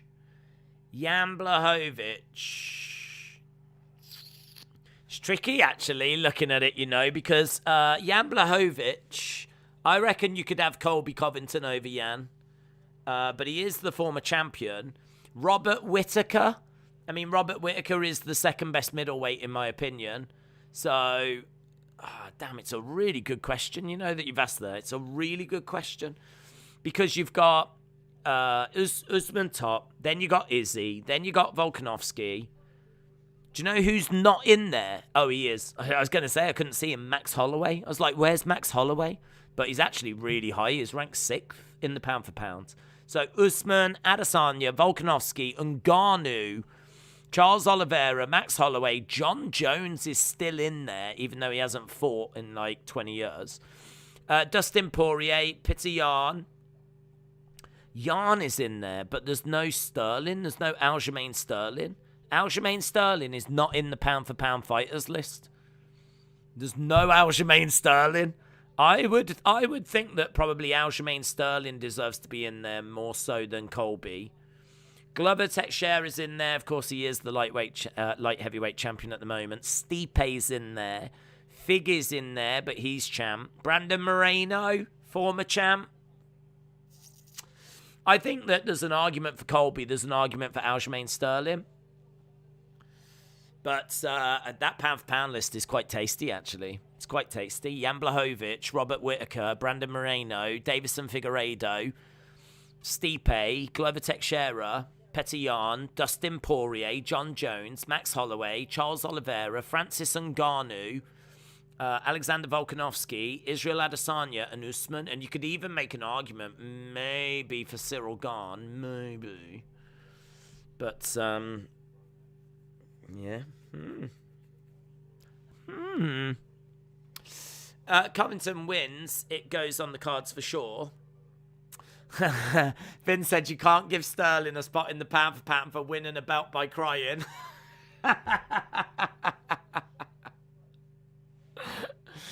My point is, though, he is the champion. He is the champion, and you would imagine the champions would find their way into the pound for pound. I do agree that he maybe doesn't deserve to be in there. But I think he has to be under consideration. If we're talking about what fighters would you include in a pound for pound, and we're talking about Colby, and we're talking about like some of these names, I think you have to have in the conversation. I'm not saying that he goes in. I'm just saying you have to have him in the conversation. I mean, Petr Yan's in there at number 9. The champion is not in there at all. Speaks volumes, doesn't it? And I do have Yan winning that rematch. As long as he doesn't lose his flipping head again. Right, ring walks. Hamzat needs to move up to light heavyweight. Yeah, I mean, that's true as well. I mean, how long until Islam Makhachev gets into that top 15 as well?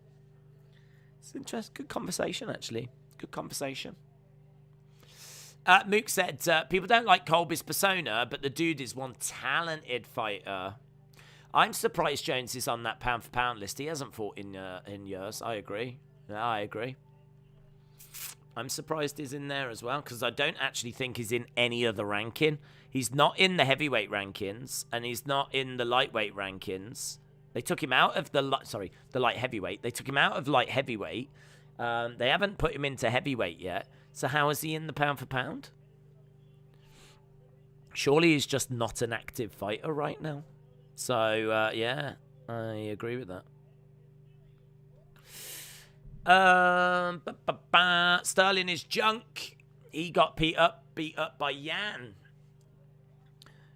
Kane versus War Machine live from Folsom Prison. It would be shocking if Sterling actually won that rematch, says Mega Monkey.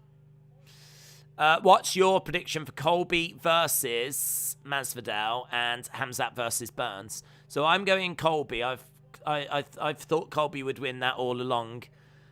Didn't even see the odds, and then they saw him and they were like minus 300 odds. So it was a bit wider than I thought, actually. I would have had it about minus 220, minus 250, but it was like minus 320. But either way, I had Colby winning, and I still think he wins. So, yeah, Colby, quite comfortable with it, and I'm not as comfortable with Burns and Khamzat. I'm leaning Khamzat. If someone was like, you've got to pick someone, I'd go Khamzat. But I don't feel brilliant about it because I think Gilbert Burns is a great, great fighter. I think, watching him rise and get to the title match against Usman, he was putting in some incredible performances. I remember going into that fight thinking, these two are training partners. They've ex-training partners. They know each other really well. They were great friends. This is going to be tricky. Usman was favorite, but it was Burns could know the secret to unlock Usman here, and he did wobble him. If you saw that fight, Burns does wobble Usman. He does actually get to Usman, but once he gets past that moment, Usman goes up in the gears, goes to a different level, and quite comfortably puts Burns away in the end. But I rate him. I do rate Burns. Great opponent for Chimaev. I think if Chimaev wins it, then wow. I mean, he really is he's got to be in title shot then. He's got to be in for the title shot if he wins that. Great fight. Love the fight. I'm really excited for that fight. I mean, we are talking one of the biggest fights of the year. That is when we were talking earlier about star power, Chimaev has got that. He's got it in spades. We keep talking about how I can't even remember the watch along, but we were doing a watch along. And you can actually see how many people are joining you and watching live. I never look at it, but you can see. And there's a little graph that shows every hour how many people joined you. During the Chimaev one, so, as we get into the main event, more and more people join.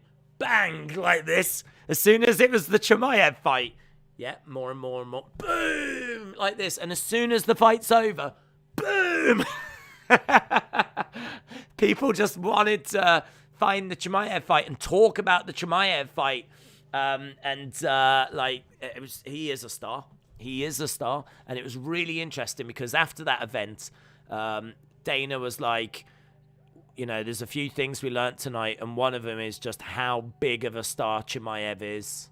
So I think they're fully aware of what they've got there. He is a big star. So I'm going to lean Chimaev, but it could be recency bias. Cormier says Chimaev is strong. They've wrestled. Let's wrestle. Khamzat doesn't belong in this weight class. He just wants to be the next big name. Right, here we go. Dana recently stated that Khamzat is 3 fights away from a title shot. Has you said that? 3 fights away. Do you know what though? I wonder if they're trying to take the slow roads with him or something like this, so that they can keep building and building and building.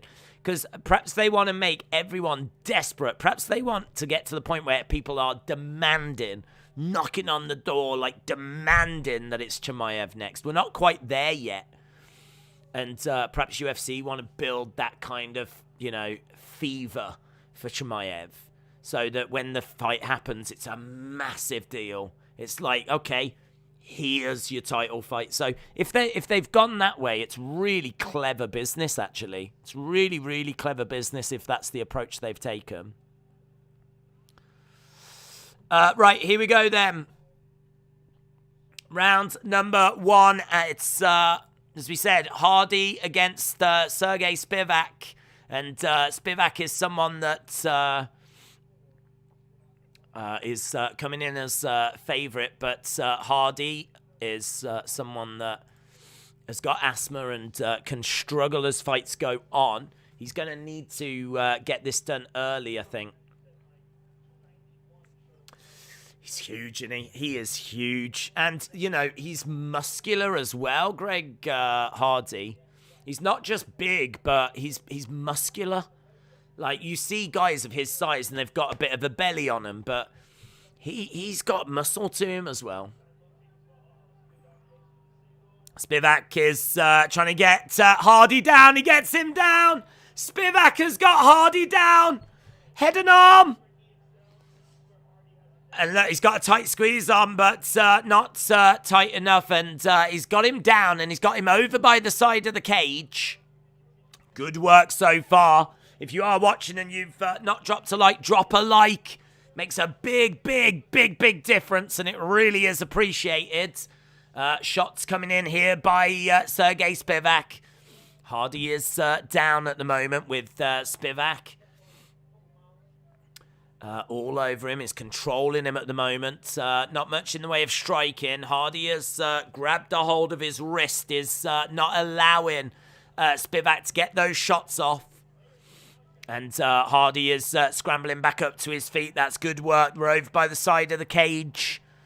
Good work as Spivak is trying to take down Hardy. Couldn't quite do it. Again, he's got him again, and he takes him down again. Yeah, shot coming into the side of the head. And again, another shot coming into the side of the head. He's doing well. He's got Hardy laid down. He's letting his... Oh, look at this. He's ground and pound. Ground and pound by Sergey Spivak. Bang, bang, bang, bang, bang, bang, bang. No more. No more. Sergey Spivak wins. Oh, round one. Ground and pound. And there we go. He blows Greg Hardy away. Greg Hardy is down on the ground. He's in a seated position. But, yeah, he managed to get 3 takedowns. And he managed to fully mount him. He fully mounted him and boom, boom, boom. Started unloading and referee had seen enough.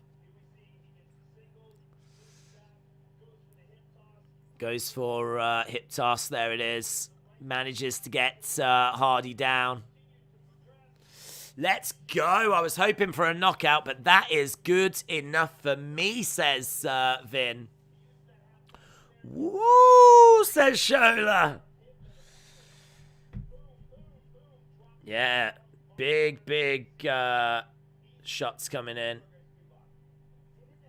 And celebrations for Sergey Spivak.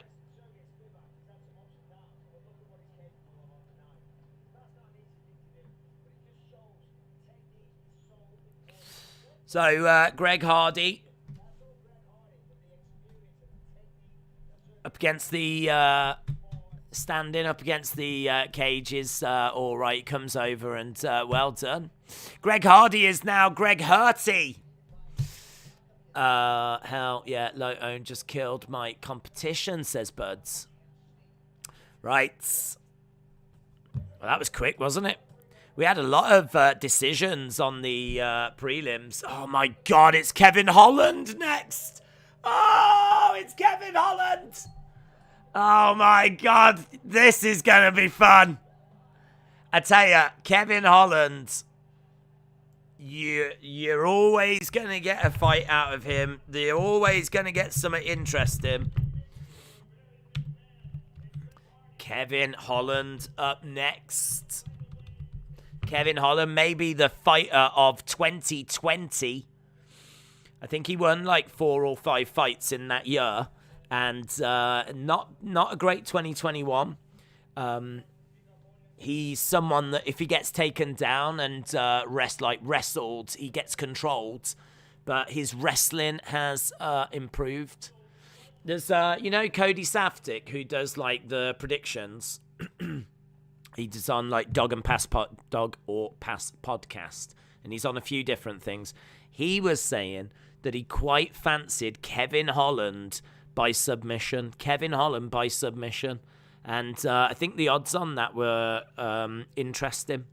But Kevin Holland by submission was an outside bet. It was like, you wouldn't put a lot of money on it, just a little sprinkle. But he said he quite fancied it because his wrestling is improving. And he might want to, he would have kicked on again. And he might want to just show that. So, I don't know. I mean, I don't put money down on it. But that was one that I thought, okay, I'll definitely keep an eye out for that. Because I do agree that his wrestling has been a weak point. But he has shown some improvement on it. I don't know what to expect from his wrestling here. So, going to be interesting. Do you think Dana will start evaluating Hardy's contracts? Yes. How many losses is that? Greg Hardy. Wikipedia. Let's have a look. Greg Hardy has lost 2 in a row. 3 in a row now. Yeah. So if you lose 3 in a row, you're in trouble. He could, it'll be interesting to see what happens after this. The only thing I would say is he lost to Tai Tuivasa, and there's no shame in that. There's no shame in losing to Tai Tuivasa. But I don't know if there's really any Shania Twain, is there? Shania Twain? Cody Garbrandt? That's not as exciting. I'm way more excited about Shania Twain. Jai Courtney, I don't even know who that is. I know it's not Shania Twain. Zach Brown and Donald Cerrone. Again, not Shania Twain. So I think they went a bit too big when they showed the people in the crowd there. They kind of went big with Shania Twain when they should have left her for the end. But, we've got... he lost to Tai Tuivasa. There's no shame in that. Sergey Spivak is difficult as well. But the bottom line is, he doesn't belong in this division. So, I think there could be a conversation. They might give him one more chance. But he's either done or almost close to being done. Mikael Carter, shout out to you, my friend. Really appreciate the support. Big shout out to you. Mikael says, thank you for the commentary. Excellent as always. That's very kind.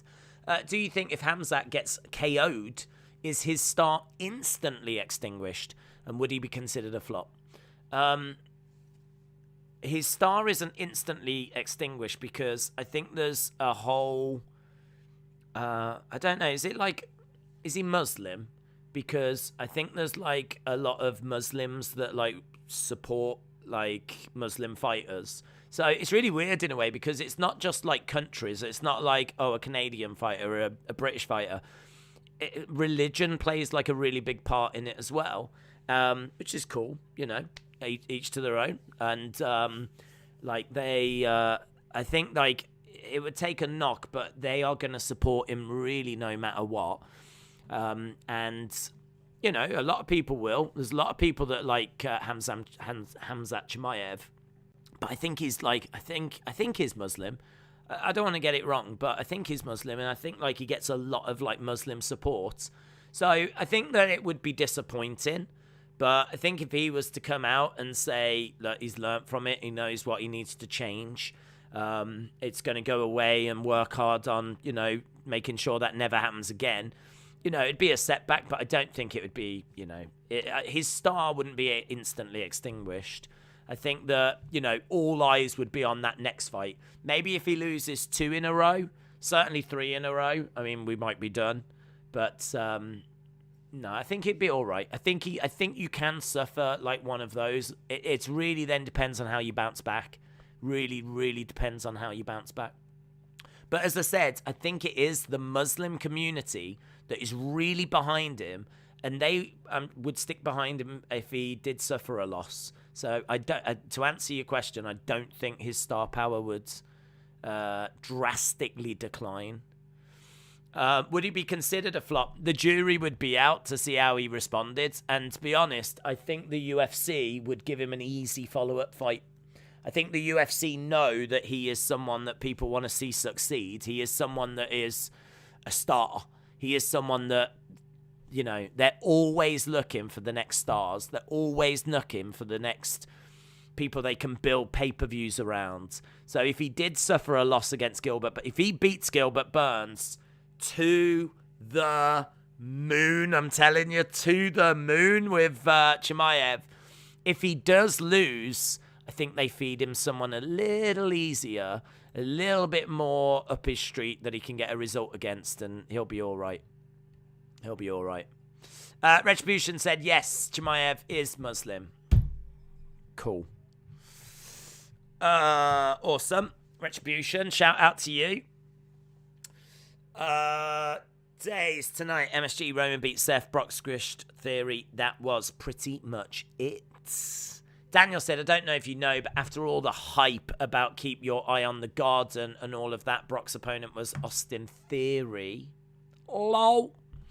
Right, said Samoa Joe in Ring of Honor Hall of Fame. Amazing. You are the bleakest wink, says Sam. Sam, shout out to you. We are at commercial break, by the way. We're not just talking over a fight. We've got Holland and Oliveira coming up, but they might just take a little bit of time because that first fight obviously ended in the first round. So a little bit of time to kill. Nearly 5,000 votes. Nearly 5,000 votes. I don't know where we are with likes. We're at 928.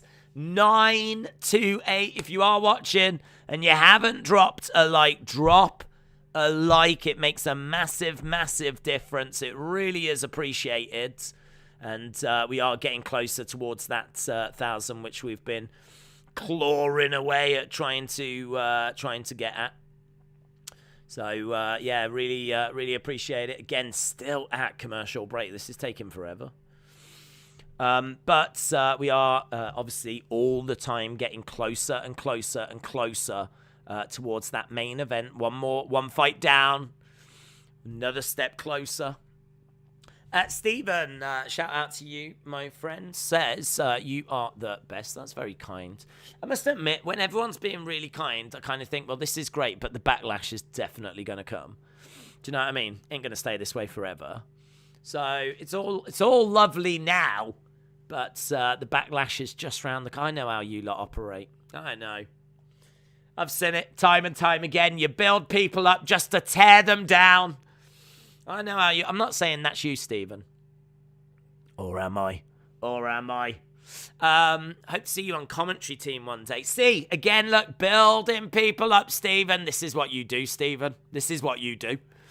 Do you think that Gaethje is going to take the strap from Charles Oliveira?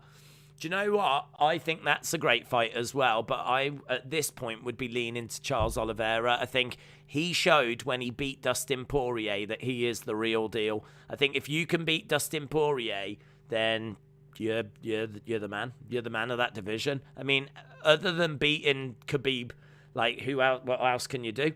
I mean, yes, Gaethje is going to be a hell of a challenge. It's going to be a hell of a fight. But I just think that if you've beaten Poirier, you've beaten someone that's there or thereabouts, Gaethje level anyway. I don't see Gaethje as being like a level above Poirier. I think that like they're pretty much neck and neck, but I might even have Poirier just ahead. Gaethje, I think, is going to be a hell of a challenge. He absolutely can win the title, but I would lean Oliveira. I think he's proven himself. He's beaten Michael Chandler. He's beaten... I mean, didn't he beat Tony Ferguson? He's on a mad run. I think he beat, like, Tony Ferguson, Michael Chandler, Dustin Poirier. Now he's got Gaethje. Like, I don't know about you, but I would love to see Khabib against Charles Oliveira. I would love to see that fight. I think Khabib would get the job done, but... I feel like he stepped away because there wasn't really anything that excited him. Well, surely if Oliveira is going to be able to beat Gaethje, how does that not excite you? How does that not excite you? There's a guy that has absolutely established himself as the number one, undeniable number one in the lightweight division. How does that not excite a return for Khabib. But, yeah, I mean, maybe it does. Maybe it doesn't. So, Stephen, shout out to you, buds. Scout said, congratulations, Khabib inducted into the Hall of Fame. Was he? I never saw that. I mean, he will go in. Where did you see that? I have not seen any news on that front. I've not seen a video package or anything. Unless I was chatting away to you guys. Here is the cowboy. Here's the cowboy dancing his way down. Oh, man, this is going to be good. This is going to be good. This is going to be good. So, next up, we've got Kevin Holland against Alex Oliveira. Holland is great striking from range. Cardio is great. He is a striker. He is got a big advantage on the feet. He does tend to mess around quite a bit. He's got a good chin. He had an incredible 2020. Decent jiu-jitsu. His takedown defense is pretty rubbish. He's taken on Alex Oliveira, Muay Thai, Brazilian jiu-jitsu, spin attacks, good wrestler. He's got a good chin. He's a rhythm fighter. And we're seeing that rhythm right now. He's a rhythm fighter. He is also on a 3-fight losing streak. And maybe, you know, we are seeing the decline. This maybe is not the cowboy that we know and love. And maybe, I mean, I don't know where we are with his contract, but could this be the last time we see him perform? I mean, he's already on a 3-fight losing streak. A convincing loss here, and we might be done. He's a good all-rounder. He feeds off energy. He's actually, get this, 2-6 in his last 8. He's only won twice in his last 6. I think this should be a win for Holland. Holland's coming in at -320. So yeah, I'm quite comfortable that Holland is winning this. But it's just, how bad is it going to be? How bad is it going to be? How destructive is it going to be? Because this might be the final time we see the cowboy. I really don't know. 10 first-round finishes, but 2-6 in his last 8 is not brilliant. Khabib promised his mom when his dad died, and now he's filled his dad's shoes as coach. Khabib won't come back, and he will have his fighters fight for him, says Bud. Father's plan, says Sam. It is true. He did also not rule it out, though. He did say that if there was something that excited him, then he would look at it. So don't forget, there was a lot of talks that he had with Dana as well. Dana really tried to get him to come back, but it is true. It is true. Father's plan that, you know, he promised his mom. But, I don't know. I think he can have a conversation with his mom and always come back for one more. I think there's always that one more that's in him. I don't know that it will go that way. I mean, we very much could be done, but equally, I would never rule it out. X-Poc says, don't know, from Robert Goebel and myself. Go Holland! Let's go. X-Poc and Robert, shout out to you guys. Really appreciate the support.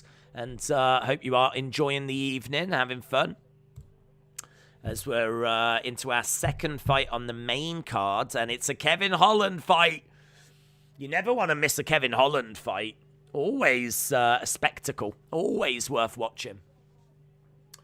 Khabib knew he would have had to have fought Islam, which he would never do.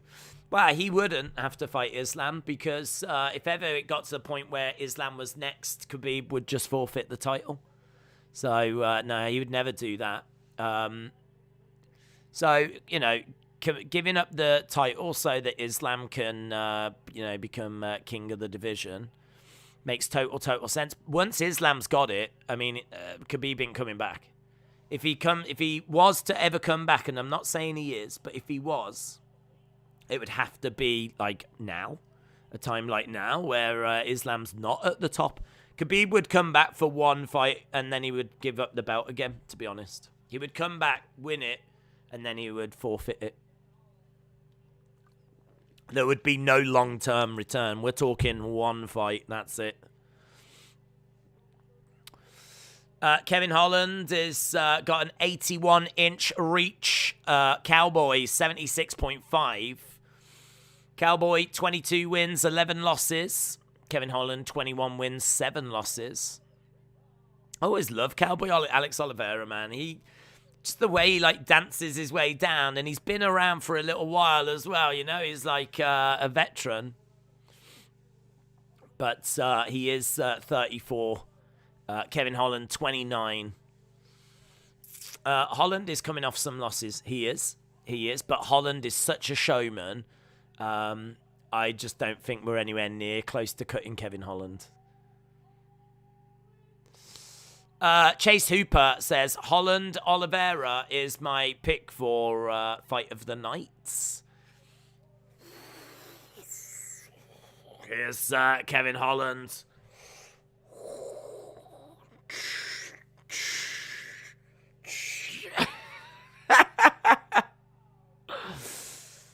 Here we go. Come on.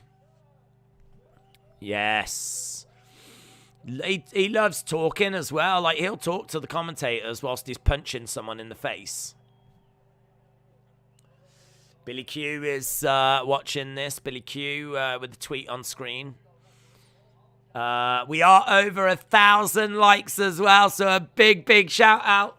We are over 1,000 likes, which is awesome. Keep smashing that like, though. Just because you hit the 1,000, it's not the end of the road. It's not the end. It's just the beginning. Here we go. Anyway, and we are at the beginning of this fight. And there we go. We're up and running. Both fighters come out. Low kick coming in by Kevin Holland. High kick coming in by Kevin Holland as well. Holland in black shorts. Oliveira in white. 81-inch reach advantage, says Bisping. Bisping's trending at the moment, and I don't know why. Oh, that's why. Bisping said it's time we offered more help to the Ukraine. I'm not sure what that is, as I don't want all-out war, but this has to stop. That was 10 hours ago. I thought it might be something to do with his commentary, but I think it's connected to that comment. Low kick coming in by Kevin Holland.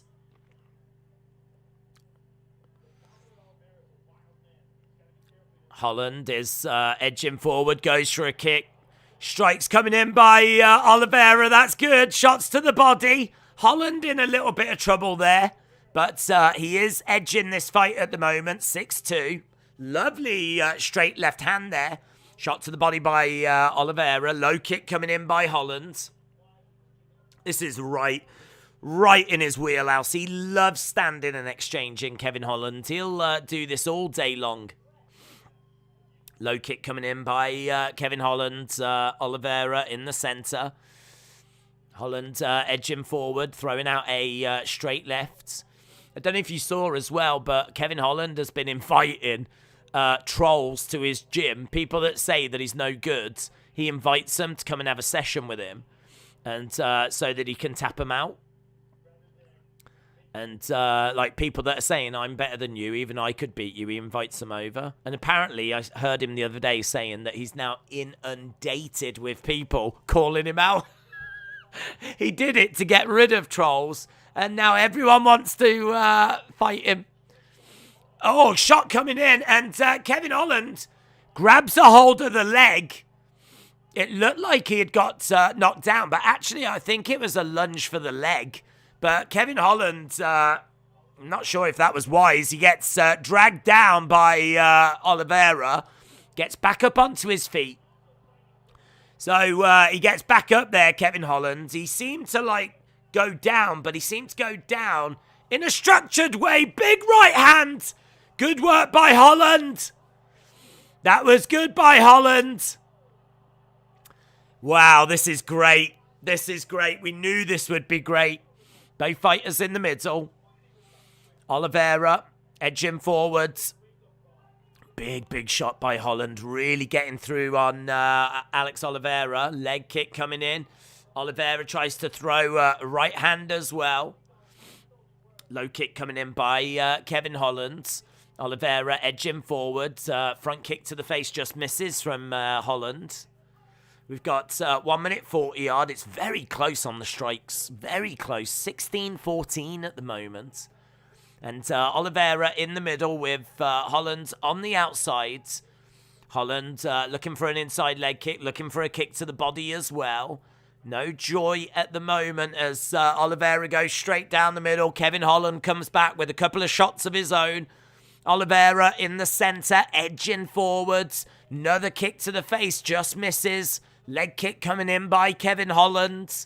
We got 1 minute 15. Oliveira being very patient. Heavy leg kick coming in by Oliveira. Leg kick coming back by Kevin Holland at the moment. Both fighters just standing, staring. Heavy shot coming back by Oliveira. Kevin Holland looking for a kick to the body. And not landing, just missing. Landing with 45% of his strikes. 46%, 56% for Alex Oliveira. And both fighters in the center at the moment. Gotta say, there is not much in this, but you might lean Alex Oliveira. You might lean Alex Oliveira at the moment as Kevin Holland comes forward, throws a few shots in. Oliveira trying to respond. 28 seconds left. Lovely leg kicks coming in here by Kevin Holland. We're right in the center of the octagon. Low leg kick coming in by Holland. Alex Oliveira having a little look.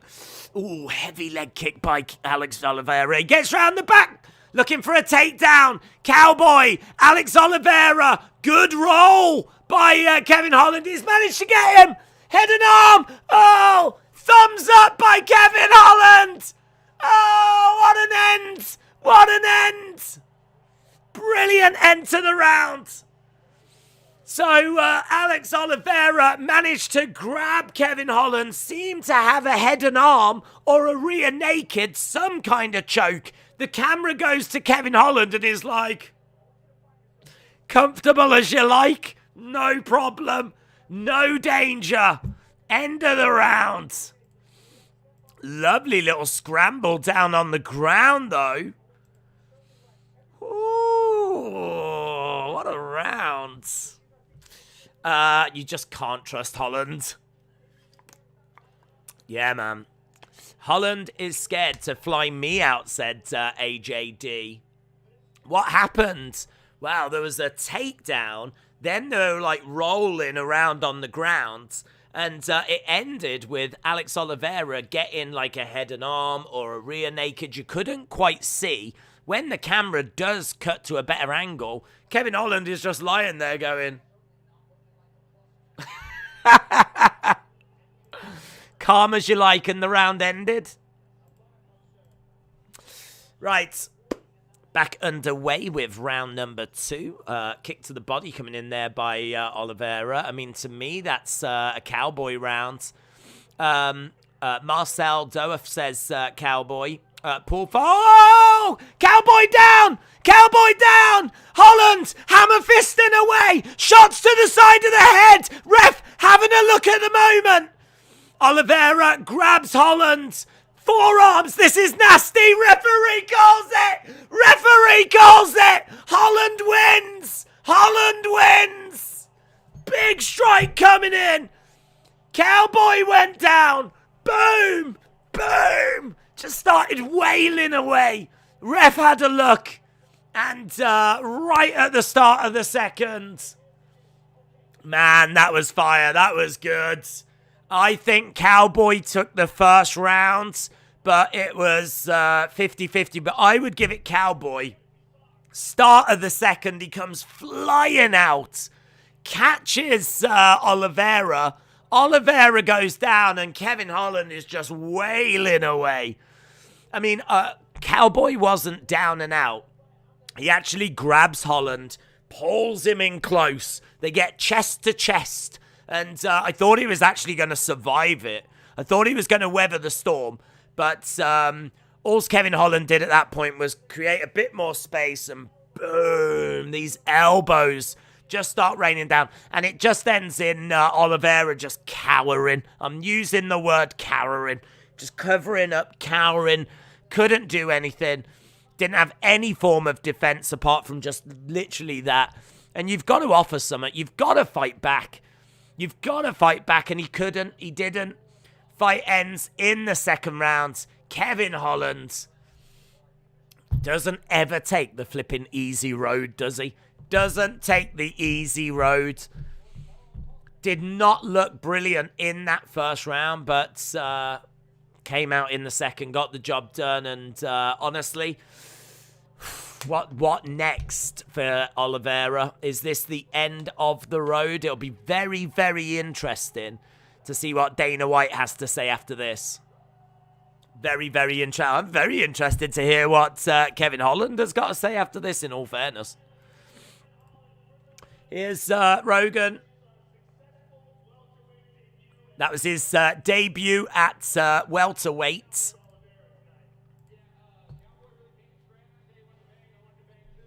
Cowboy came to one and bang. I wanted to bang. Started off flat. Damn. Yeah, he said that was awesome. So 22 wins, 12 by knockout.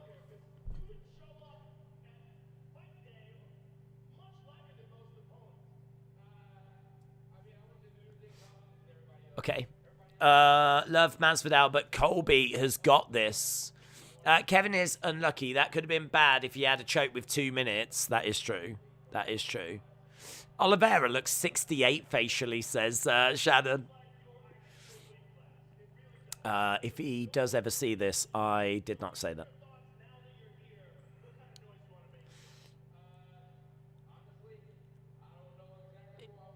He says, I don't know who I want next.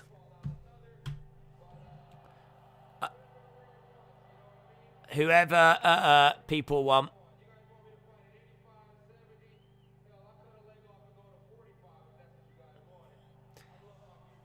Holland said, I'll cut a leg off and go to 145 if that's what you people want.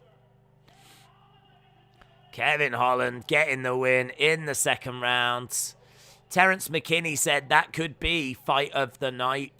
That was fun, man. Phil Murphy said that dude is an entertainer. He is. He is. Joanna in the house. NASCAR drivers. NASCAR Cup drivers. Doesn't even give us their names. Steve-O and Jared Leto. Nina Nunes and Amanda Nunes and Baby Nunes. What are we showing losers for? Ah! Not that the baby's a loser. Probably is. No, I'm joking. I'm joking. Let's go Bryce. Yeah, Bryce. Thug Nasty coming up next. William said, I'll cut my dong off if that's what you want, says no one. Right, next up. Next up.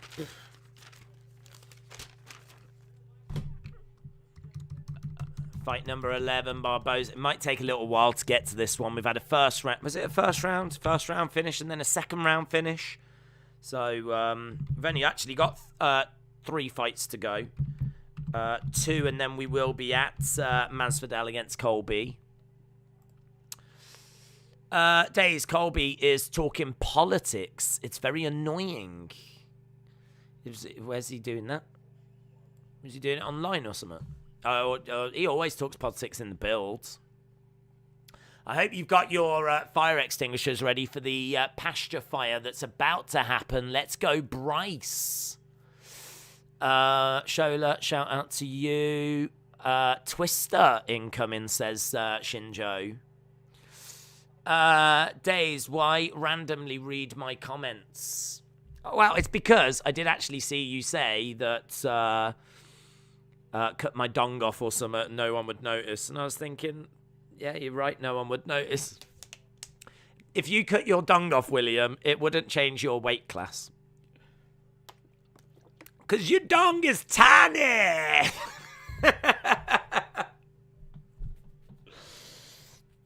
Breaking news on this UFC stream. Williams got a tiny dong.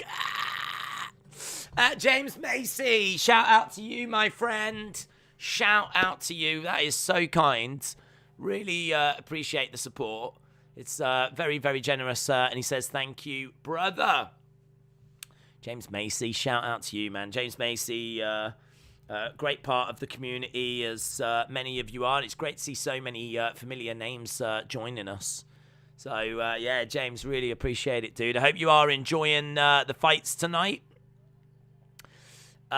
Sticky Buds, shout out to you. Got him!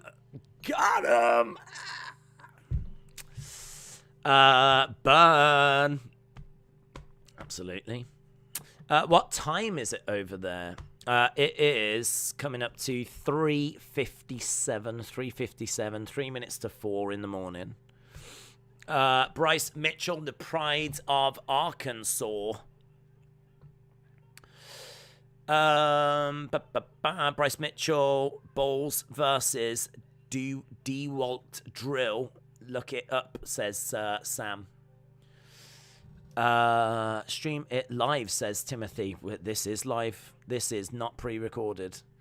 Who had the knockout of the year last year? I think it was Jiri, says Small Burrito. To be honest, I couldn't even tell you what was last year, what was this year now. It's all going to just bleed into one. But the Jiri knockout was amazing. Barboza's going to win this. Right, well, we do need to preview this next one. So, Edson Barboza against Bryce Mitchell. Barboza, kickboxing, is 36. Oh, the poster for 273. 273, featherweight championship, bantamweight championship, Gilbert Burns against Khamzat Chimaev. Oh my God. That card is insane. Gilbert Burns against Khamzat Chimaev in the welterweight, and it's the third fight. It's not even the flipping co-main event. It's not even the main event. Honestly, Gilbert Burns against Khamzat Chimaev is like right flipping up there with Colby Covington Masvidal for me.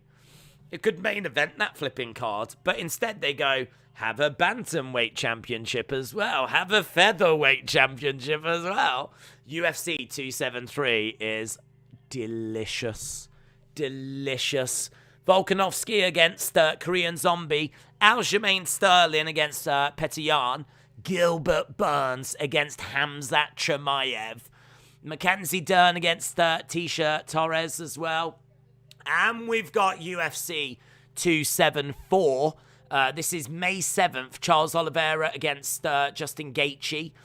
Shogun Hua taking on OSP. We got De Lima against Ivanov. We got Cowboy Cerrone in action as well. James Macy said, I'm going to watch that 273 whilst listening to you. Appreciate it, James. It's I can't wait for that one. I mean, I'm excited for, obviously, the final fights we've got tonight, but there's no denying 273 looks better card than this card we've had tonight. But tonight's been a lot of fun, man. It's been a lot of fun. So certainly no shade on what we've had tonight, and certainly with what we've got to come as well.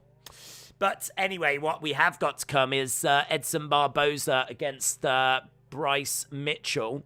Barboza, kickboxing, really fun fighter. Power puncher, fast, good counters, good takedown defense, great leg kicks, lots of experience. He's got a late career resurgence. And he is taking on Bryce Mitchell. He is relentless, explosive, strong, great submissions, works his jiu-jitsu well, likes to take the fight down to the ground, likes to make his opponents work and scramble, switches stances, uses his striking to set up the takedowns. Came through Ultimate Fighter in 2018. He's won 4 of his last 5 fights by decision. This one, hard to know how long it'll last, but it could certainly go the distance. Edson Barboza is ranked 10th in the featherweight division. Bryce Mitchell is ranked 11th in the featherweight division. Bryce Mitchell coming in as a -150 favorite. Edson Barboza at +130. So, yeah, we are getting closer towards that main event. But this next fight is going to be a lot of fun. Bryce Mitchell, I believe, it says 14-1. But that one, I think, was an exhibition fight. I don't know why they count that one.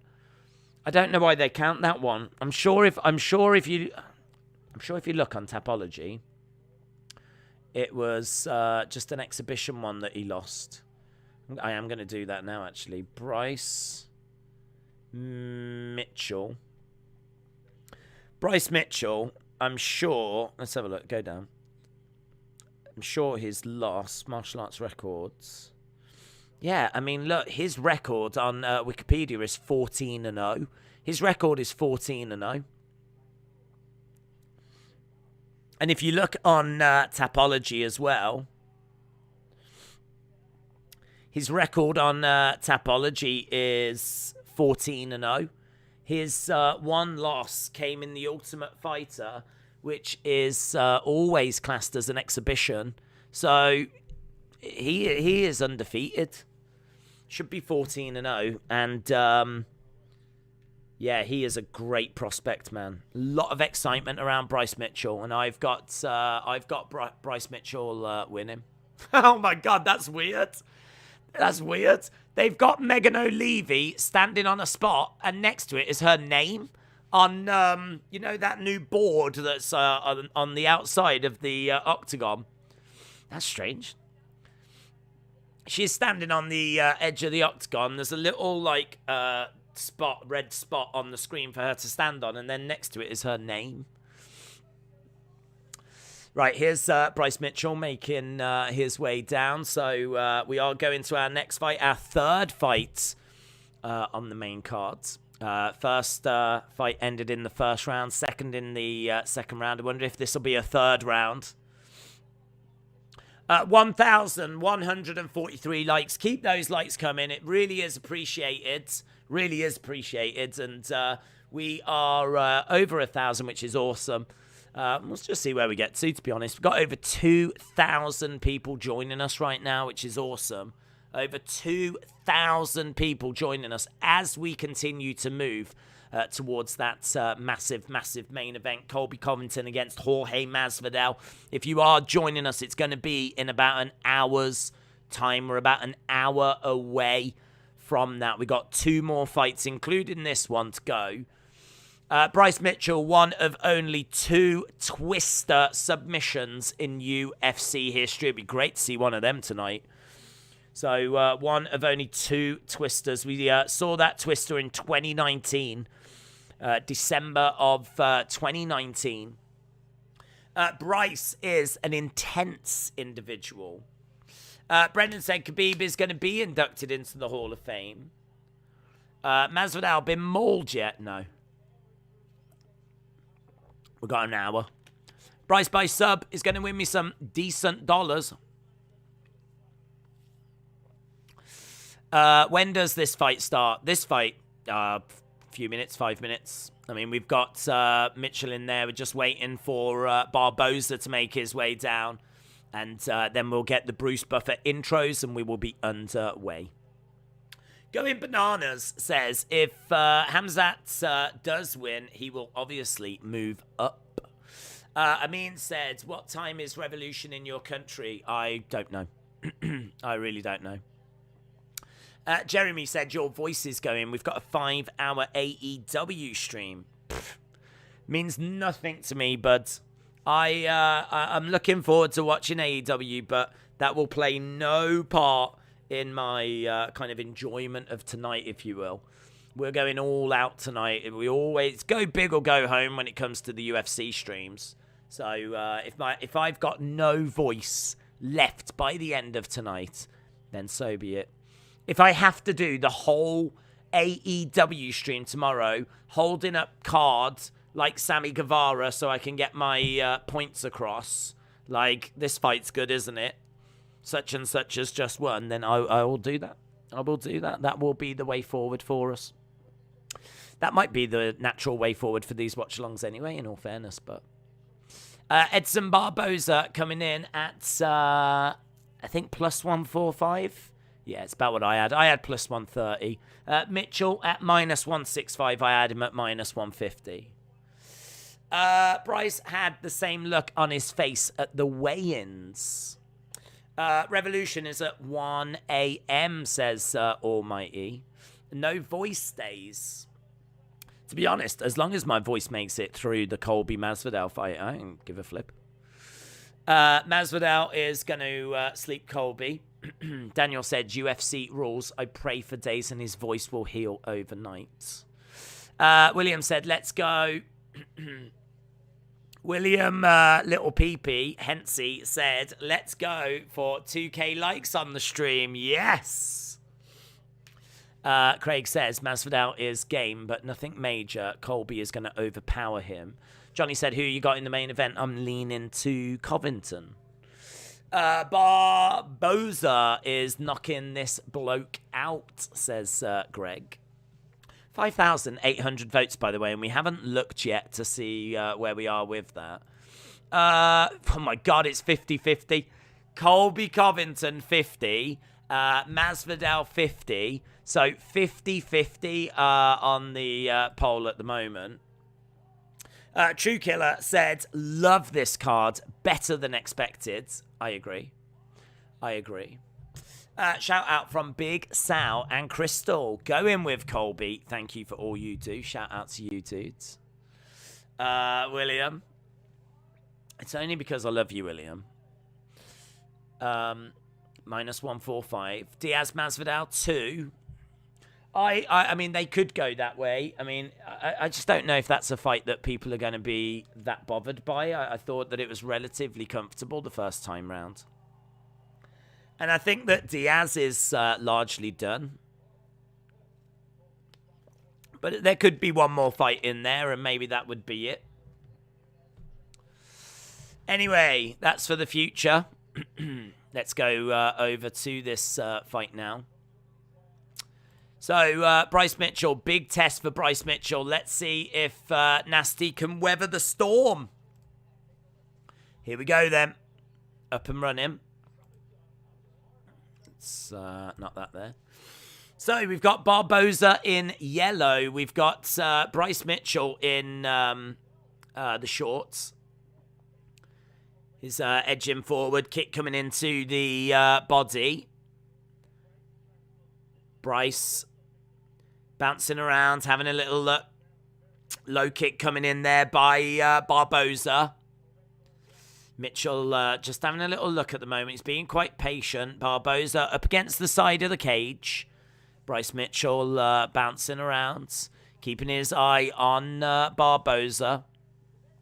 Barboza again having a look. Low kick coming in there by Barboza. Mitchell being quite patient. Shot coming in there by Barboza. Kick coming into the body by Mitchell. Mitchell is edging forward. Low kick. Lovely work there by Mitchell. Got his lead leg out of the way. Barboza swing and a miss. Big body kick coming in there by Barboza. And is backed up against the cage at the moment as Mitchell is hunting him and goes for a hook shot. Edges forward. Low kick comes in. Kick to the body there by Mitchell. Oh, down goes Barboza. Lovely 1-2 by Mitchell. Straight down the middle. And Barboza goes down. Mitchell grabbing him, pinning him up against the side of the cage. That was great. Nice little trip there. Good work by Mitchell. He's managed to get Barboza down. He's in control. That was nice. This is really impressive stuff here by Mitchell. Really, really good stuff. He's got plenty of time to work. We're over by the side of the cage. Shot coming into the side of the body. So, really good stuff so far. And as he's getting in some shots to the side of the body. They're just doing an advert for Ambulance. Don't know what that is. New TV show or something. Big forearm smash straight off the face of Barboza. So good work by Mitchell. And again, smashing the forearm off the face of Barboza. It's very uncomfortable for Barboza at the moment. Very uncomfortable. But in all fairness, this is a bad situation that has not got worse. So Mitchell again looking to bounce the forearm off.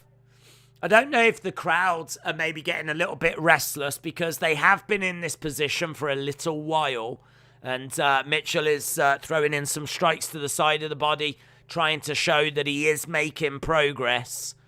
1 minute 40 odds on the clock. He's got his arms around the back of the head like a Muay Thai clinch, but whilst he was down on the ground. He's got a high guard here as well. Standing over Barboza, again trying to get some shots in. Mitchell working very hard, but not able to really find anything that's causing too many problems. Again, trying to get a bit of ground and pound, but no joy. It's an easy Mitchell round. Easy Mitchell round. And he is on him at the moment. He's got him scrunched up against the cage. Again, just firing in some big shots. Shots coming into the side of the body. So good work so far by Mitchell. So ground strikes, 37 ground strikes. 37 ground strikes to 0 by Barboza. And good work by Barboza. Manages to kick Mitchell off, get back up to his feet. And we're right back in the center of the octagon. 25 seconds to go. Both fighters back on their feet at the moment. He did really well there to get Mitchell off and get back up to his feet. Lovely spin kick to the body there by Barboza. But again, this is going to be a Mitchell round. And we've got Mitchell on the outside, Barboza having a little look, seeing if he can land a knee or something along those lines. But that is the end of the round. That is the end of the round. And really, really good work there by Mitchell as we go into round number 2. Who's going to win out of Masvidal and Colby? I'm leaning towards Colby. But, you know, you can never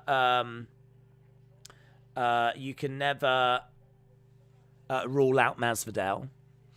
Masvidal doesn't stand a chance. He can't wrestle. Colby's striking is much more superior. Big breath there by Mitchell, says Scout. 69% of Mitchell's strikes were landing, but that's because a lot of them was when he was on top of Barboza and he was just raining those shots down and getting a lot into the side of the body, just really digging them in, getting them into the side of the body. So 45 total strikes to 9, 90% of Mitchell's landing. I mean, it's all good stuff for Mitchell. As we said, a really good round for him. Let's see where we get to now. Right, we've got both fighters back, obviously, on their feet at the start of the second. Low kick coming in by Barboza. Good takedown by Mitchell. Mitchell with a takedown and a couple of strikes coming into the side of the head.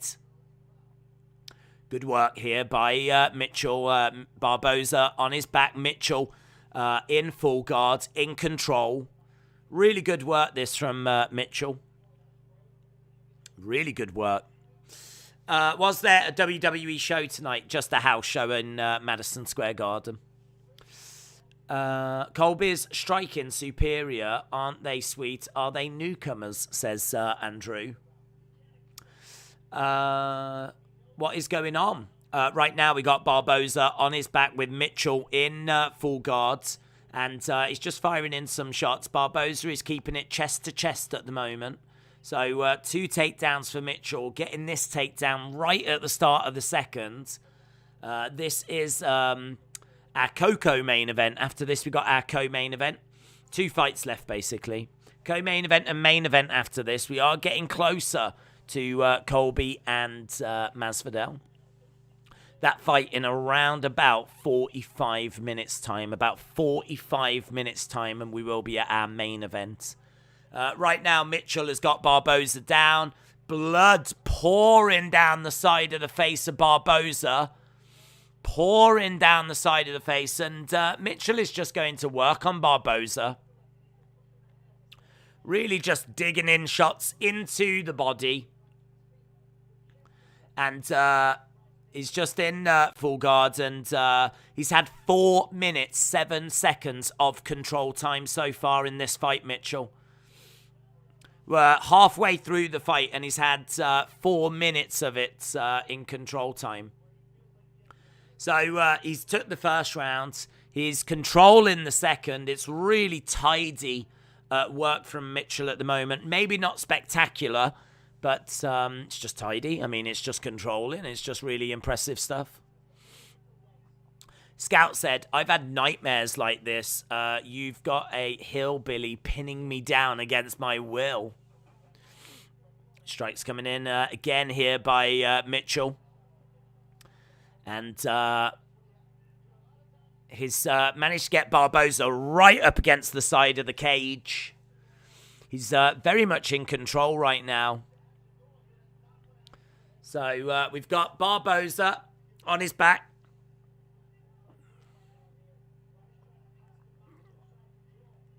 Mitchell still dominating as Barboza gets back up to his feet. Excellent work. Excellent work. Great work by Barboza. Mitchell trying to drag him down. And Barboza in a seated position. And Mitchell has, again, managed to get him turned over to his sides. So he's kind of in side control. That's 3 takedowns now. 3 takedowns. Did you watch the Madison Square Garden thing? No, it wasn't shown. Mika says, how you doing? We're doing well. Barboza is controlling this round. Mitchell's on top, raining down strikes. This, for me, is a Mitchell round. First round is a Mitchell round. This round is absolutely dominated. It's been all over him. Barboza hasn't... 102 ground strikes by Mitchell. Obviously nothing for Barboza. If you look at total strikes, it's 111 to 11. Significant strikes doesn't really mean much here. 3 takedowns to 0 as well. It's just absolute one-way traffic at the moment. FBI record says Mitchell is hurt bad and he might have broken his arm. There's no sign of that. There's no sign of that. Barboza won't be able to watch Deliverance again. There is blood coming down the arm, the forearm, but it's nothing more than a cut for Mitchell. Strikes coming in. Mahir says, why don't you read high-quality comments? I just read as many comments as I can. I don't have time to really filter. As we look in the chat and focus primarily on the fight as we get to the end of that round. So... there we go. End of round number 2. 2 rounds to Bryce Mitchell. Barboza killed it, says FBI records. He's killing people's parlays if they had him in a parlay. He's definitely killing that at the moment. But in regards to this fight, it's all one-way traffic for Bryce Mitchell. Bud Becker says, get another takedown. Let him get up. Take him down about 5 more times. Too many wars for Barboza. Bryce is a hillbilly, says NYNY. Right, we are about to get underway with round number 3.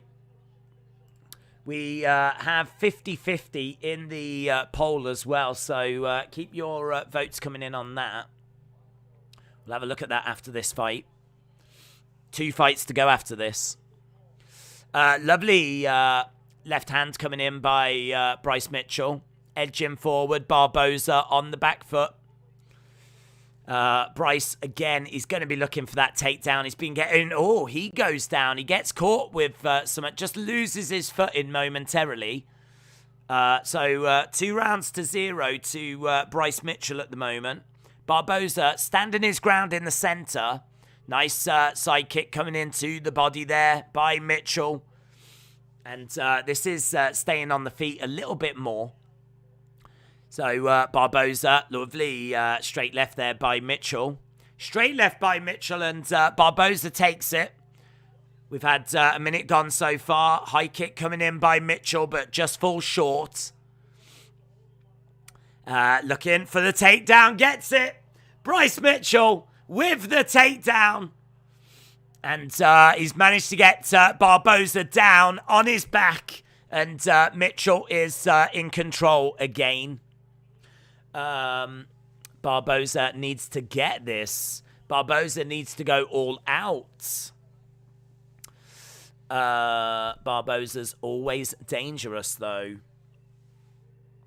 I think Barboza will get the win, says Sam. Strikes coming into the side of the body. And shots coming into the side of the head as well. It's lovely work at the moment by Mitchell. 2 rounds up.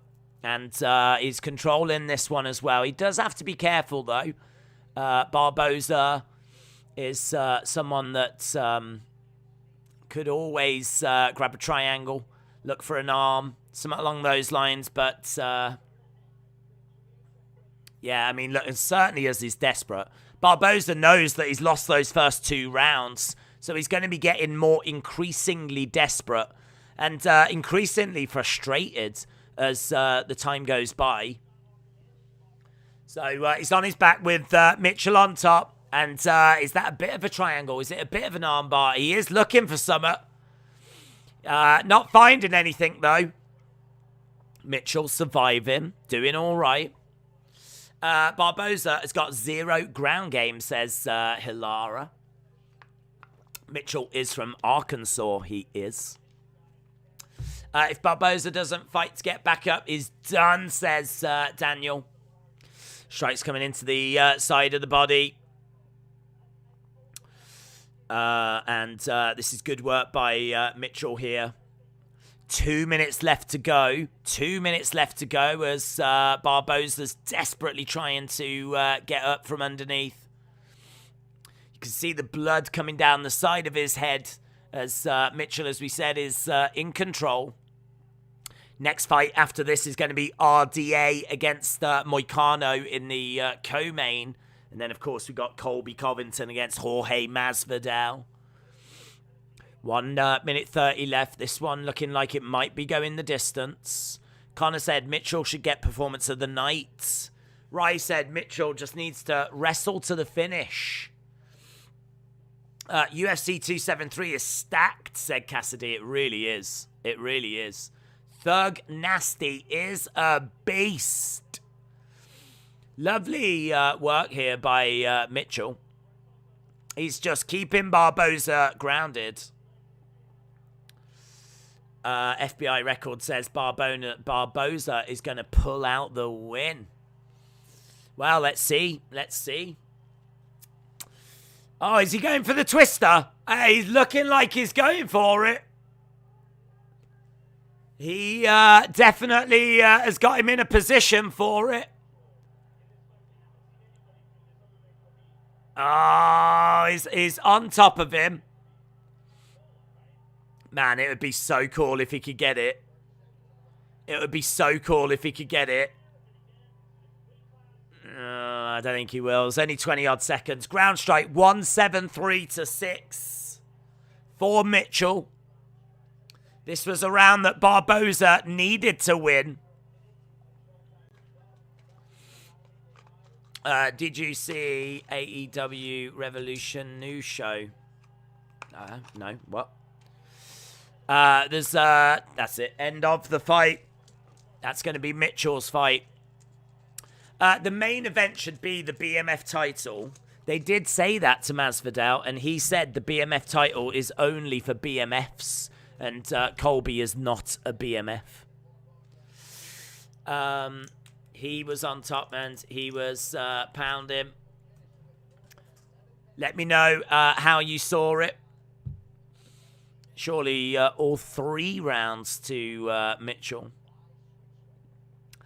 Shannon said, FBI Records, how did that go for you? I think FBI Records gave this one 10-8s to Barboza each round. So I think FBI Records has got Barboza winning this by at least 6 points.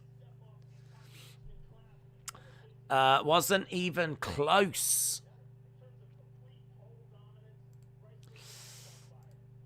Half of the people who say Jorge will win don't believe it. I lost all my smokes because of Bryce. Austin said Bryce 3-0. Easy. As a Diaz fan, Nate really made up that belt. Respect where it's due. FBI Record says yes. Yes, 10-8s. Every round to Barboza.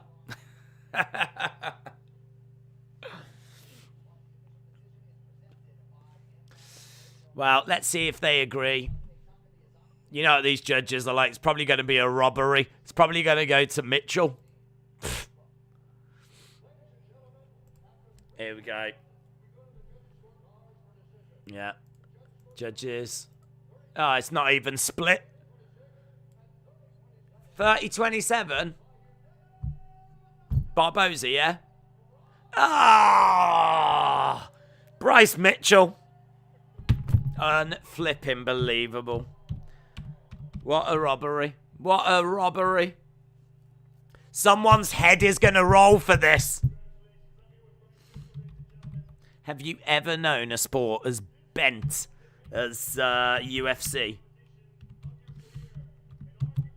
Crooked criminals. It's like the mafia are running this.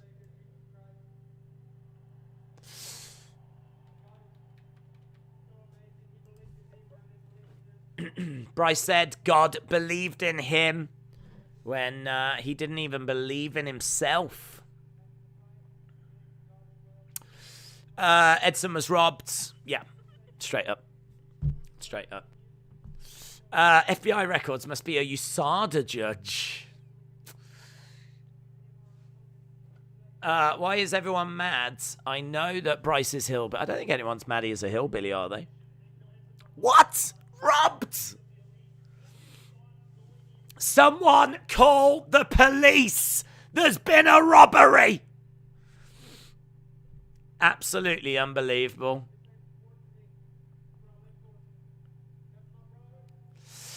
What next for Mitchell?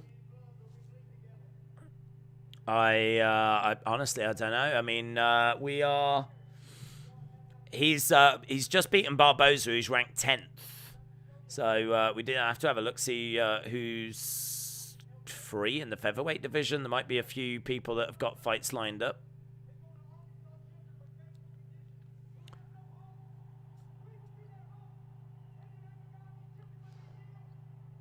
Okay, Bryce saying that, yeah, it seems like a really nice guy. John Anik said, one of the most genuine people I've ever come across. Bryce Mitchell, by decision, was plus 240. Run it back. That is a train robbery. I know. If he had any dignity, he would have apologized. If he had any dignity whatsoever. It's all well and good saying that God believed in me when I didn't believe in myself. Well, how about the fact you just robbed a man? How about that? How about you just robbed Edson Barboza? And you didn't even acknowledge it? Bryce Mitchell. Hamzat Chimaev and his best friend, Darren Till. And now the camera goes over to some random women. What was going on there? Was the camera literally just trying to find someone famous for a second?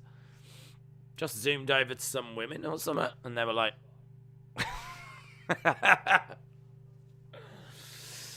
It's probably looking for the police. That's what the camera was doing. It was looking for the police. Split decision win for Barboza.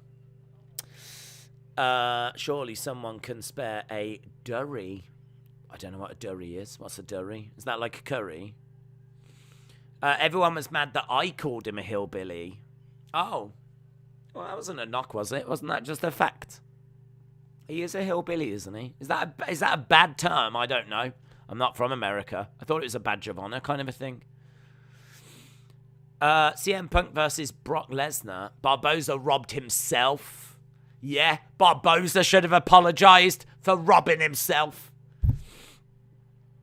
Right, where are we? We are at nearly 1,300 likes. Keep those likes coming. We can pretty soon smash past 1,500, which would be awesome.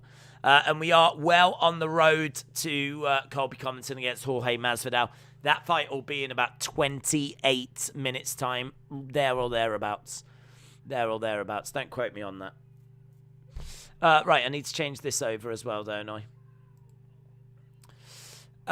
Do you place money on fighters? Do you know, right? I did, and I was doing all right. I won a few, and I never put down much. I probably started off with like 50 quid, put a tenner here, tenner there. Got it to about 200 or so, and then I went on like I went quite big on an absolute dead cert, and it absolutely backfired on me. If ever money is involved, things tend to go wrong for me. So I don't go that way anymore. Although I have been tempted to get back into it because we've been having some really good weeks recently where we've been pretty good on what we've been calling. So I have been tempted. But as soon as I get back into it, that's how they get you. That's how they get you. I've got RDA on this next one. Moicano. RDA against Moicano. Obviously, RDA, the former champion. Rafael Dos Anjos. Eric, shout out to you, dudes. Bud said, I'm a hillbilly. It's not a bad thing. I didn't think it was. Justin said, that wasn't a robbery. You definitely had money on Barboza. Of course I did. I had 10 grand on Barboza. I had 10 big ones on Barboza. And he was robbed. I really like Bryce. He's a farm guy. I've lived on a farm. And I've got to say it's awesome. Fishing, raising cattle, hunting for food. It's a very unique experience. Days I'm watching UFC 272. Ledge Killer, shout out to you. It just means that you're from the hills of the Midwest or the Southeast. Masvidal over 2.5. Yeah. No, not Masvidal winning, but can Masvidal get it to go over 2.5? Yeah, but I don't see Masvidal winning. I'm scoring it at home, and I thought it was crystal clear that Barboza won 30-17. It's the biggest robbery ever. I know. Didn't they know that he was letting him punch him in the face repeatedly for 3 rounds? Like, the fight went exactly as he wanted it to go. These judges, a flipping disgrace. RDA then is ranked 6th in the lightweight division. He's taken on Moicano. This is in catchweight. It's also 5 rounds. Because they hate us. So RDA is a high-level Brazilian Jiu-Jitsu fighter. He's 37 years old. He's got experience, of course, but he is declining. He's got great top control. He can struggle against wrestlers. He's got a size advantage, good footwork. He can be taken down and he can be controlled. He's got good body shots, good leg kicks. He has taken on Moicano, who is a submission specialist. He's on a 2-fight win streak, back-to-back submission wins. He is a Brazilian Jiu-Jitsu black belt. And he is a black belt in Muay Thai as well. He's got a good takedown defense. Moicano is coming in with plenty of skills, but the thing is, he is a late replacement. This was meant to be Fiziev, and obviously it's not. Fiziev got COVID, so this is a late replacement. Got to think that plays into RDA's favor, even though he's declining. It's still close, though. -165 favorite RDA. Moicano is +145. This was meant to be the main event of a fight night a few weeks ago, which is why it's 5 rounds. And they've kept it 5 rounds. They moved it, and they've kept it 5 rounds. So, do you smoke? I don't. I don't smoke. I have to rely a lot on my voice. If I was smoking, then that wouldn't be great for my voice. Shouting is also not great for my voice, in all fairness. Things I've learnt tonight. Nothing wrong with a bit of weed. No, absolutely. It's is it legal in all of America or just in certain states? Because I know there's been some big movement on that in the US. I think it's still illegal here in the UK, but I think it's been legalized in a lot of places. Sonny says, I'm confused. Barboza doesn't like money to feed his kids. He is just concerned about putting on a show. Barboza let him win easy.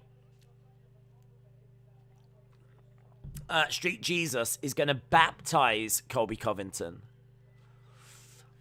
He came in and said what he would do, that Mitchell guy. Tony said, I hope you were kidding about Barboza being robbed. Listen, Tony, the proof is right there in front of your eyes, yeah?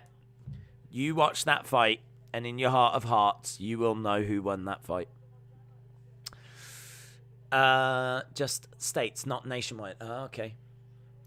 Some states won't legalize it because they make too much money from arrests. Wouldn't they make more from selling it, though? Surely you'd make more from selling it than fining people for smoking it. Surely someone can crunch some numbers to prove that. Harrison, shout out to you, dude. Ricky said, I smoke legal or not. Right, Bruce Buffer. Co-main event time. RDA against Moicano. We get weed delivered via Uber. What? Do you really? Uber Eats do that delivering non-food stuff now, don't they? That's amazing. So you can get, like, weed delivered along with your chicken chow mein. Oh, Jesus Christ. Guys, you lot are living your best lives over there. That is the kind of freedom that we need to fight for, yeah? I think we can all agree that is the kind of thing we need to ensure, that kind of freedom. We are so close to heaven right now. I feel like that is a real glimpse of heaven, having weed delivered by Uber Eats. God damn. And Russia want to take it away. I get it from WhatsApp. Wow. What is your first language, Wookie? Do you have really white skin? Yes, I'm painfully white. I'm so white that I think you could... I'm like those fish where you can actually see their organs and everything inside. I'm that white. I'm that white with my fashion sense as well. Right, here we go. Co-main event time. RDA against Moicano. RDA at -165. Moicano +145. And we are underway. So this is the co-main event. After this, we've got our main event of the evening. How old is RDA? 70 something. I don't know. I think he's 37 in truth, but he looks older. He's managed to jump all over him here, Moicano. So RDA in yellow, Moicano in black shorts. Knee coming into the body as RDA is being driven back up against the cage. It is 51-49 Street Jesus. Masvidal is ahead in our poll for the first time tonight. Moicano has got RDA pinned up against the cage. Two break apart. Kick coming into the body there by RDA. Picks up Moicano. He's got Moicano down. Good work by RDA. So he's managed to get him down and Moicano back up to his feet. And both fighters on their feet at the moment. Lovely straight rights coming in by RDA. Goes for a high kick, but goes over Moicano. Knee to the body as both fighters are in the middle of the octagon. And lovely strikes coming in by Moicano. Good head movement there by RDA.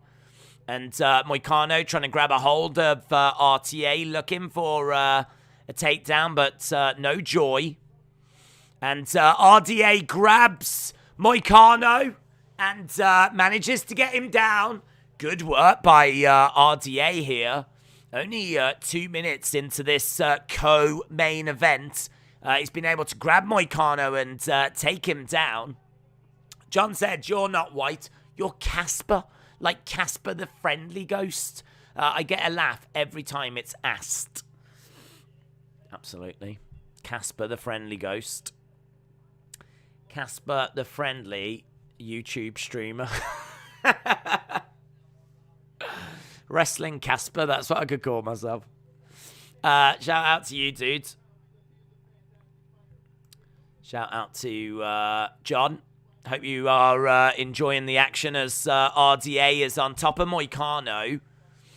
And he's in side control. He's got him right up against the cage at the moment. Right up against the cage. It's quite uncomfortable, but just throwing in some forearm strikes. Really, really good work by RDA. And Moicano is kicking out. Seventh fighter in UFC history with 1,500 significant strikes, RDA. So he just passed a milestone. Strikes coming in. Lovely work. 1 minute 30 left to go in round one. RDA doing really well here. Doing really well. Maybe a little wobble at the start of the round, but he managed to get that takedown, and he's managed to hold and control Moicano.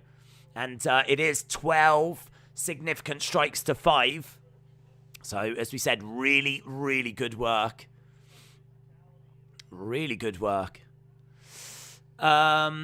Freedom of speech is illegal in the UK. Day's rules, his opinion is the law. I want to fight Putin in the UFC. Well, I'd be down for seeing that. I would also put him in there with Ngannou, though, I must admit.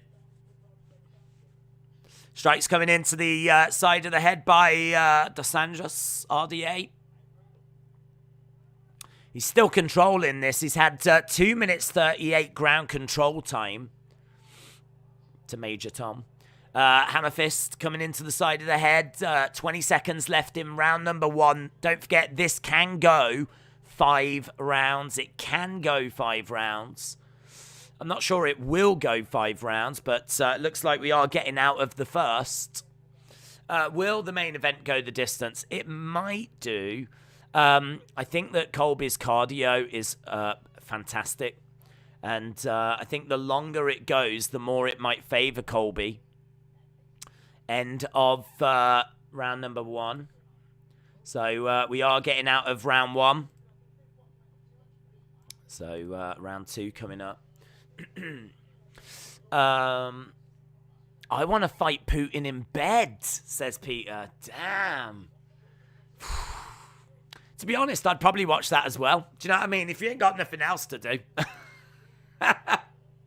Although, I would also probably have Ngannou versus Putin in bed do that fight as well. Putin is a black belt, although they did take it away from him when they invaded.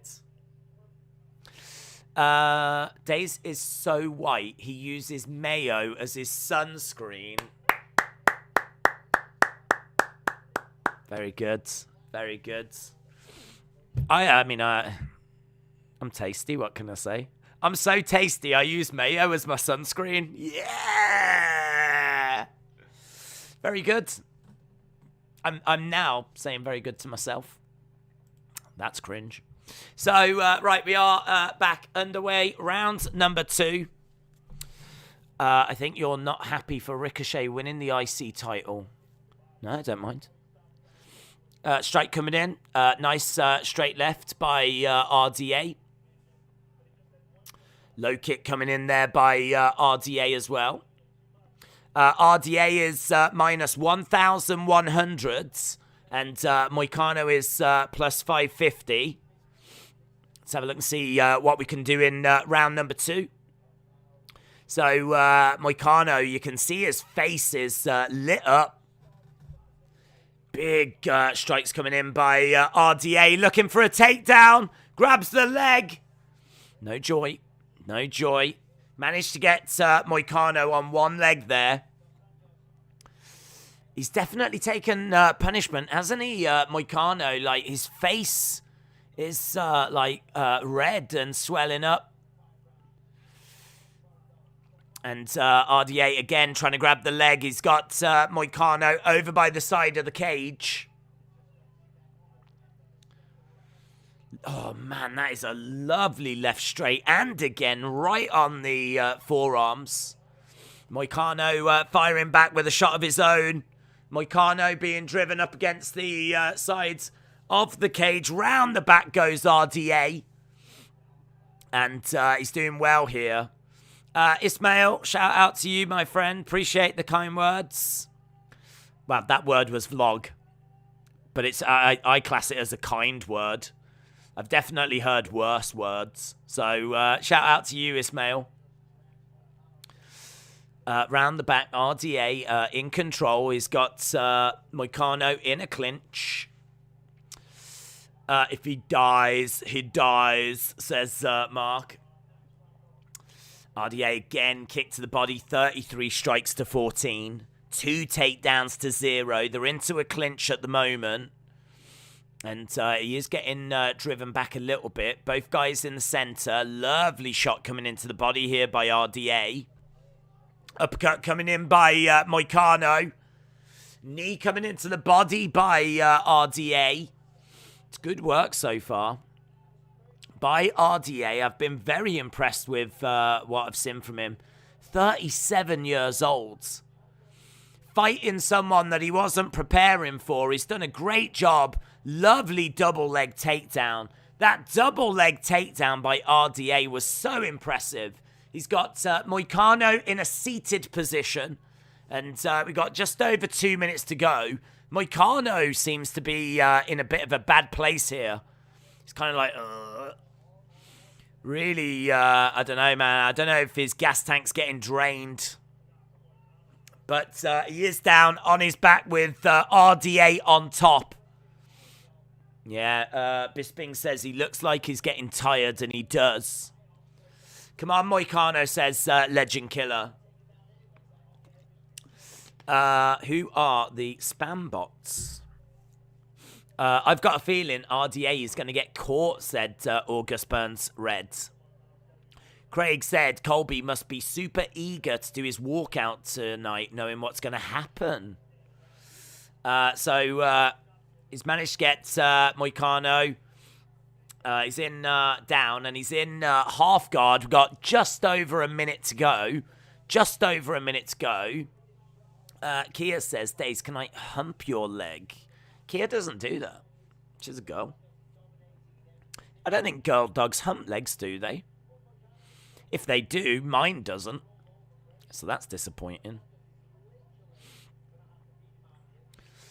Strike coming into the side of the head. I'm still crying over the Barboza robbery, says Mega Monkey. Absolutely. I am so angry at that robbery. I actually turned UFC off out of anger, and everything I've been saying for the past half an hour, I've just been making up.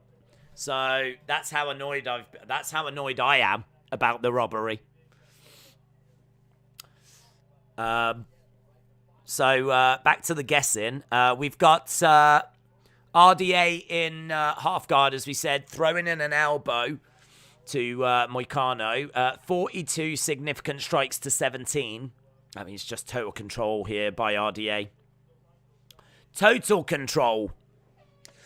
Who was RDA's original opponent? It was Rafael Fiziev. Right. 2 rounds to 0 for RDA. Kick him in the lady garden. Do you know what? You're absolutely right. I've been sitting here thinking, yeah, my voice is going. And I'm like, I don't know why. Because we haven't had, any, crazy fights. I wonder why. And I think it was the lady garden.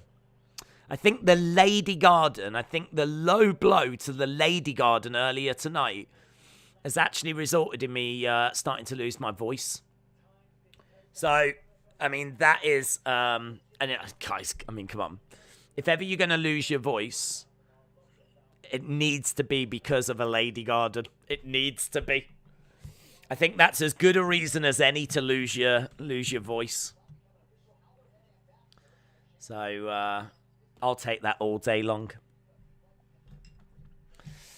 The lady garden. Big moment. Right, round number 3, and we are back underway. So, jab coming in as Moicano is backing away.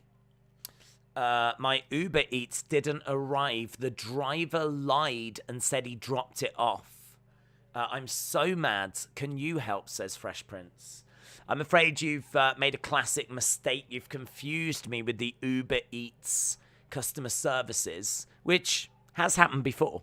But sadly, I don't have any connections there. I'm a very well-connected person, but I don't know anyone in the Uber Eats empire. Lovely head movement here by RDA. Kick coming into the body. Into clinch at the moment. RDA has got Moicano. As we said, 2 rounds to 0. And the longer this goes, I mean, the more it favours RDA, because I just don't think Moicano's cardio is there. Lovely left-hand straight coming in by Moicano. Tries to throw an uppercut. 55% of RDA's significant strikes been getting through. 42% for Moicano. Again, look, Moicano's like, come on then. Drops his hands. He's inviting RDA to fire in those shots. And RDA is continuing to do that. There's blood coming down the side of the face of Moicano. Low kick coming in. Again, trying to throw out a couple of right-hand jabs. RDA absolutely winning this on the feet. Winning it on the ground. Head kick. Oh, he rocked him. He rocked him. RDA rocked him. Shots coming into the side of the head. Big trouble for Moicano. Big trouble. Elbows. Shots to the side. Put him away. Bang, bang, bang. RDA's unloading. Moicano is surviving.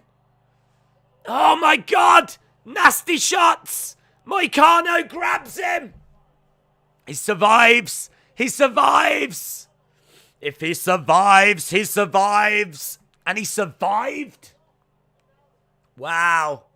Wow, RDA just like boom, boom, wailing away. But he could not find the finish. Ismail said, you're doing a great job. I think sub for RDA in this fight. Could be right, my friend. Ismail, shout out to you.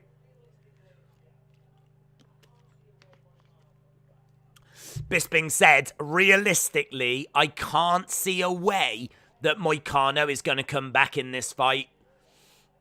Moicano is down on the ground. RDA dropping him, wailing away. But Moicano was able to just keep moving, grab, get him close, weather the storm. Referee was having a good look, though.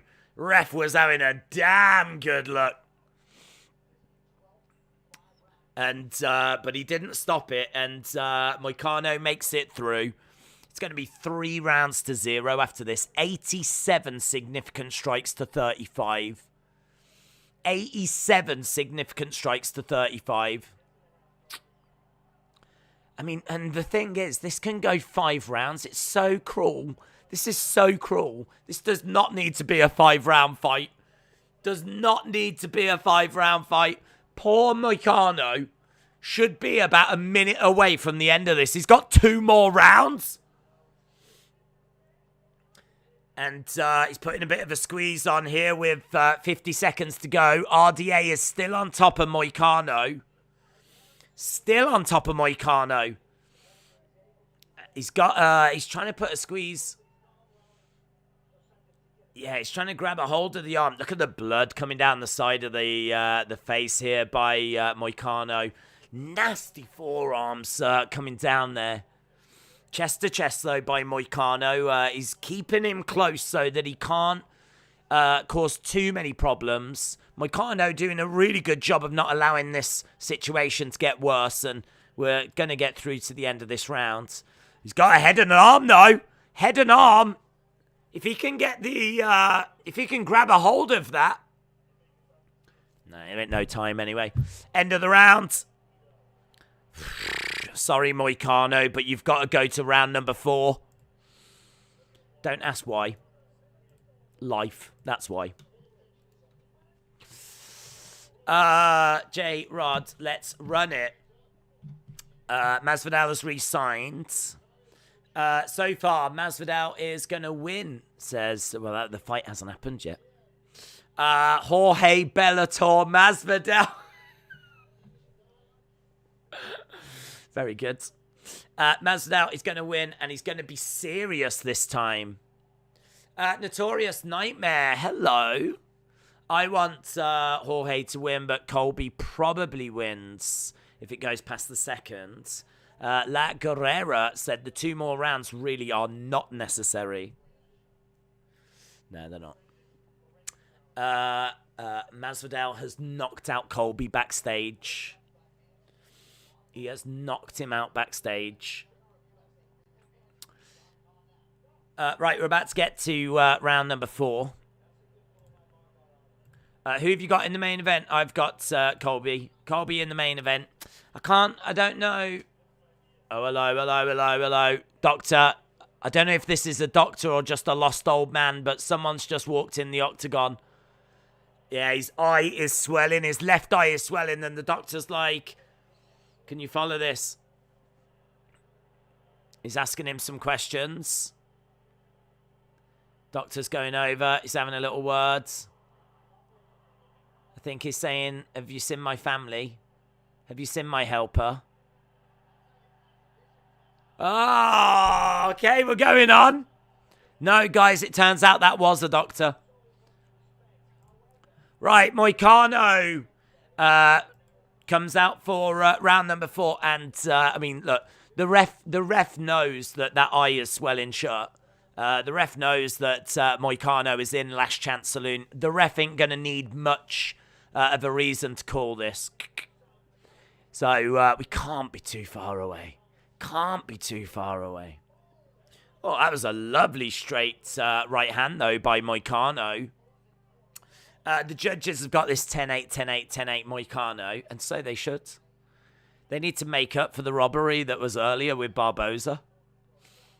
So hopefully they've got this for Moicano, as I'm sure we all have.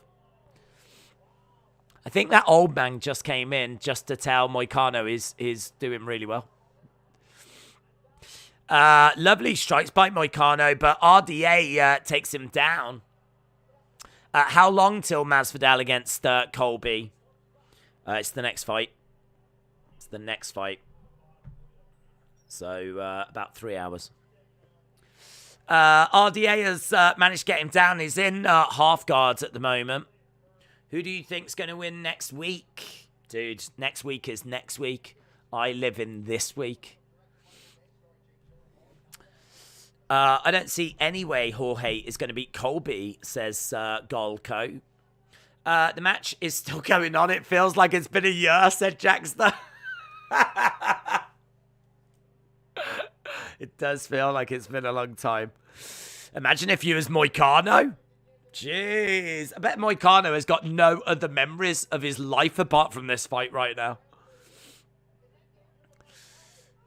Strikes coming in by RDA, who's got Moicano down. 92 significant strikes to 43. 92 to 43. Strikes coming into the side of the body. Chase Molo, shout out to you. Masvidal is in great shape. Cardio is not an issue. Picogram, says Colco. RDA just doesn't get caught. RDA is just mauling Moicano. I mean, fair play if Moicano can get to the end of this fight. Fair play. But it's nothing more than that. I mean, at this point, it's just, could he do it? Can he get to the end of the 5th round? Not because he's got any kind of chance, but just because, like, it'd just be interesting to know. Could he do it? Because he's been pretty close to getting finished a few times in this fight. Ground strike, 75 to 5. RDA has delivered more ground strikes than Russia. Lovely forearms coming in here by RDA. RDA, old balls, is squashing the young ones. Moicano, mad respect, says Lawrence. Strikes coming into the side of the body by RDA, who's still got Moicano controlled. 1 minute 20 left on the clock. Is in half guard. And pops his head out as Moicano just had a little bit of a squeeze on there. RDA is just thankful that the ref, that Islam didn't give this fight. 1 minute left in this one. 1 minute left. Well, in this round. One whole round still to go. Again, another elbow. So, RDA, 3 minutes 12 control time, round 1. 2:14 round 2. 3:05 round 3. 3:11 in round 4.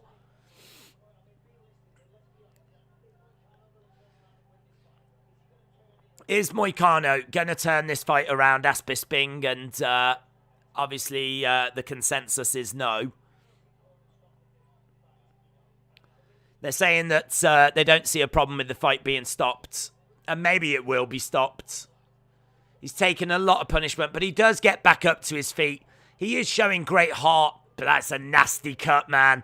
That is a nasty cut. Moicano has got a nasty cut. He's losing a lot of blood. He doesn't seem to quite know where he is. And look at that. He goes stumbling back against the cage. And, yeah, he don't know where he is, man. We should call this. We should call this. He's going back to his stall in his corner and not going to... they're trying to repair him. Yeah, his eyes swelling up. There's blood coming down. What are we doing here? They don't want to accept the defeat.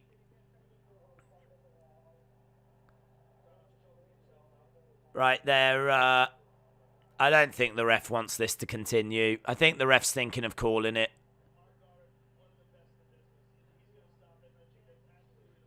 Yeah, he said that he's looking at stopping it. I mean, when Moicano went back to his stall, he didn't even know where his corner was. And he was kind of like falling into the side of the cage. Like, he's asking the corner, like, can he continue? He wants to have a look at the fighter. Can you have a look at the left eye? That guy's coming in. He's having a little look. There's blood trickling down the side of his face. Yeah, Joe Rogan's saying this is enough. I think, right, my personal opinion is they should make him do another 5 rounds. That's my personal opinion. I think that, you know, this is a sport for men. If we're going to be men about it, then force him to do another 5 rounds. Restart the fight. Restart the fight. Restart the fight. Restart the fight. Yeah, that's what I would do. If I was the referee, I'd be like, let's go again. Restart. Restart. Restart. Restart. Restart. Yes. How about we have the first 10-round MMA fight? Ah, come on. I'm totally here for that. Totally here for that. Kick coming in by Moicano. Round number 5. Fight to the death, says Gary. Yeah. Restart, restart, restart. What if one of the judges like calls the ref over and goes, I forgot to score it. Can we go again? I'm so sorry. I fell asleep. I'm so sorry. High kick coming in by Moicano. Shots coming in by RDA.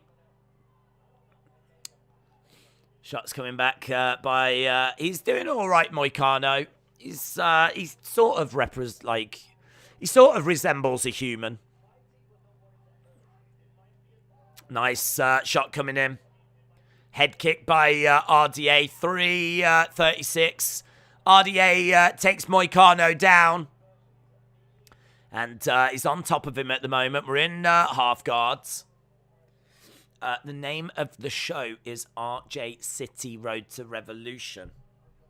Okay. I don't know what that means. He's in half guards. I wasn't paying attention. Run it back! Yes! Yes. I tell you what, though. Look, he's still got a bit of fight in him. He is back up on his feet and he uppercuts. Oh, man, if he wins this. If Moicano wins this. Be one of the best things I've ever seen.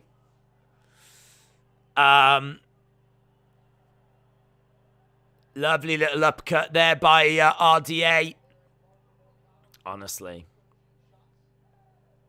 Moicano is going to be feeling some of this for the rest of his life. It's just a mess where his face used to be.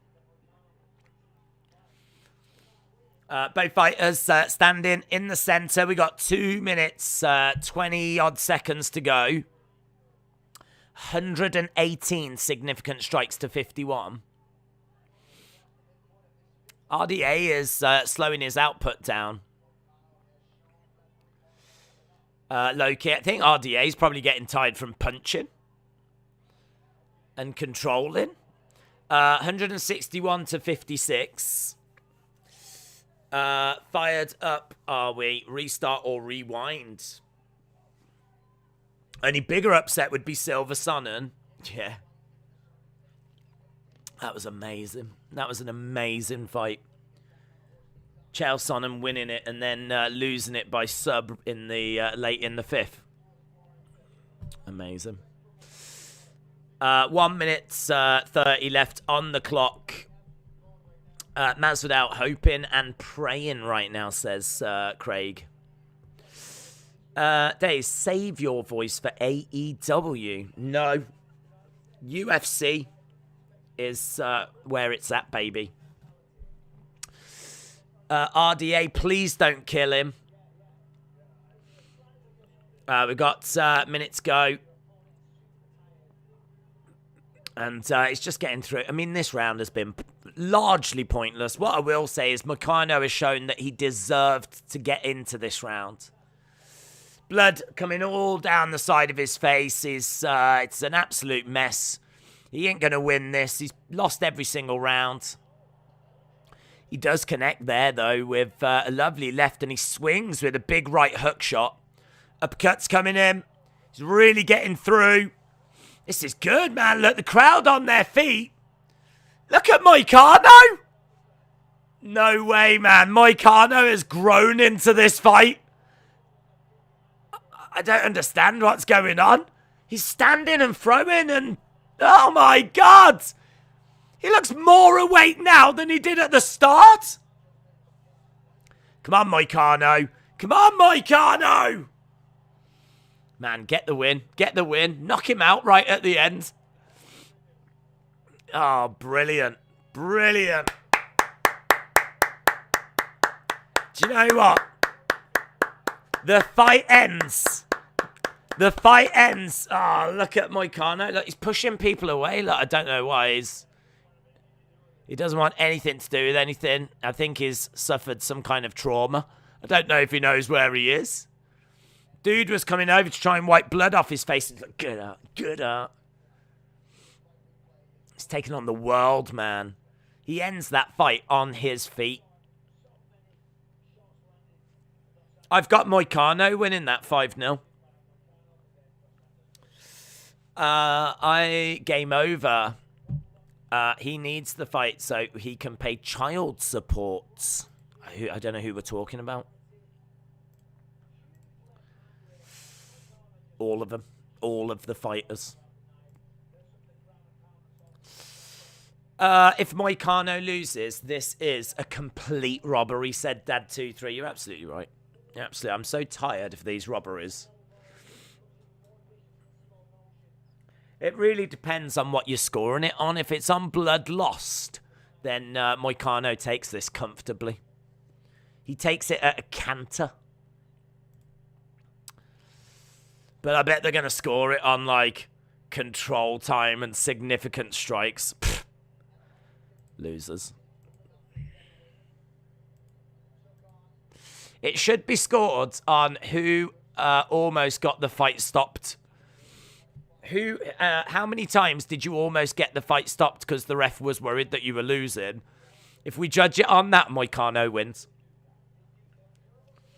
How long were you controlled? Moicano wins. How much blood did you lose? Moicano wins. Blood lost wins. Honestly, it's the more entertaining way to score a fight, in all fairness. Right, we're just waiting to find out who's won, and it's very tense. Very, very tense. A lot of people walking around. Pray for Colby. Jorge is going to knock out Colby. A1 said, what was that nonsense fight? Brett said, score it on damage taken. Yes. Here we go. Here we go. Let's get these scores. Should be, you know, if it's a split decision, this is a robbery. There we go. 5 rounds. Judges.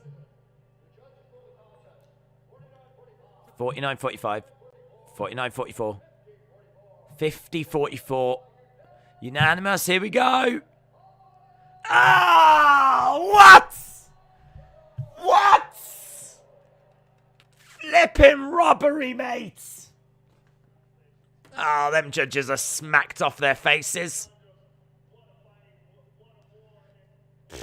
RDA wins. RDA wins. One of the biggest robberies of the year. 8,000 votes. Where are we with that? 51-49. 51-49 for Masvidal. Rigged. Robbed. Well, listen. RDA has got to look himself in the mirror tomorrow. He's got to look himself in the mirror. And he'll know in his heart of hearts. Moicano equals robbed. Absolutely. John Jones versus Thug Rose. Book it. Book it.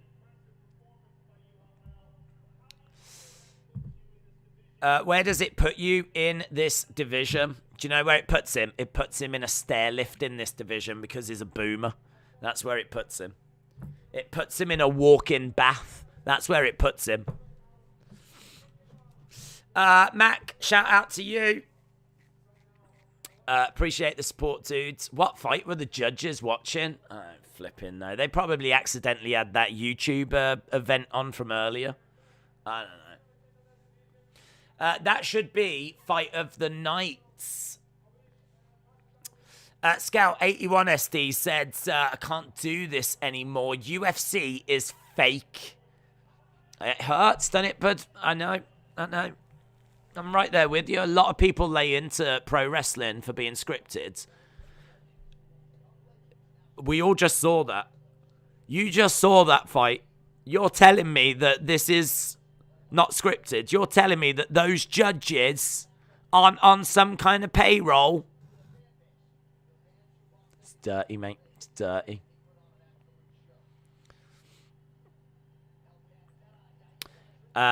Rodriguez. We've got Jensen Ackles and Jared Padalecki. We got Usman and Khabib. We've got who? Anuel. Who the flip is that? Who's that dude?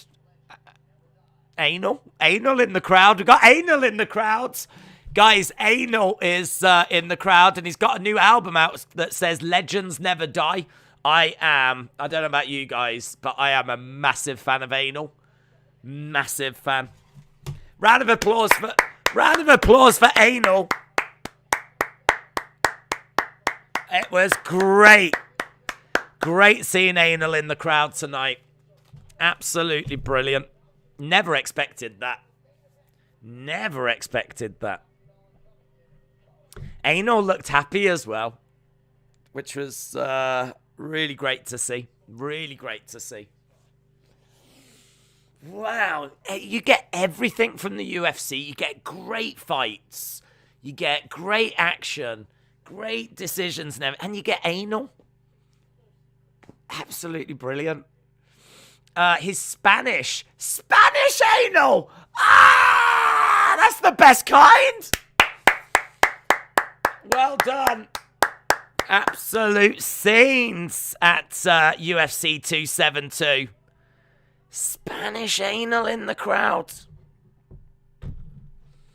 God. It's like it's my birthday. Was your dong there? I tell you what, snuggling up to Anal. It's the first album I like, the clean version. There's no clean version with Anal, mate. It's all deep down and dirty. Anal is fire. Get it done. What happened? What happened? Just Anal flashed up on the screen. That's what happened, mate. Where is your dong? Great question. Great question. Love to see this on YouTube, says Brandon. Absolutely. This is what YouTube was made for. YouTube was made for reaction streams to Anal. That is exactly what YouTube was made for. Absolutely right. Living our best lives, man. Living our best goddamn lives. And of course, webcams is here. Vin, shout out to you. Right, we are getting to our main event of the evening. Anal was not the main event. I know, I was shocked as well. That was not the main event of the evening. Should have been. But instead, we've actually got another little treat. And that is Colby against Jorge Masvidal. Scout says, I hope anal doesn't hurt anyone. No, it's anal. It's very gentle. Very gentle. Drake just bet 275,000 on Masvidal. No way. Let's keep it clean, says Chris. Absolutely, you got to do that with anal. The video is sponsored by Lady Gardens of the world. Lady Gardens. That's my new restaurant chain that I'm opening up. Hi, welcome to Lady Gardens. Have you tried the starter? Right. Video package. And we're going to be going over to main event of the evening. Colby Covington against Jorge Masvidal. Covington, wrestler, striker, likes to dictate pace and range. Kill or be killed. Great conditioning. Takes damage well. Just like anal. Great kicks. Great chin. Good footwork. He might be the second best active welterweight. Throws knees, throws kicks, as we said. And he's a little bit younger as well. 34, whereas Masvidal is 37. Masvidal, competitive early, but will likely fade. He's a striker. He's got great boxing. He's a street fighter, of course. Obviously, Kimbo Slice and all of that. He's got a 75% takedown defense, which he is going to need that and more. Because if he gets taken down, that is a real path to victory for Colby Covington. But this is the big one. This is the big fight. This whole card has been built around this fight. It's been a long road getting here. Do you remember at the start of the night, we were like, man, we've got like 6 hours to go. Over 6 hours until we get to the main fight. Well, here we are, 6.5 hours later. 6.5 hours later, and we are at the main event. I've got Colby Covington winning this. I think that the ground game is really where I think he gets joy. But we're going to have to wait and see. Scout said, I hope Colby jumps into the crowd to get anal. Oh my God. I don't want to see anyone, to be honest. I don't want to see, I don't know if I want to see anyone get anal or if I want to see everyone get anal. I don't know which way I am on it. Either way, it's brilliant that he's there in the crowd, of course. A real unexpected treat tonight. But then, isn't it always? This won't be a good fight. Masvidal is going to get beaten up, said Jake. Let's go, says Legend Killer. Yep, we've had the video package. It says, yeah, you are right, VW. You have to excuse me. I was distracted. I'm not even going to say it. Masvidal. Here he is. Jorge making his way down. It is time for our main event, ladies and gentlemen. Goodness gracious. Right, where are we? We are on 1,443. Drop a like if you haven't already. A big shout out to everyone joining us. Massive main event right now. This one really has captured the imagination of people. And we're very much looking forward to this. Are we watching the fight? We're watching the fight. Colby against Masvidal. Have you heard Thug Nasty's rap song yet? I have not. I'm also, where are we? Oh. Distracted by anal, says James Macy. I was. And I'm not ashamed of that. Right, let's get... we've got Jorge Masvidal down, and he's in red shorts. Let's get rid of... I want to get the chat a bit bigger, just a little bigger, so we'll get rid of the poll. Over 8,500 votes. Only 8,500, and 51% Masvidal, 48% Colby Covington, 8,500 votes. Big thank you to everyone that voted. YN says, "Are you British?" I am, yes. Masvidal inside the octagon, red shorts, and we are waiting for Colby Covington to make his way down. Masvidal looking very focused. No messing around from Jorge Masvidal. Very, very focused. Of course, he's got American top team. And he is going to know Colby's weaknesses. He knows what he needs to do. American top team know Colby Covington. They know the paths to victory. That is an interesting kind of little wrinkle to this, which... we haven't really focused too much on. It feels like it's going to be a hell of a mountain for Jorge to climb, but listen, he knows him inside and out. This, if there is going to be a banana skin for Colby, it might be Jorge Masvidal. I do have Colby winning, but I just hope this is a great fight. Right, he's coming out to the Kurt Angle music. So, Colby on his way out. You suck, being chanted by the crowds. Boss Sauce, shout out to you. Here comes Colby Covington. Dun, dun, dun, dun, dun. Such good music for him. Such good music.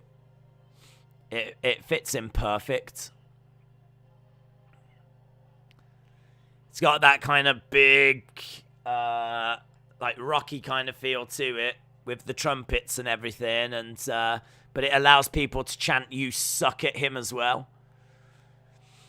Love him, hate him. You can't deny he is a great fighter. He is a great fighter. Colby Covington making his way down to the octagon. He's got the stars and stripes over his shoulders. Clownington. Colby loves being hated, don't we all? Here is Colby Covington, then ranked number 1 in the welterweight division. Colby is getting knocked out. I gotta tell you, if that happens, I really think that's going to be a massive shock.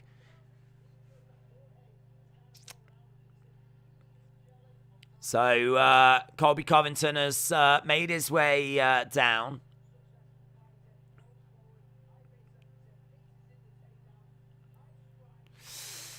And both fighters almost inside the octagon. Colby looks nervous. I don't know if it's nerves or if he's just focused, to be honest. I tell you what, though, it means a lot, doesn't it? There's a lot of bad blood between these two, and it's time to settle it. That's really captured people's imagination. Good night, Jorge, said David. Days next Friday is boss time, says Amin. Hey, Jorge, baby, I got your money, don't you worry. Wow, someone's paying up. And Colby enters the octagon. Ben said, what is the first thing Colby needs to avoid tonight? Getting knocked out. Maybe a running knee. I don't know. Masvidal would... look, Masvidal went for that against Ben Askren because he saw that Ben comes in and kind of left his guard a bit open and his chin exposed. And it was something that he picked up on in as he was watching tape. I don't know if he's going to... I don't think Colby's going to prevent that kind of an opening. So there might be people watching thinking that we might see a replay of that. Very unlikely. Very, very, very unlikely. Colby is a much, much better fighter than what Ben Askren was. And I think that, they're going to be standing and exchanging. To be honest, I mean, look, Masvidal has got the ability to put Colby away.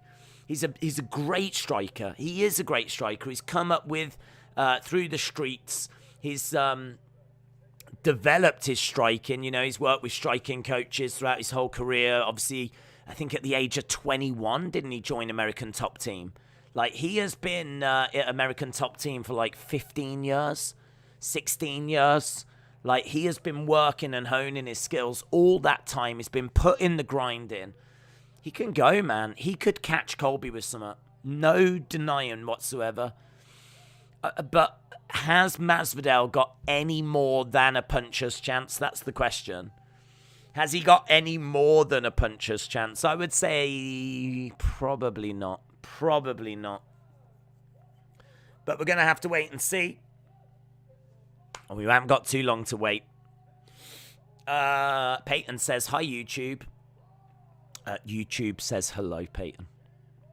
The critic said, match of the year contender right here. Yeah, get in your predictions. Feel free to get your predictions in. Who do you think wins? When are they going to win? Just fill the chat right now with predictions. Just be really interesting to get an idea. The chat, I think, went 51-49 to Masvidal. So I'd imagine a lot of people are siding with Masvidal. Jorge Masvidal is plus 240 underdog. Fighting out of Miami. Street Jesus is going to lose. No, just a puncher's chance, but that is enough, says Chance Sampson. Colby will smash him. Masvidal, round one.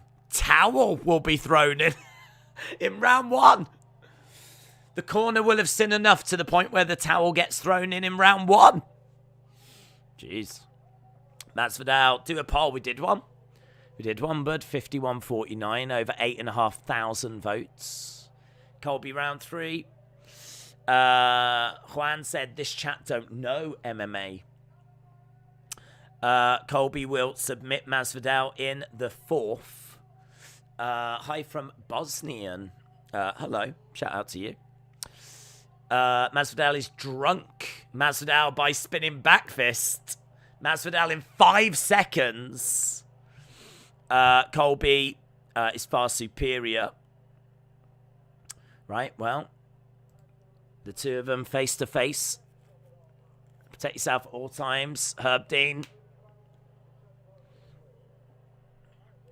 Here we go then, guys. Here we go.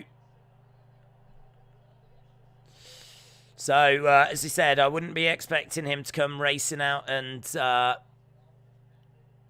get like a flying knee. Masvidal is back up against the cage, arms behind his back. Big smile on the face of Colby Covington.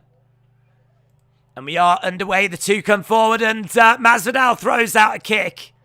And Colby backs up. Huge fight feel in it. Huge fight feel. So Masvidal in the center, bouncing around, goes for a leg kick. Colby switches his stances. And I think you suck chants coming in from the crowd at the moment. Both fighters staring at each other, a little bit of distance between them. Trying to come in, overhand left coming in by Colby Covington. Jorge Masvidal keeping a bit of distance. Low kick coming in, low kick again coming in on Colby Covington. Masvidal again feints, and Covington being a bit watchful. You can see that both guys are very respectful of the other person's skills. Swing and a miss there by Colby. And again, and I tell you what, he's saying to the referee there was an eye poke there. Masvidal seems a bit upset with the fact that he did get caught with like an eye poke or something. He didn't like those shots. And Colby has driven Masvidal up against the side of the cage. So Colby has got Masvidal pinned up against the side of the cage. And boos from the crowd at the moment. They're in a clinch right up against the side of the cage. So you're not going to see much progress at the moment with strikes. Masvidal is trying battling so that he doesn't get taken down. He's kind of giving up his back now. Masvidal in a bad position here. Colby is looking to drag him down. And he's got to make sure he does not give up the back. Knees coming in. Look, Colby is pulling and dragging and desperately trying to get Masvidal down. And he gets him down. And he's round the back as well. This is not a good position for Masvidal. This is not a good position at all. Knee strikes coming in here by Colby Covington. Again, looking to try and drag Masvidal down. And he's got him in a seated position. And he looks like he's looking for that rear naked. This is not where Masvidal wants to be. He's down on his knees. Colby round on the back and he's going for it. It's on the chin. Masvidal having to try and survive. It's on the chin. Oh, jeez. Come on, Masvidal. I want Masvidal to at least make a fight out of this. And right now is in a seated position. Colby with 2 minutes 20 on the clock. He's got loads of time. Loads of time. This is not where Masvidal wants to be at all. Seated position. Colby round the back. Colby throwing in shots to the side of the head. Again, looking for a rear naked choke. Keeps getting the arm round. And Masvidal is not allowing him to get that choke on. He's not allowing him to get it on. It's right on the chin. It's not under the chin. It's on the chin. And Masvidal right now, shots coming into the side of the head by Colby Covington. We got 1 minute 40 odd on the clock. As, again, on the chin. Rear naked. He's still round the back. We're still in a seated position.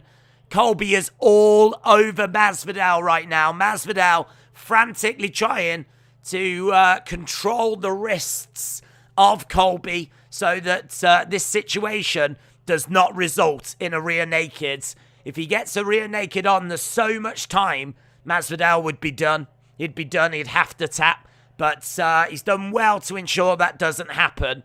And right now, it is just a case of survival for Masvidal as Colby is still all over him. Over at the sides, Masvidal was not happy with the way this whole thing started. He felt like he got caught with something in the eye. And Colby is fully mounted. Fully mounted. Masvidal is trying to get back up to his feet. Colby round the back. Masvidal trying to get back up to his feet. Working hard. Knee strikes coming in. Elbows to the side. Masvidal, yes! Back up to his feet. Back up to his feet. Kick coming in by Masvidal. Both fighters on their feet in the center of the octagon right now. Masvidal edging forwards. Excellent work by Masvidal to get back up. 14 seconds left on the clock. Kick coming in. It's going to be a Colby round. Kick coming in. Low kick coming back by Masvidal. Smile on the face of Colby Covington. Swinging away. That is the end of the first. They both stare at each other as they walk away. Very good. Very good. Feels like Colby is levels better than Jorge. What would have ever thought? Who would have ever thought? Let's go Jorge. Masvidal is gassing. Colby all day. Masvidal did well to survive that. Iggy is watching. Colby won that round. Colby's knee is hurt. Jorge called it out in the weigh-ins. Colby 1-0. 10-9, 10-8, says Little Ghost.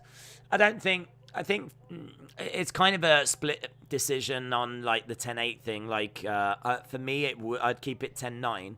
I think you would have to dominate the whole round, and I mean he did dominate a lot of it. There's no denying that. For me, that was an eye poke. Wow. Herb Dean said we checked it. It was an eye poke that led to that. It's an eye poke. This is a hard warning. Wow. It was an eye poke. It was an eye poke. Wow, that's amazing. Herb Dean saying to Colby Covington, we checked it. It was an eye poke, and that was a hard warning. If it happens again, he'll lose a point. I mean, Herb didn't say that, but that's the way it will surely go. Heavy leg kick coming in by Masvidal. Hits him with a hook shot as well, and Colby definitely felt that. Low kick coming in by Masvidal. Colby coming forwards. High kick coming in. And we've got Colby in the center. Masvidal edging forwards. Low kick coming in by Masvidal. And this is where Masvidal wants it. Keep it on the feet. He doesn't want to be grabbed, controlled, taken down. Kick coming into the body. Masvidal letting the hands go. And Colby is, you can see, definitely aware of the ability of Masvidal. 19-14 to Colby at the moment, though. Covington, 29 strikes to the head. Again, trying to go up top. We have seen some leg kicks by Masvidal. Colby driving Masvidal back. Elbows coming into the side of the head is really laying them in. So Colby has got Masvidal. Pins him up against the side of the cage. Masvidal with elbows to the side of the head. We've got 3 minutes 20 left in this one. Strikes coming into the side of the head here by Masvidal. And Colby goes down to his knees. Big strike coming in there by Colby Covington. Knee strike coming in again. Masvidal being controlled is complaining about something and he separates them. Low blow is saying there. Low blow. Masvidal saying there was a low blow. I don't know if we saw that. Let's have a little look. We're just going to have a look at the replay. Yeah, it is. It is a low blow. That is a low blow. That is a low blow by Colby Covington. That is a low blow. So, an eye poke. They checked it. It was an eye poke. Will this be a point deduction? It was a hard warning for the eye poke. I don't think Herb Dean has seen that, to be honest.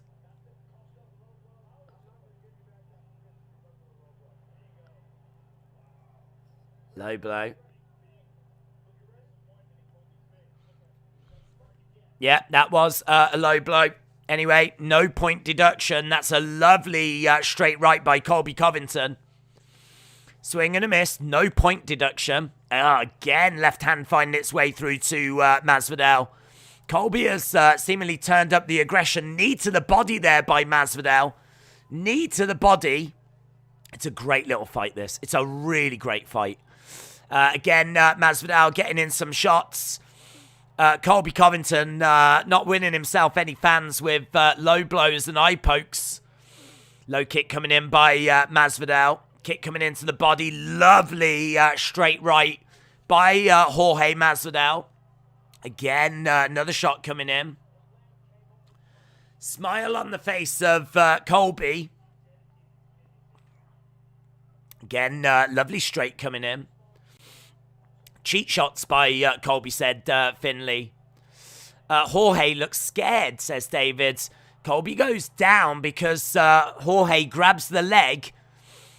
Covington is down on his knees. He's crawling over to Jorge Masvidal. Masvidal couldn't capitalize. Oh, he's given up his back, man. How did Masvidal go from being in such a good position to giving up his back? How did he do that? How did he do that? He managed to get Colby down on the ground. And then before you know it, Colby is round the back of Masvidal. Both guys back up on their feet. It's a great fight. It's a great fight. So many talking points. High kick coming in. Great output here by Colby. And the one thing you know is that his cardio is so phenomenal. Great jabs coming in by Colby and Masvidal. Again, being controlled up against the side of the cage. 35-34. Look how close they are with the striking at the moment. 35-34. Nothing in the strikes. Nothing in the strikes at all. Very, very close second round, this one. I feel like Masvidal had some joy. Oh, man, look at Look at the hands go. Look at the hands go. Some lovely striking on display. 20 seconds to go here in this round. Leg kick coming in there by Masvidal.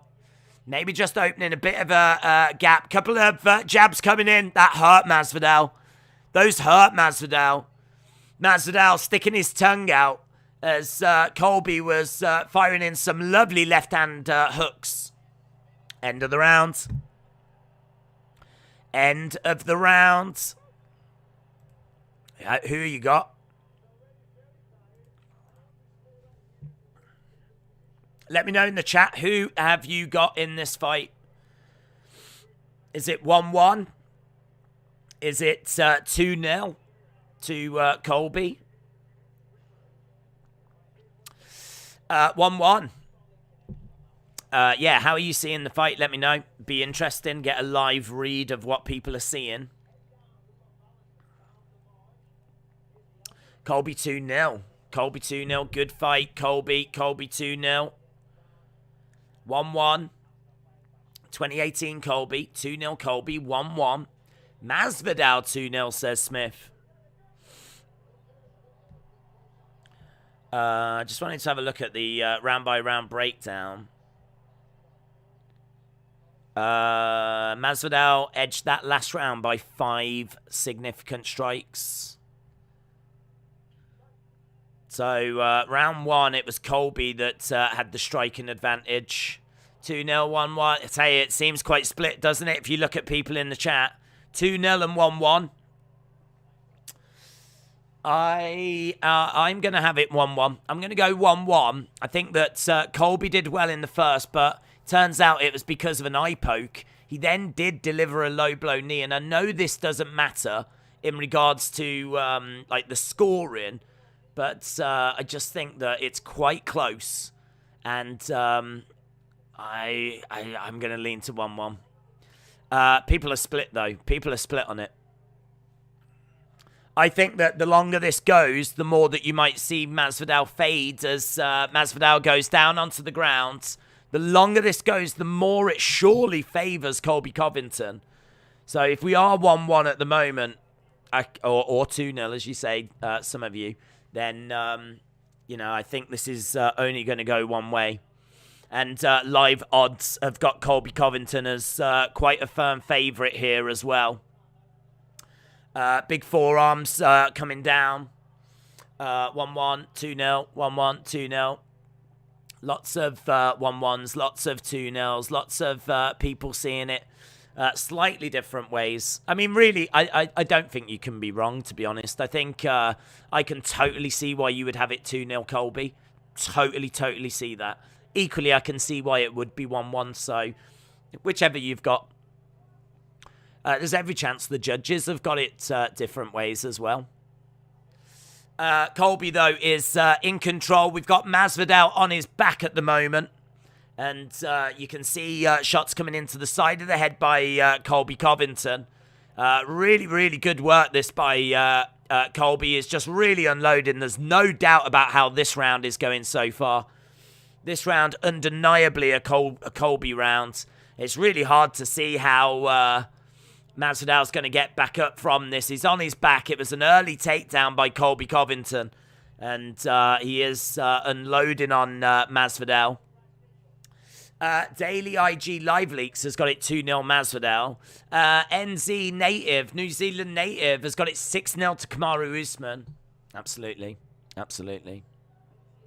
Derek says, your timer. Yeah. It's in line with the fight at the moment. We are underway with round number 3.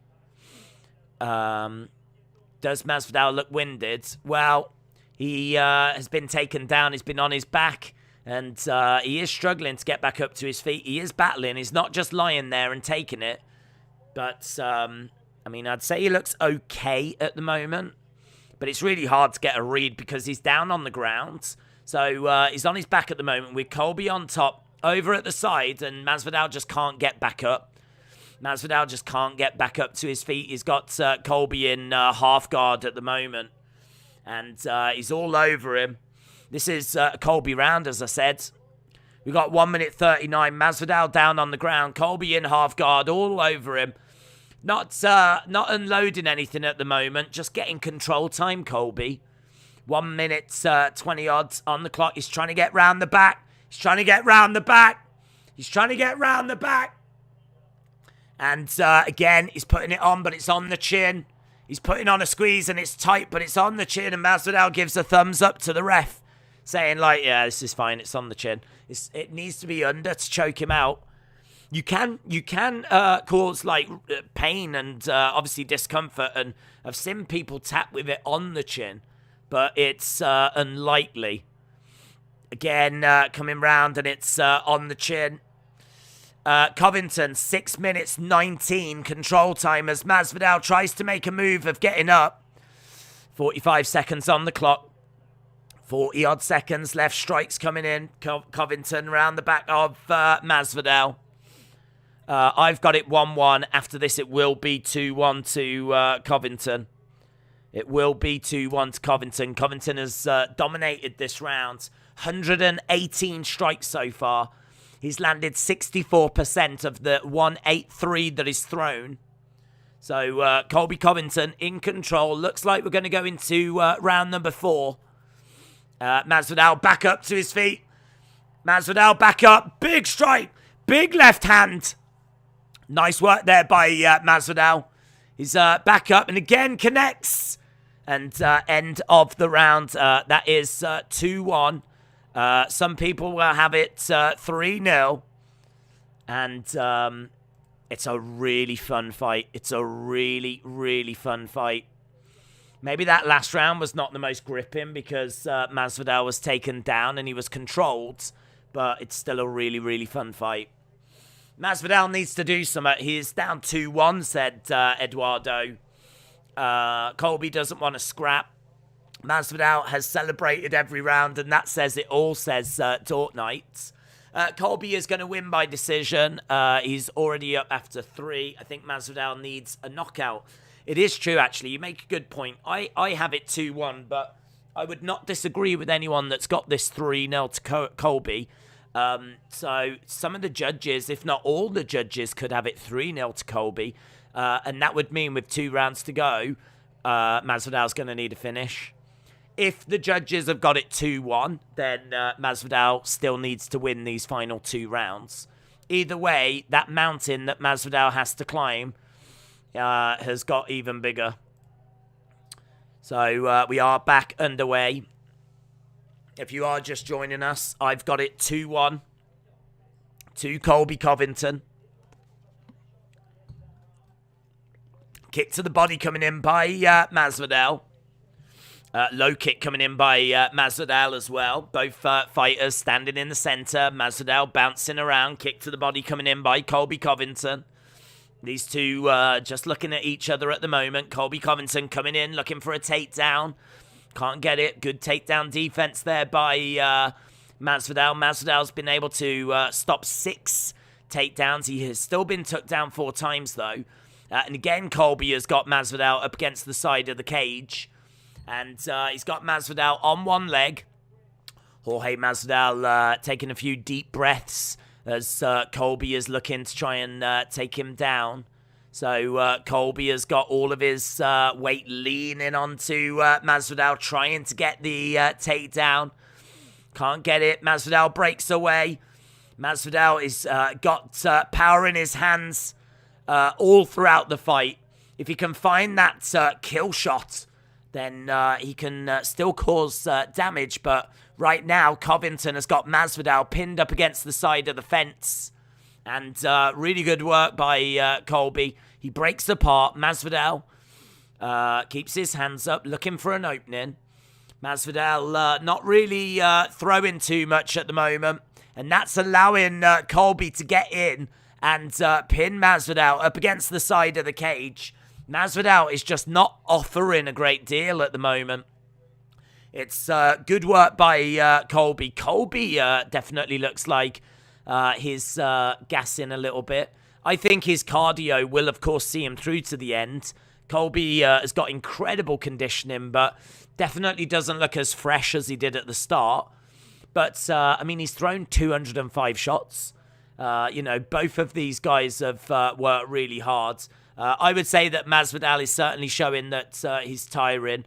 Right now, they're in the clinch over by the side of the cage. Colby not throwing anything, just controlling. And again, they break apart. Knee strike coming in there by Masvidal. So a knee strike by Masvidal. Colby looking for a high kick. Strike coming in by Colby. Masvidal covering up. He's taking a lot of punishment. Masvidal's taking a lot of punishment. There was a smile on his face as Colby was getting those shots through. And Masvidal sticks his tongue out. That was a real flurry by Colby Covington. Real flurry. We've got 227 shots thrown. It's 86-55. This could be 3-1 Colby Covington here. 3-1 Colby Covington. Kick to the body there by Masvidal. Again tries to throw. Oh! He connects on Colby! Colby wobbled! Colby wobbled! Colby wobbled! Masvidal will get loads from that! He will get loads! Masvidal! Masvidal is right back in this! Don't write out Masvidal! That was a big, big moment in this fight! That was a big, big moment! Colby Covington's legs buckled and Masvidal knows it! Masvidal staring at Colby Covington. We've got a minute to go. They're both throwing at the moment. Masvidal covering up. He knows he can hurt Colby. Colby just really trying to unload. Pinning Masvidal up against the side of the cage. 40-odd seconds left in this round. And Masvidal can't do anything from here. Masvidal can't do anything. But there was a real wobble. There was a real wobble. The legs buckled underneath Colby Covington. 20-odd seconds left. Swing and a miss there by Masvidal. Masvidal knows if he can just get through. And again, bouncing around. He looks so tired, Masvidal. Spin kick to the head there. Smile on the face by Colby Covington. We've got 2 seconds to go. Swing and a miss by Masvidal. We got one more round. One more round. I've got this as 3-1 to Colby Covington. But there was a real moment there. Right on the friggin' chin. Right on the chin. It's a massive bang. Massive, massive right hook shot. And Colby wobbled. I mean, that is the kind of shot that shakes your friggin' soul. Let alone your body. Wow, let's see how this final round goes. So much drama, so much excitement. I mean, it is all or nothing right now, and you've got to know that Jorge Masvidal is going to bring everything. Both guys are going to bring everything. It's a big, big shot. Masvidal staring at Colby. Guys on their feet in the T-Mobile Arena. They are loving this, and it's been a great fight. Two absolute warriors throwing everything at each other. And we're into the final five. And lovely strikes coming in by Colby Covington, driving Jorge Masvidal back against the cage, and he takes down Masvidal. It's not what we wanted in the final round. He takes down Masvidal. Masvidal now is going to have to work really hard to get up from his back. Boos coming in by the T-Mobile because it's the right strategy for Colby Covington. It's the right thing for him to do, but obviously the crowd wanted to see Masvidal standing and throwing and causing problems, and Colby is going to look for that rear naked choke again. And, yeah, we got 4 minutes is taking time out of the fight. He's taken the threat of Masvidal striking away. And not only that, but he's also looking for a rear naked. It's right on the chin.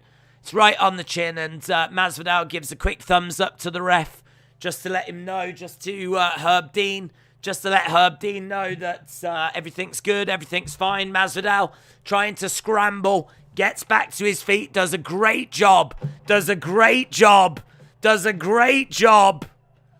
gets right back up to his feet. He's running out of time, though. That's the only problem. He's absolutely running out of time. Masvidal over by the side of the cage. And Bisping said, you've got to give it to Masvidal. Knees coming in, and he's trying to drag him back down, and he is trying to drag him back down.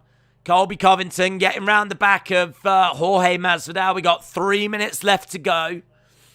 Sean said Colby's going to win this 4-1. And boos raining down by T-Mobile Arena. We're over by the side of the cage. And Masvidal in a seated position where Colby is trying to get round the back. He's kind of round the side, looking for a rear naked choke. Masvidal trying to get back up to his feet, but just got dragged straight back down. And we've got Colby all over Jorge Masvidal at the moment. 4-0 says Garrett Day. 2-2 says Adams. 3-2 to Masvidal. I'm going to have this 4-1 to Colby Covington at the end of this. I'll have it 4-1 unless anything drastically changes. And Masvidal being dragged down to the ground. Colby Covington getting round the back of Masvidal again. We're a little bit away from the side of the cage. Strikes coming in. Not going the way that Masvidal wants here. He needed to stand and exchange, but this whole final round has been down on the ground. Big shots coming in by Colby Covington. And Masvidal desperately trying to get back to his feet. Can he get back to his feet? Can he ask any questions? Covington will not allow him to do that. Ground control time of 9 minutes 44. 9 minutes 44. Strikes coming into the side of the head. And again, coming in as boos rain down. We got 1 minute 15. Colby is boring. I'm excited to see what happens after the fight, says Steven. Definitely. Aaron has got it 5-0 Masvidal. Yeah, he's into format. I think Masvidal's pretty gassed out. He is exhausted. Significant strikes, 100-63. Drake's going to have to put out a new album next week, said Dort Knight. Yeah, and it will be a robbery. They're going to give this to Colby Covington, and it is going to be the biggest robbery of the year. Again, looking for the rear naked choke. 20-odd seconds to go. And he's trying to rain down some shots, just trying to get a bit of ground and pound here, Colby. Just putting the exclamation point on this. As I said, I've got Colby winning this 4-1. 5 seconds to go. Nothing Masvidal can do here. And that is the end of the fight. Masvidal gets right back up to his feet. And Colby Covington blows a kiss. I tell you what, they don't like each other. He blows a kiss. And actually wiggles his junk in the direction of Masvidal. Masvidal over by the side of the cage. Colby, tell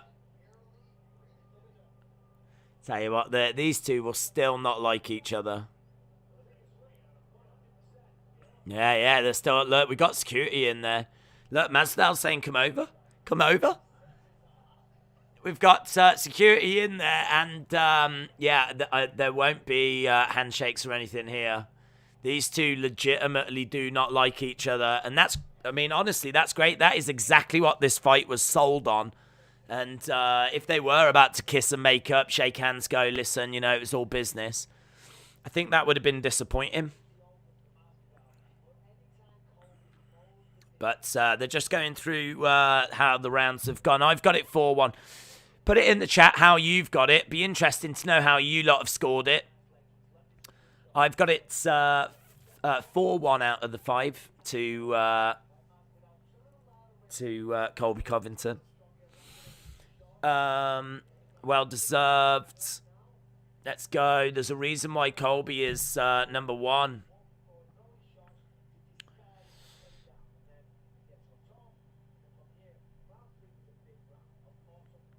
So we've got Masvidal down.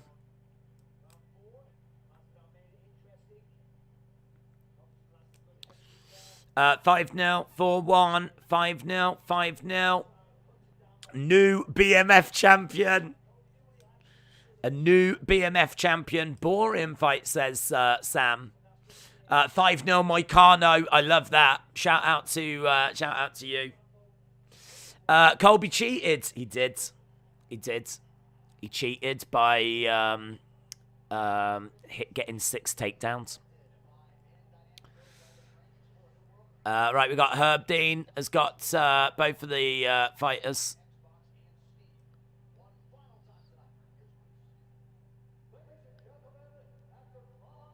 Here we go, Bruce.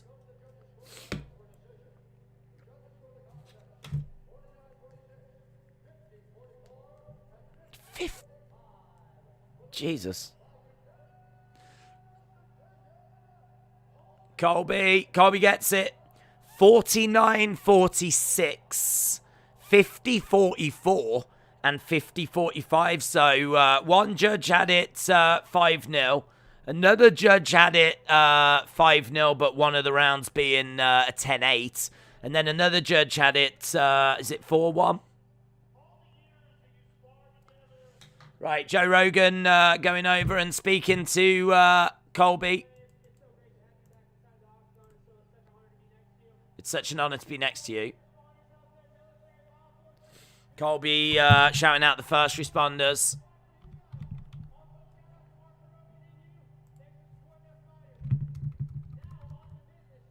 On to business.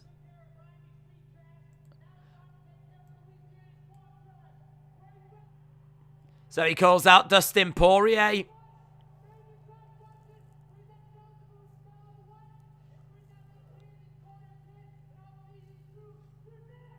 You're next. He says, Dustin Poirier, you're next.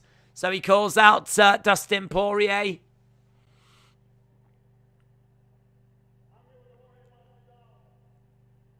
And he's saying, he's talking to Colby.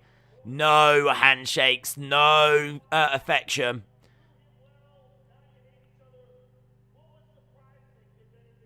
What surprised you?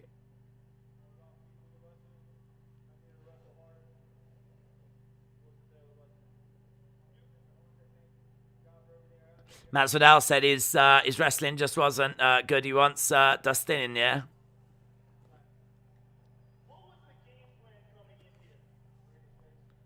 What was the game plan? What was the game plan? Break his face.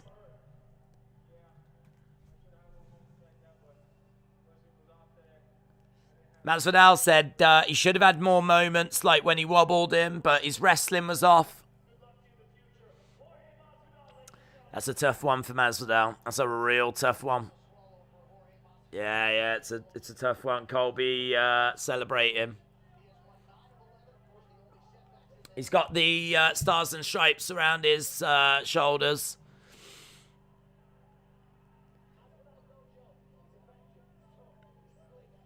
Jorge got mounted. Dustin will finish him. He did dominate it. Colby beats Masvidal in 5 rounds, 49-46, 50-44, and 50-45.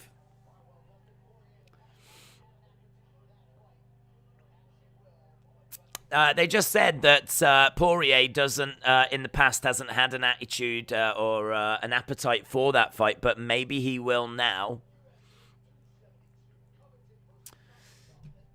Hamzat will beat them all. George, Bellator, Masvidal. Masvidal never stood a chance and never will. Right, well, I mean, I do want to try and check out the press conference, providing Dana is first, of course. But I do like to watch the press conferences. But, yeah, I mean, crazy, innit? Absolutely crazy. They didn't shake hands. There was no sign of affection afterwards. Genuine hatred. Which, I mean, I'm really pleased about. I was worried they were going to, shake hands after. And I think that would have sucked, to be honest. I think that would have been really disappointing if they had done that. But no way at all. It seems like the hatred is real. Masvidal by KO backstage. Masvidal still won, becoming the third highest paid UFC fighter ever. Everyone bought those Wolf tickets they were selling. Colby Covington won. I came for the fight, but I'm going to stay for the press conference. It's just, you always get some interesting. And it'll be interesting to know, who got the post-fight awards, all that kind of stuff. So, yeah, apparently it starts in just under 3 minutes. But obviously it's going to be a slight delay to that because the whole event went longer. I mean, we had the co-main and the main both go the full distance, 5 rounds. So, yeah, there will be a slight delay to that. But either way, it shouldn't take too long, and hopefully Dana's up first. For genuine hatred, it was a terrible fight. I hate you, so I'm going to pin you down for a while, said Jaden. I think Colby knew that really the only path to victory for Masvidal was to stand and exchange. So it does make sense for him to take that path to victory away. If you hate someone, the one thing you absolutely don't want is for them to beat you. And if their real only path to victory is going to be standing and striking, I get it. I get it. And I think, it was always going to go that way, to be honest. I think it was always going to go that way, whereby they went down that path. Jake, shout out to you. I mean, see you later, buds. Masvidal should probably quit. Well, he's just signed a lengthy new contract, so I don't think there'll be any quit from Masvidal. Sticky Buds, shout out to you, my friend. Appreciate the kind words. I just won 10 grand profit. Wow. Shout out to you, dudes. Jorge needs to rebound from this. I reckon a fight against Chiesa or a rematch against Thompson. I want to see Masvidal versus Hamzat. I agree. You can't just quash a rivalry after every fight. People genuinely do dislike each other. And you can respect each other and stay hostile. Roman beat Brock. Right, that has come to an end now. So the coverage has concluded. The pay-per-view has ended. All we're looking for now is the post-fight press conference. Is Masvidal worth that money? I think if you get him the right opponents, yes. But it's got to be the right opponents. You need a good story. I think that, Dana would have known going into this that there was a very good chance that Masvidal would lose this fight to Colby. I think they like Masvidal as well. Like, he's made them a lot of money. He was on the front of the video game, and he is a name. There's no two ways about it. Masvidal is a name. Maybe not to the ultra-casual fans out there that really only know, say, Ronda, Conor, maybe Adesanya. maybe Masvidal doesn't connect with them, but there's a chance that he does. He's got big name recognition, and even though like maybe his time fighting for the title and being around the top end of the rankings is done, you can still have some great fights with like the up and comers, and I get it. Right. Let's change this over to press conference. Hayden, shout out to you, my friend. I'm glad you had fun. Are you doing the press? I am, but it's actually a busy day for us. We do football, so we've got Man United versus Man City on football days, which is the second channel. So if you are a soccer fan, a football fan, there is a channel that we've got where we cover those games each week. And we are doing Man United, Man City. And then there is a pro wrestling show later tonight as well. So if this is going to be anyone other than Dana, then I think we'll just call it a night. But hopefully it's Dana first, and we can get the information about like post-fight bonuses. Normally there's some really interesting questions. I would imagine the question about Volkov will come up as well. We'll see. He is main event in Fight Night London, UFC London, and obviously there's a lot of talk about Russian fighters at the moment and what's going to happen with that. So it was raised at the press conference, and Dana said they're going to have to wait and see. I'd imagine it'll probably just be the same answer again here, but we'll see. This proves that Jorge Masvidal is a journeyman. If Masvidal fought Machine Gun Kelly, he would win, for whatever that's worth. These two will meet again, says Juan Castillo. True Killer, shout out to you. Colby versus Kurt Angle. I guarantee the fight will be mentioned on AEW to Dan Lambert, said Jadam. I just thought that Roman went into God mode at MSG, laying Farmer, Brock out, and then hoisting up both belts. Okay. I kind of thought that that's what it would be. I thought it might be the Usos, and then, like, he comes down. I will now follow you on Manu, mate, like, first class. William, shout out to you. Yeah, I mean, we have fun on that channel. It's the same. I mean, it's what we do. We just do the watch-alongs for it. But we've got a nice little football community over there as well. So, yeah, it's just called Football Days. Take the BMF belt away. He said that he wouldn't defend it against Colby because Colby is not a bad mother. So he wouldn't defend it against him. But... yeah, I mean, in all fairness, he probably should have been defending it against Usman, you know what I mean? But he wouldn't defend it against Usman either. So I can't see that title being defended ever again. Jorge is the most overrated fighter, says Graz. Scout, shout out to you, dude. Fist bump. Legend killer. Yeah, I mean, the thing with Jorge is he's got a wonderful backstory, what with him fighting on the streets and the footage of that as well, you know, and his relationship with Kimbo Slice, like, all of that is very, very marketable. Add in the fact that he's, like, one of the top guys at American Top Team, which is, you know, one of the biggest gyms. The fact that, you know, he had a great 2020 and he's still kind of living off that year. Granted, the longer it goes, the more his star is fading. But if you think about it, he's been up against the absolute very best. Like, his last 3 fights have been twice against Kamaru Usman, who is the pound-for-pound best fighter in UFC.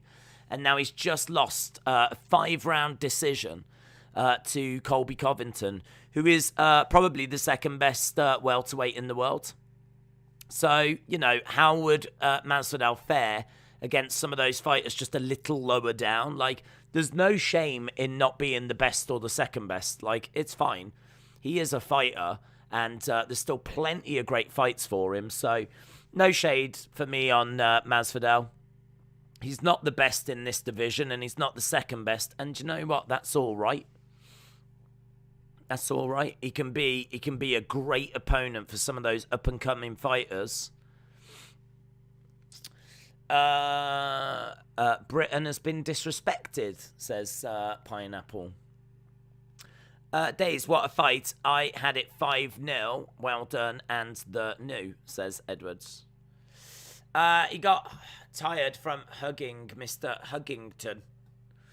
Why should Masvidal fight Khamzat? Street Jesus wouldn't return from that kind of beating, said Jake.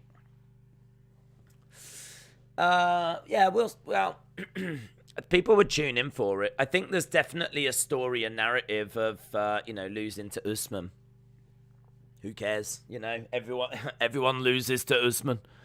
The Colby one is going to be a bitter pill to swallow, but Masvidal can say that he was never in trouble.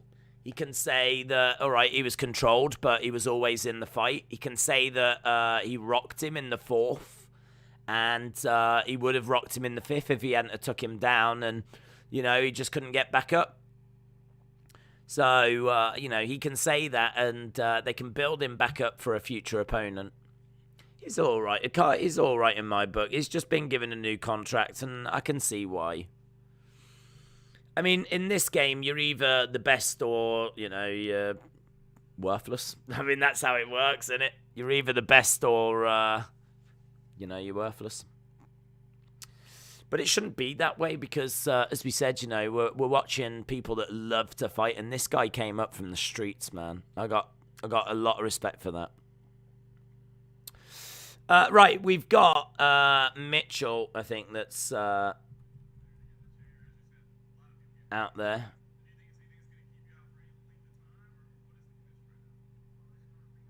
Yeah, so we've got Mitchell. I was hoping that it was going to be Dana first. I remember last time, we did this, and Dana didn't show at all. We actually waited for Dana, and he didn't turn up. So there's not always a guarantee that you're going to get Dana. I think what we might do is, I'd imagine Mitchell will probably talk for about 15 minutes or so. Maybe we just give it 15 minutes. I'm not trying to make this stream like a record-breaking stream or anything. We've already done 7.5 hours. I feel like we've done our time. But we'll give it 15 minutes. If Dana's next, then brilliant. Dana's the only one I really care about hearing from, to be honest. In my opinion, they had to entice Jorge to take this fight by promising him a new deal. He knew Colby was the superior fighter, and it would be his 3rd loss in a row.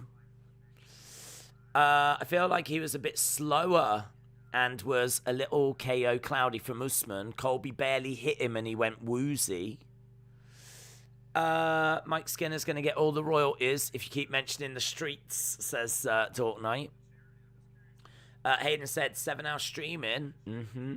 Yeah, we started just before, it was like 5 to 11. It's now nearly 25 minutes past 6. J14 said, this isn't even close to your longest stream. That's true.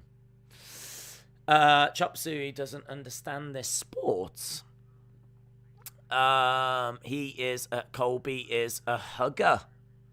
Masvidal smiled at Colby's punches, and Colby did not smile, says Brandon. Days, if I offended you, I'm sorry, says Joe. No, I don't think no one's offended me tonight. I've had a really good time. If you'd offended me, mate, I'd be in tears right now. So the fact I'm not crying means that I haven't been offended. I'd like to see Colby strike more. Got to do what you're best at to win, though, says Vin. Yes. If Jorge is a journeyman bum like Colby says, then why couldn't he finish him, says Paul. Dead Fight says Napoleon. Thank you for the fight for Usman. I respect Colby, says Chop Suey. Hit that like button. Who wins, Colby or Khamzat? Who would you have your money on? I'd probably go with Khamzat, to be honest. I'd probably put my money on Khamzat. I just think that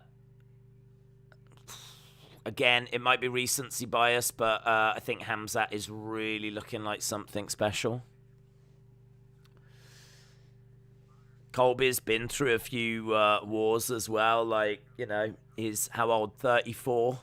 At what point will that damage start to show? At what point does the decline happen for Colby? I mean, I think Masvidal's 37. You could argue the decline is happening. But with Colby is 34, and once you start getting to kind of mid-30s, if you're not a heavyweight, start to think the decline could start to show. I hate the disrespect fighters get from wrestling on the floor. It's a skill and an art form. If you can't take the fight to the ground, then get out the octagon, said Tortnight. That's the fight that needs to happen, says Ahmed. Make it the second coming of Conor and Khabib. Khamzat definitely smashes all of these guys, says J-Law. I feel like the Jorge fans are salty and making excuses. He lost. It's just how it is. Colby is levels above. Everyone can lose to someone. Pineapple said, I watched the fight. I mean, I had fun with it. I must admit, I was disappointed with the last round because you just wanted to see them both stand and bang. And, I mean, look, Colby did what he was meant to do, what he should have done, what he did do, and that was get him down and just dominate him on the ground.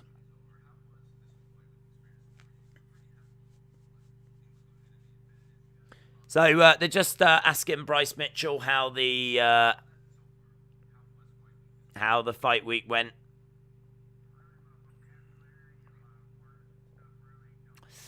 Colby is good enough. He showed that against Kamaru. Colby's not a bad guy. Aldana said, have you seen Batman? No, birds, no. I rarely go to the cinema. I never go. I'm not a cinema goer. I don't hate the cinema or anything. I've just never been one of them people that's been a regular to the cinema, ever. I mean, really, it's once every few years I'll go to the cinema. And I don't even know the last time I went. So, Batman, it's a film that I'm probably interested in seeing, but I won't go to the cinema for it. I'll just wait for it to hit Netflix. I'm quite good at being able to wait. There's so many things I haven't seen. I can fill my time with other stuff. I won't ever sit right with that, says Pineapple. Colby lifestyle, and he hasn't taken that much damage in his career, only in the Usman fight, so I could see him with 4 more years. I don't even know if he wants 4 more years, to be honest. I really don't know. One thing I like, UFC starting to promote their fights like wrestling, but for some reason all the drama is real, which makes UFC that much better, says Bobby. Pineapple said, I will never sit right how they call a bogus shot when Colby was winning.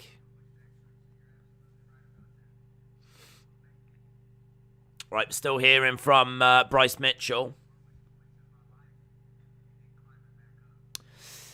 Jake Paul wants to fight Masvidal. Does he? What, in the octagon? That would be the key, wouldn't it? Does he want to fight him in the octagon?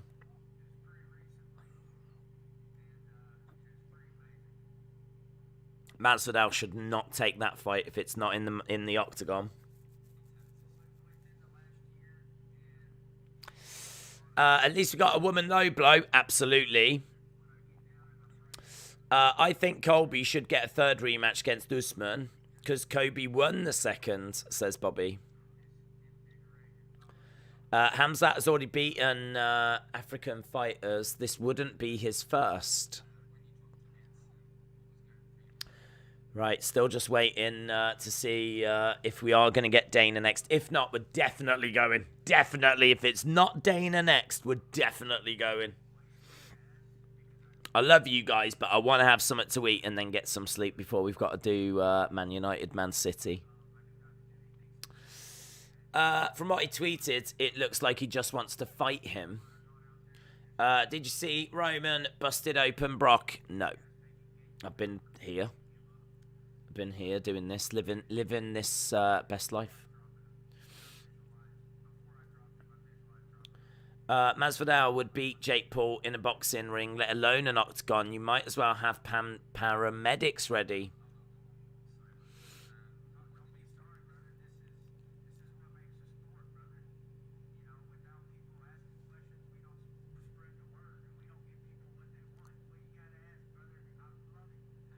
Bryce Mitchell said, "I love it. Don't feel sorry for asking a question."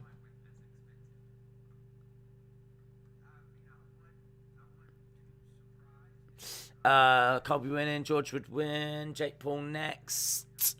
Joe, shout out to you. No worries, Joe.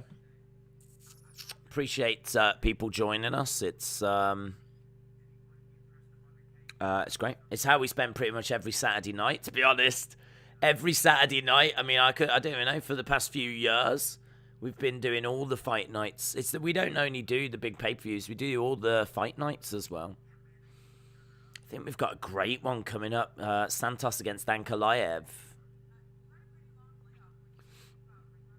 Psalms on the street, Jesus. Both hurt each other. Shah said, Brock's face was so bloody, I miss your reaction to it. Yeah, well, it wasn't shown. I mean, it's not been on TV, so there's no way of watching it unless it's doing the rounds on social media.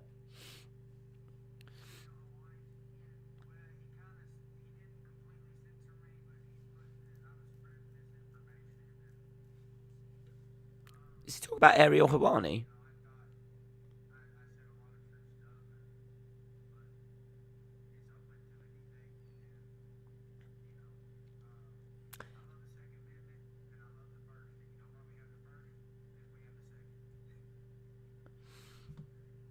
I don't know. I think he said something about Ariel Helwani saying that he was spreading some fake news or something. Okay, there we go. Bryce Mitchell's done.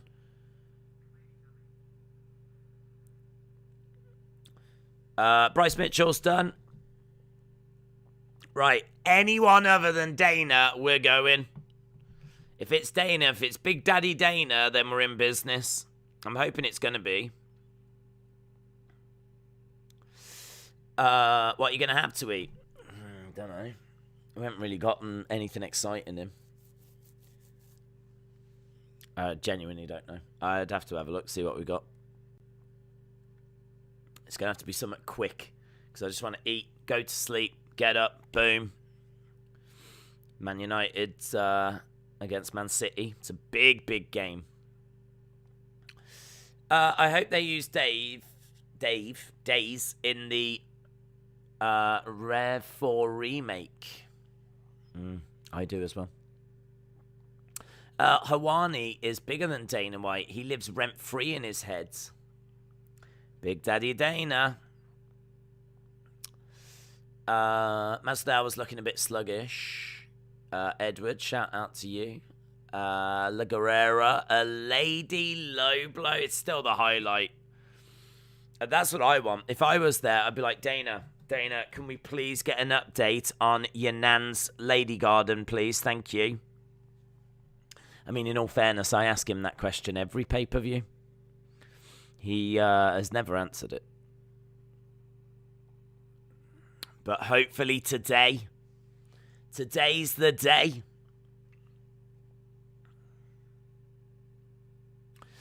I've got a feeling Man U will beat Man City. Says David.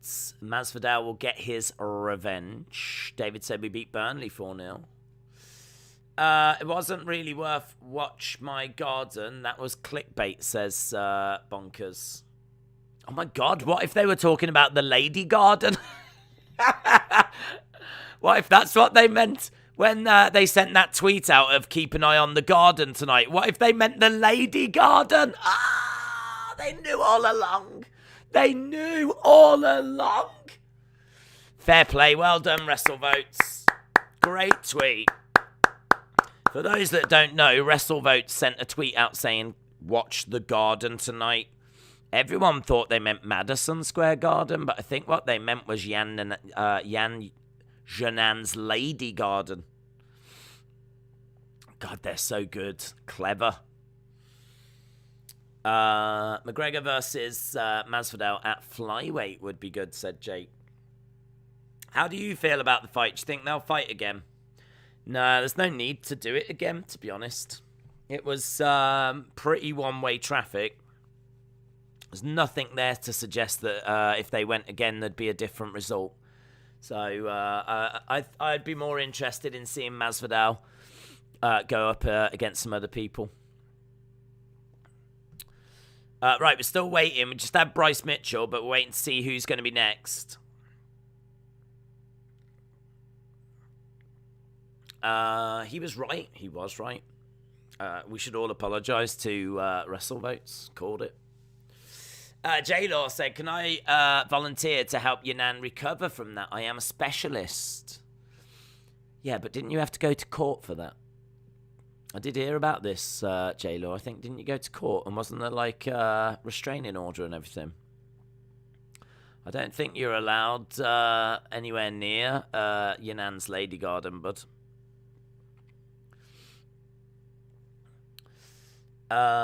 Who suffered low blows? Yan Janan. She suffered a lady low blow. We saw Colby deliver a low blow to Jorge Masvidal, but it wasn't really picked up on at the time. And there was another one, wasn't there? There was another one. I can't remember where that came from. It's the lady low blow that got my attention. I'm looking forward to the Man U game, said Lechka. It's going to be good, dudes. It's going to be good. Can't do Masvidal, Connor. They both need wins. What camera do you use? Logi something. It's just a webcam. One of those Logi tech things, HD 1080p thing. Yeah, that's right. 1080p, I tell you. 4K? No. No, not 4K. 8K? No. 1080p. I'm king of the high def. I think you can get 4K cameras now, but you don't need this in 4K, let me tell you. There's many things this world needs. This in 4K is not one. We are still waiting at the moment. Austin said, I can't wait for AEW Revolution. Masvidal needs to go back to working on his stamina. And on his day, the Lady Garden was born. Sonny said, I'm waiting for the stream to end so I can take a shower. Is it all this talk of Lady Gardens? Is it getting you hot under the collar? Is that what it is? All this talk of low blows has got me all flustered.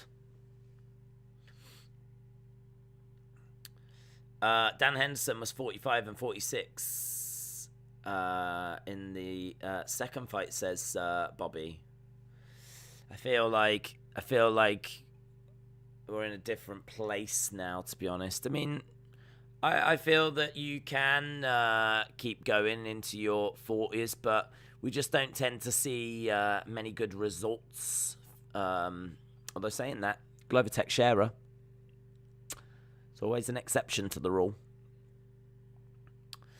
Roman took on Seth at the Garden and won, says Bonkers. Oh my God, why are they making us wait? What is going on?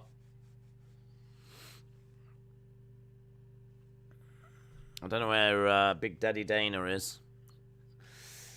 Who else thinks that fight was fake, says Banana Boat. Austin said, your voice sounds like it's going out. It's going clubbing. It's going to meet up with some lady voices. Have a good night. I wish it all the best. No, I mean, look, it always does this. It is faltering and failing, and I'm sure that for tomorrow it's going to be, a little a struggle, but that's fine. I'm pleased we managed to get through the main event. My concern at one point was that my voice was starting to fail a bit. And I was like, oh my God, I do not want to do the main event going, right, guys. Masvidal coming forward now. Oh my God. So, yeah, whatever happens now, I don't give a flip. I agree. Days is fading. I'm fading, guys. I'm fading. I'm just a memory. Yes! Big Daddy Dana! Yeah! Here we go! Let's see. What you got? Holland and Moroz. So Moroz gets a bonus. Okay. Complete sellout. 11th in a row.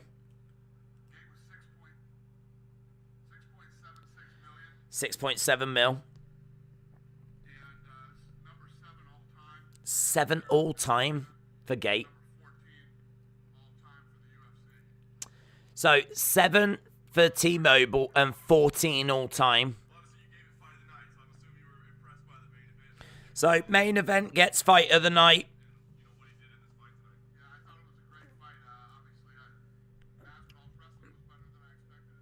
Masvidal's wrestling was a bit better. Tough fight for both guys.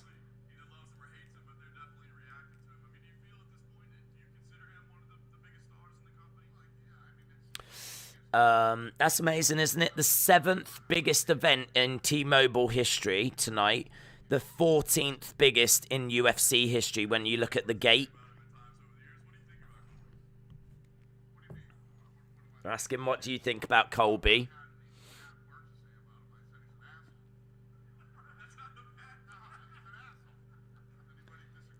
He says Colby's an a-hole. He says, I think everyone would agree with that. But I respect him.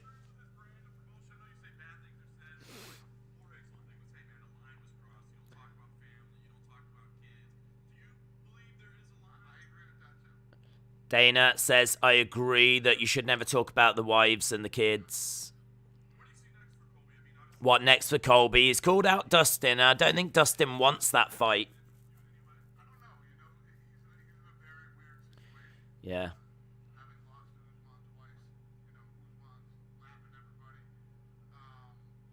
Dana's like, I don't know what's next.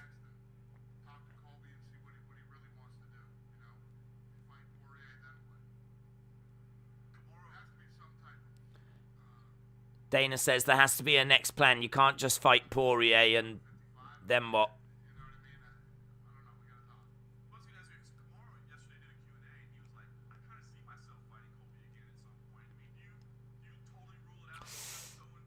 Look into it. They called off Kobe's attacks as low blows, but it wasn't, says Pineapple.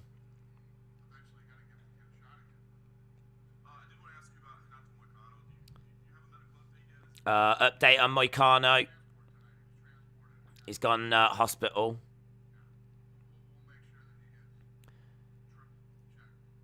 Dana said we'll make sure he gets triple checked.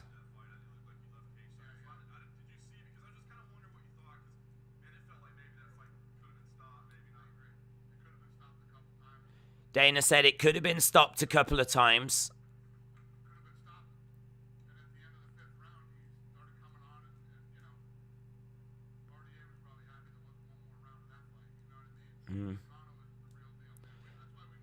Moicano is the real deal, says Dana. It was an amazing performance by Moicano. So Moicano has gone to hospital.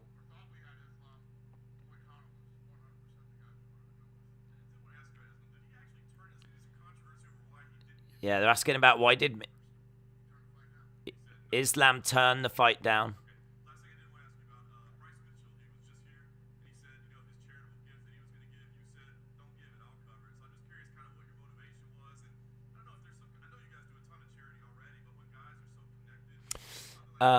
Being 40 is no different than being 30. It's a fact 35 to 45 with proper nutrition. The body ages and ferments the same way that wine does, says Bobby.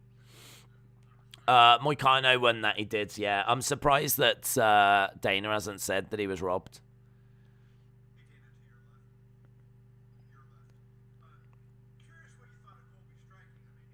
Asking about Colby's striking.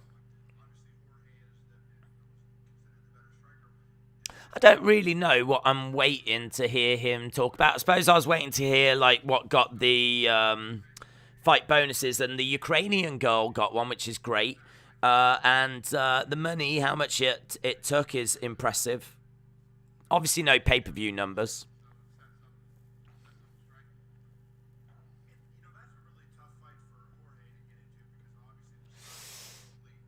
Great stream, Bonkers. Shout out to you. I want to know if someone will ask about the Russian fighters. That's true. Yeah, that'll be interesting. They did ask at the press conference, as we said, but maybe they'll ask again.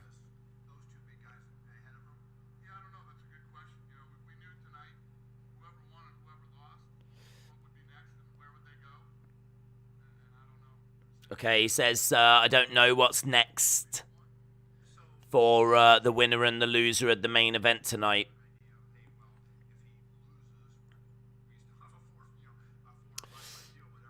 Free Moicano.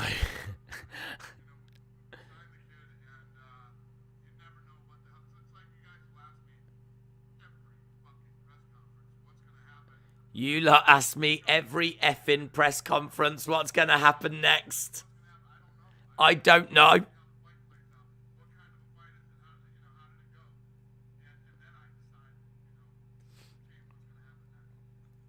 All right, calm down. Oh, man, the next question should be, brilliant win for Kevin Holland. What's next?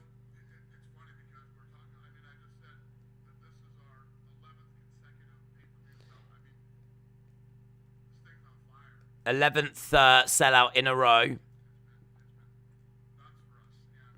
Dana said it's been nuts for us.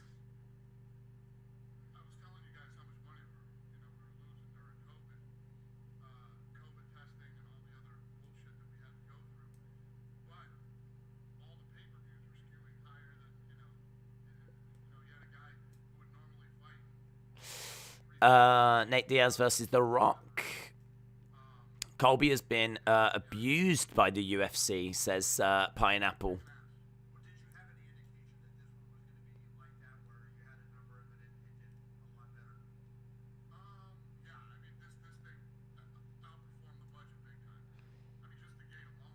He said this outperformed the budget big time.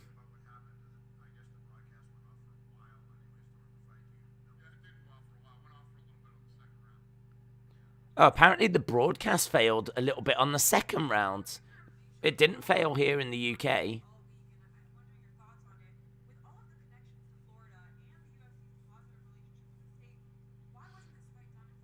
Why wasn't this done in Florida?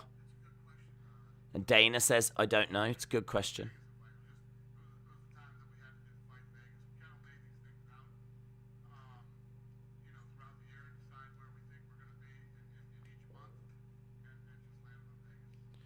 Dana says, it's a good question. It just landed on Vegas. It's a good question, actually.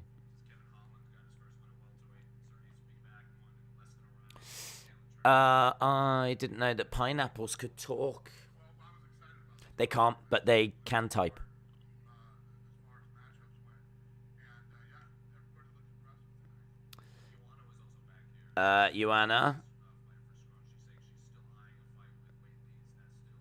Joanna wants a fight with Zhang Weili.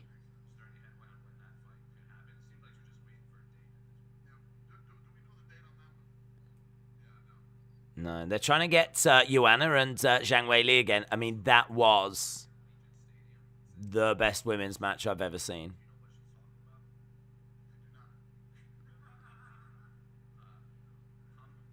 Joanna apparently was talking about it taking place at Allegiant Stadium. And Dana's like, I have not got a clue what she's on about. Could she have let some out the bag there? Could Joanna against Zhang Weili be lined up for Allegiant Stadium?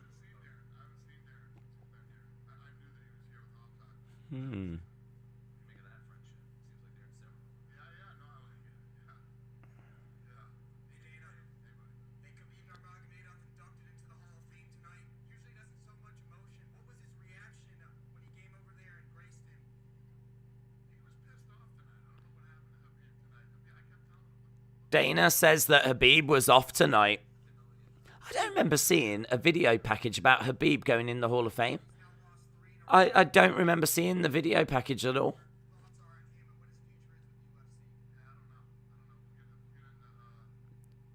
Dana says Khabib was really off tonight. In fairness, he did have a fighter lose earlier, didn't it? Was it Imavov? No. Who was it?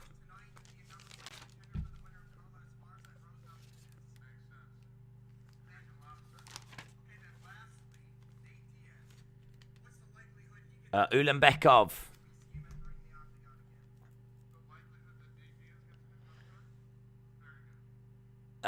Nate Diaz's new contract is very good, says Dana.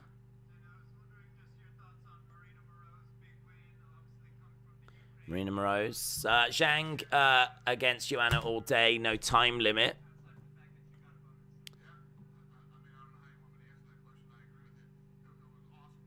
Awesome performance. Awesome speech.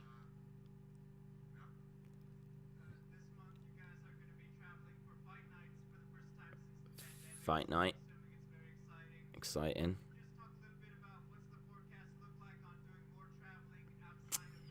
More traveling, is that possible? And Dana says as things start to open up,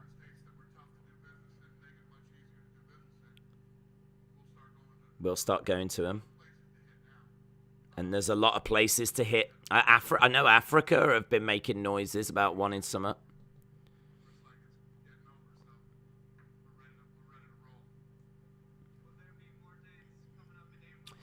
Dana says he's ready to roll.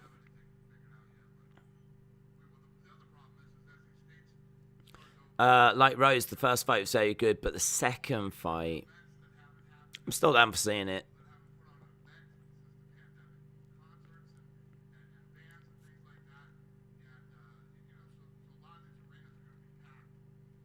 Dana says there's a lot of bands and concerts and there's a lot of places that have not put on an event for nearly 2 years. These places are going to be rammed and packed. That is true, innit? It is true.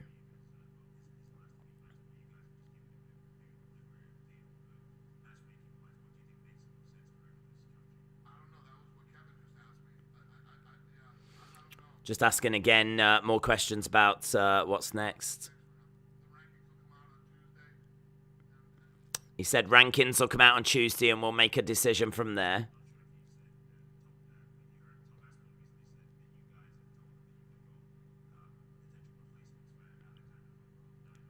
Volkov replacement, here we go.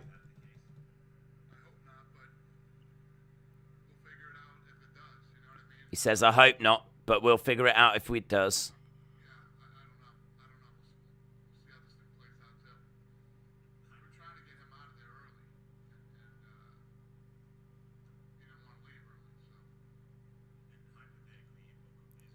We were trying to get him out of there early. Does that mean they're trying to not do it as the main event? What does that mean?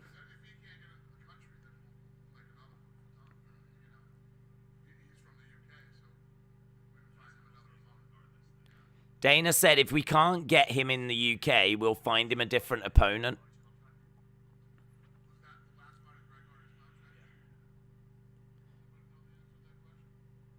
Ask him, was that the last fight of Greg Hardy's contracts? People were talking about that earlier.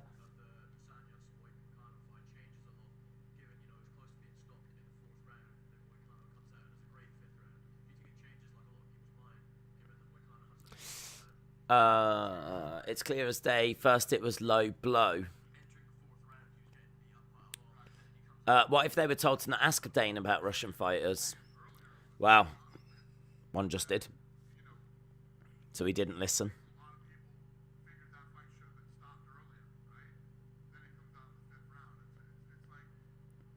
So they're just talking about the Moicano fight at the moment. Dana seems a little bit off at the moment, to be honest. Seems a bit tired.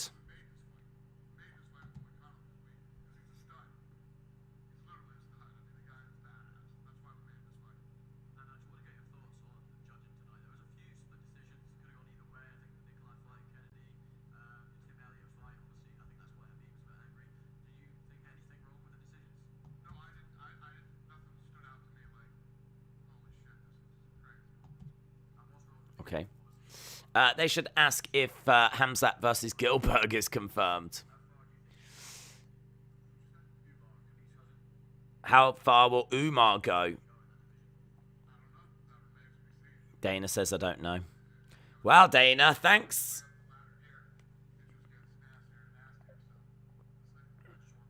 Dana's a natural showman, isn't he? Giving us all these juicy answers. I don't know. There has been some interesting stuff. It's always worth listening to him. I mean, we got the numbers. We know who's won the post-fight press conferences. We know that he doesn't want to pull Volkov out of UFC London.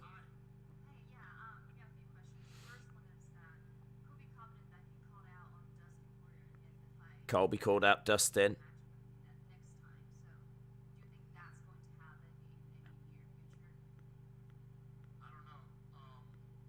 There's a lot of questions that get repeated. Dana said we just spoke about that as well.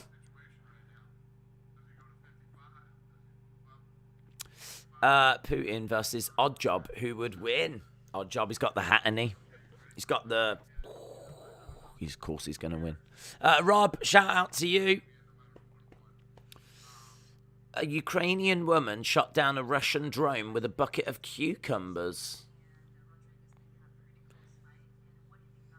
I love everything about that sentence. Rodriguez had a pretty close fight. What did you think about the split decision?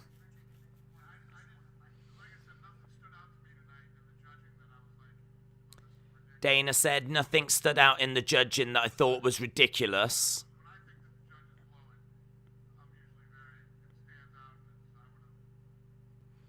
Okay.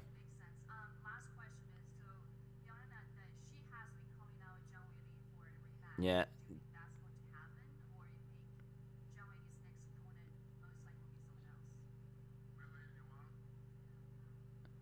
Yeah, they're asking the same questions.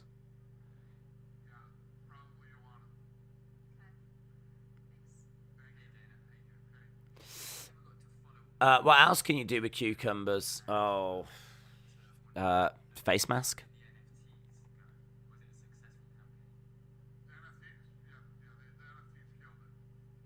Dana said the NFTs killed it. The NFTs did a good job. Although, do you know what the subtitle just said? The Nazis killed it. I'm not even lying. When he said the NFTs killed it, the subtitles came up. The Nazis killed it. Well, that's a botch. That's a botch, innit? And on that botch, Dana has decided to leave, and we are going to call it quits here ourselves. Right, guys, really, really appreciate you joining us. I hope you had a great time. I hope you had fun. I hope you enjoyed the show. Really, honest, I keep saying it, but I'm so appreciative of people joining us.